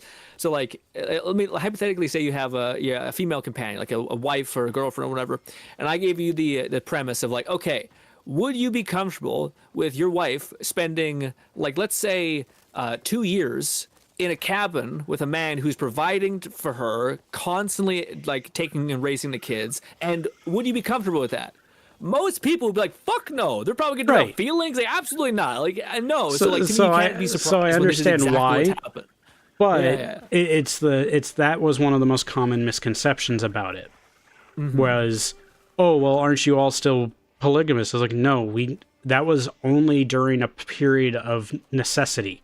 Yeah. And it wasn't even necessarily, place of sadness, and it wasn't even necessarily, they did die. But it wasn't even necessarily that, they married all these women. No, is that they were giving them shelter, giving them safety, and building a house for each family and everything like that, and making sure that they were taken care of while their brothers, husbands, etc. were out at war. That like they were being drafted or taken away to fight in a war that, for one, they were sent away from the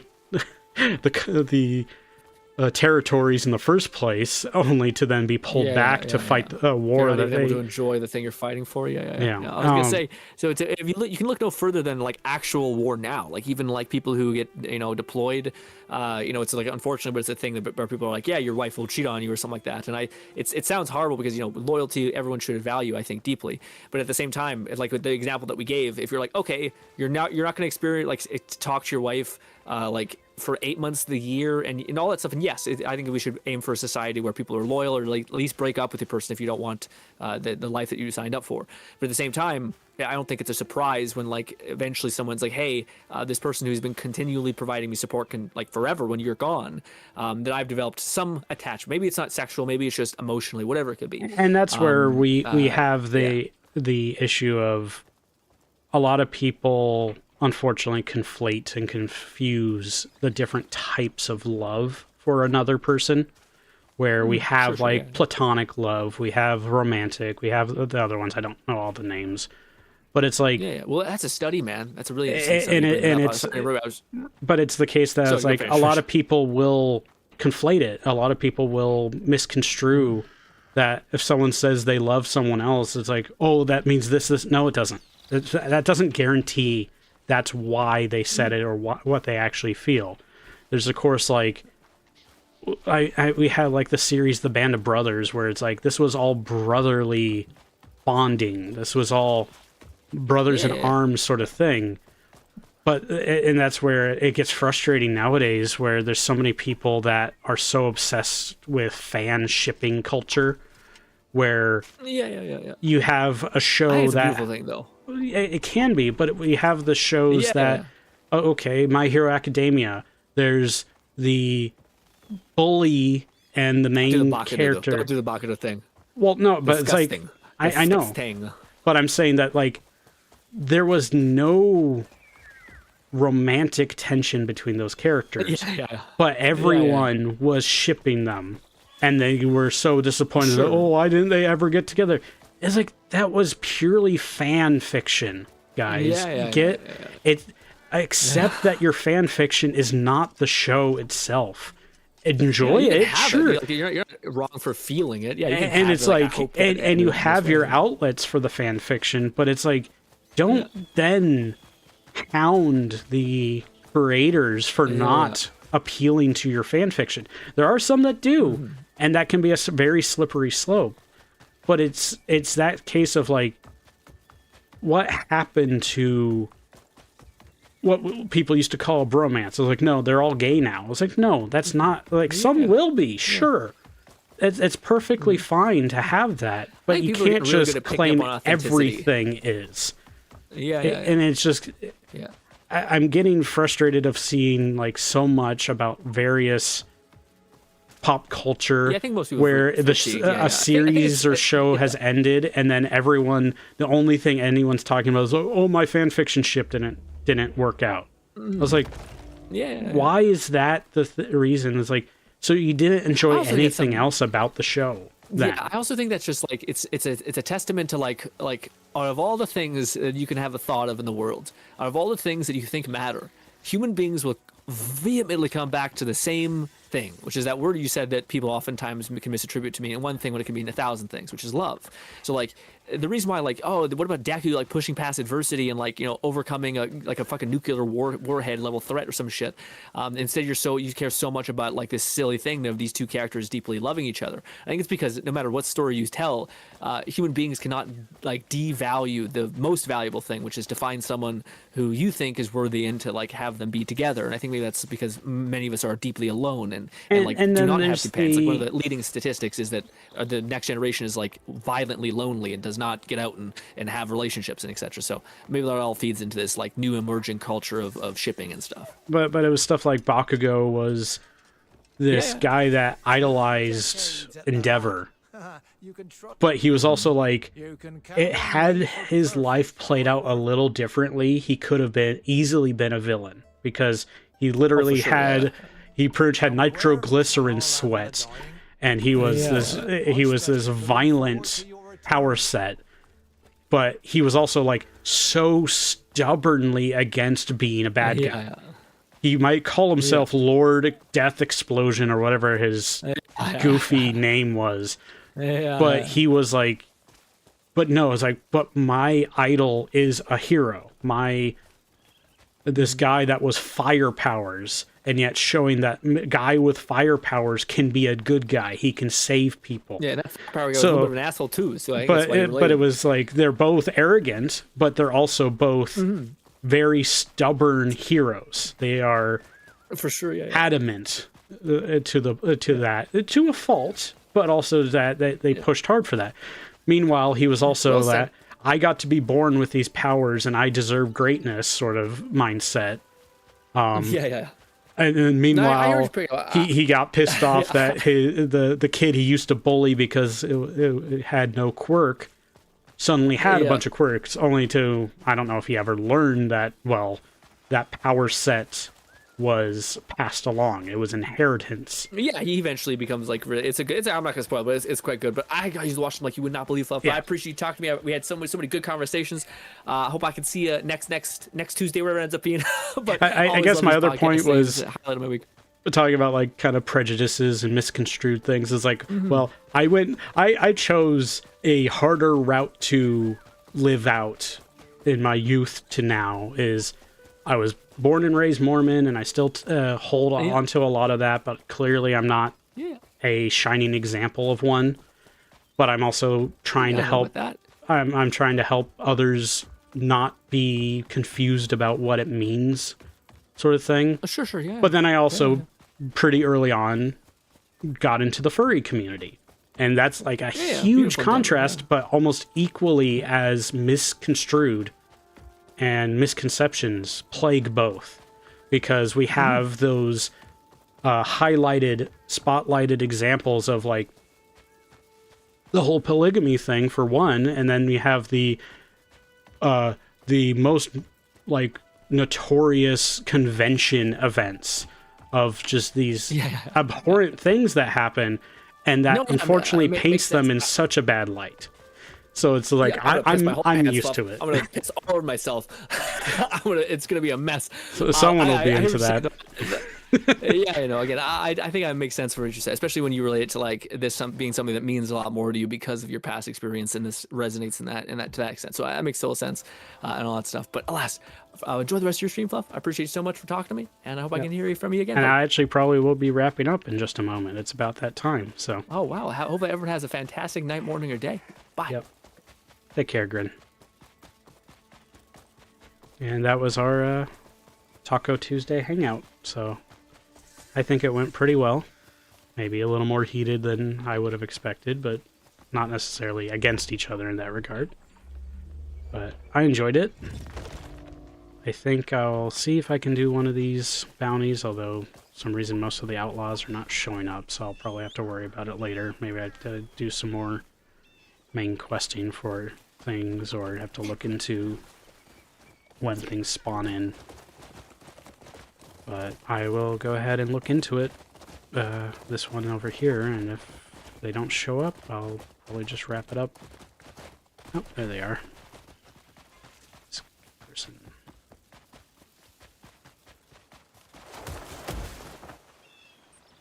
Who the hell are you?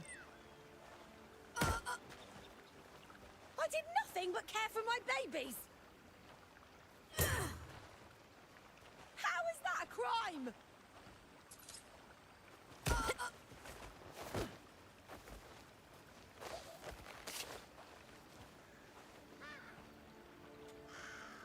You'll be the one to blame if they wither. Don't you feel pity for a mother parted from her children?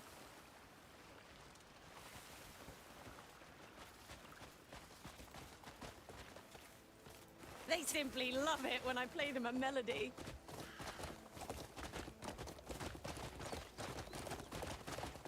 What if they start causing trouble without me there to feed them? I feel like she's talking about plants, not people, but...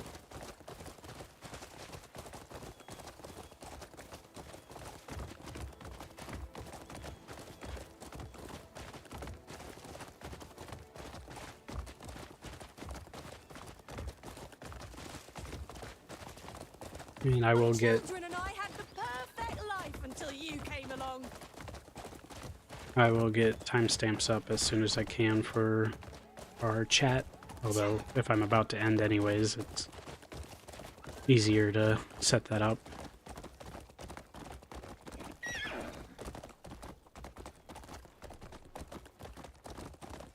Watch yourself. Took the wrong path.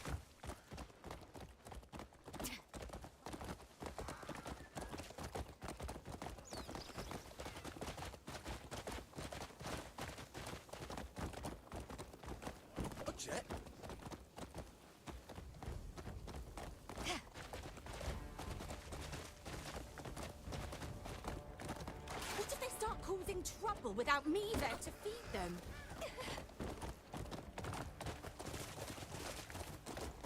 You wouldn't know it. They crave special care.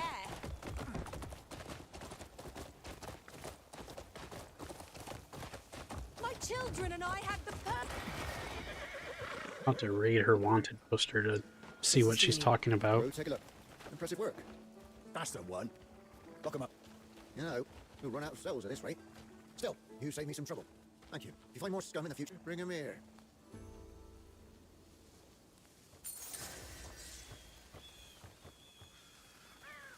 What was that bounty?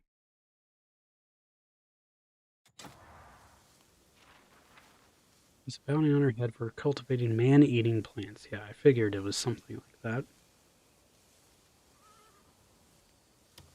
Minor than her babies or her children.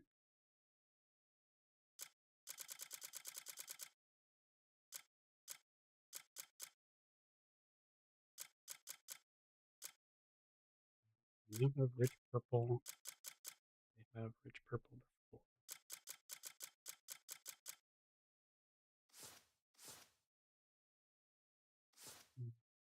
Knowledge. New dye, that would confirm it. Does not look like it's new. Yeah. So I'm missing deep and dark. Which unfortunately has become harder to acquire, but oh well. Let me go ahead and just mark the rest as red. Let me make my way over to the camp. And I do hope you enjoyed. I will be back to doing more of this on Thursday, but we'll be doing Rogue Trader tomorrow with my brother, and I hope you all are able to enjoy that for Warhammer Wednesday. Let me see if there's anything specific I can stow away here. For that. Wearables.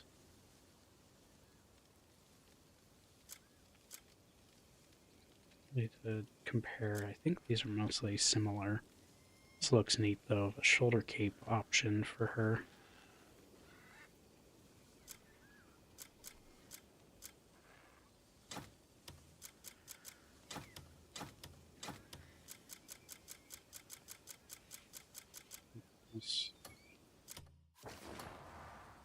I do have the little headpiece I can have her wear now, though the hairstyle probably need to hide the helmet for a while. At least I can wear something on her head now. Gameplay.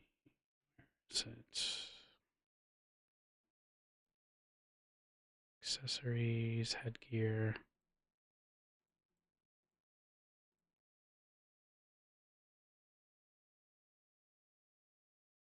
I'll just do that for now. I don't want to change your hairstyle.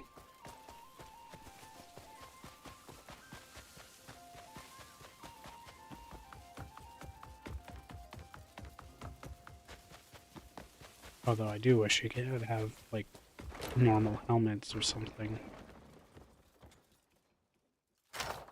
Instead of just, like, little circlet tiara sort of options, which is fine. It's just nice to have both.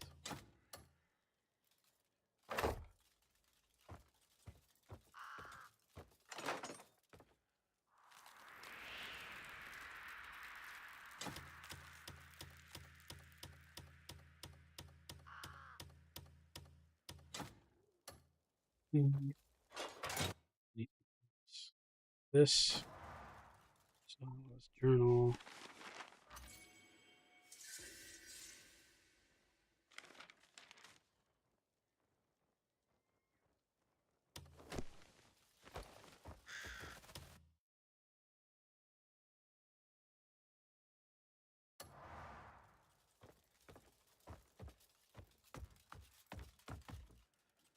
At some point, keep misremembering where to go for it.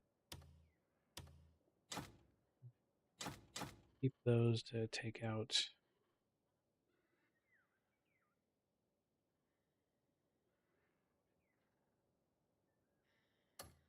What is your current armor called? So this is the shoulders for her.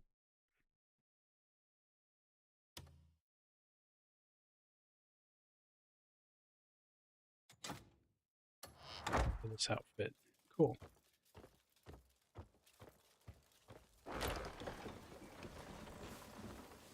That looks good. I like it. I'll have to dye it later. But I'll worry about that for next time. Here. Okay. I'm going to go ahead and look into rating someone over on Twitch. I'll get timestamps set up later for this stream. So I hope you all enjoyed, and I'll see you in the next one. So have a good evening, have a good night, and until next time, bye for now.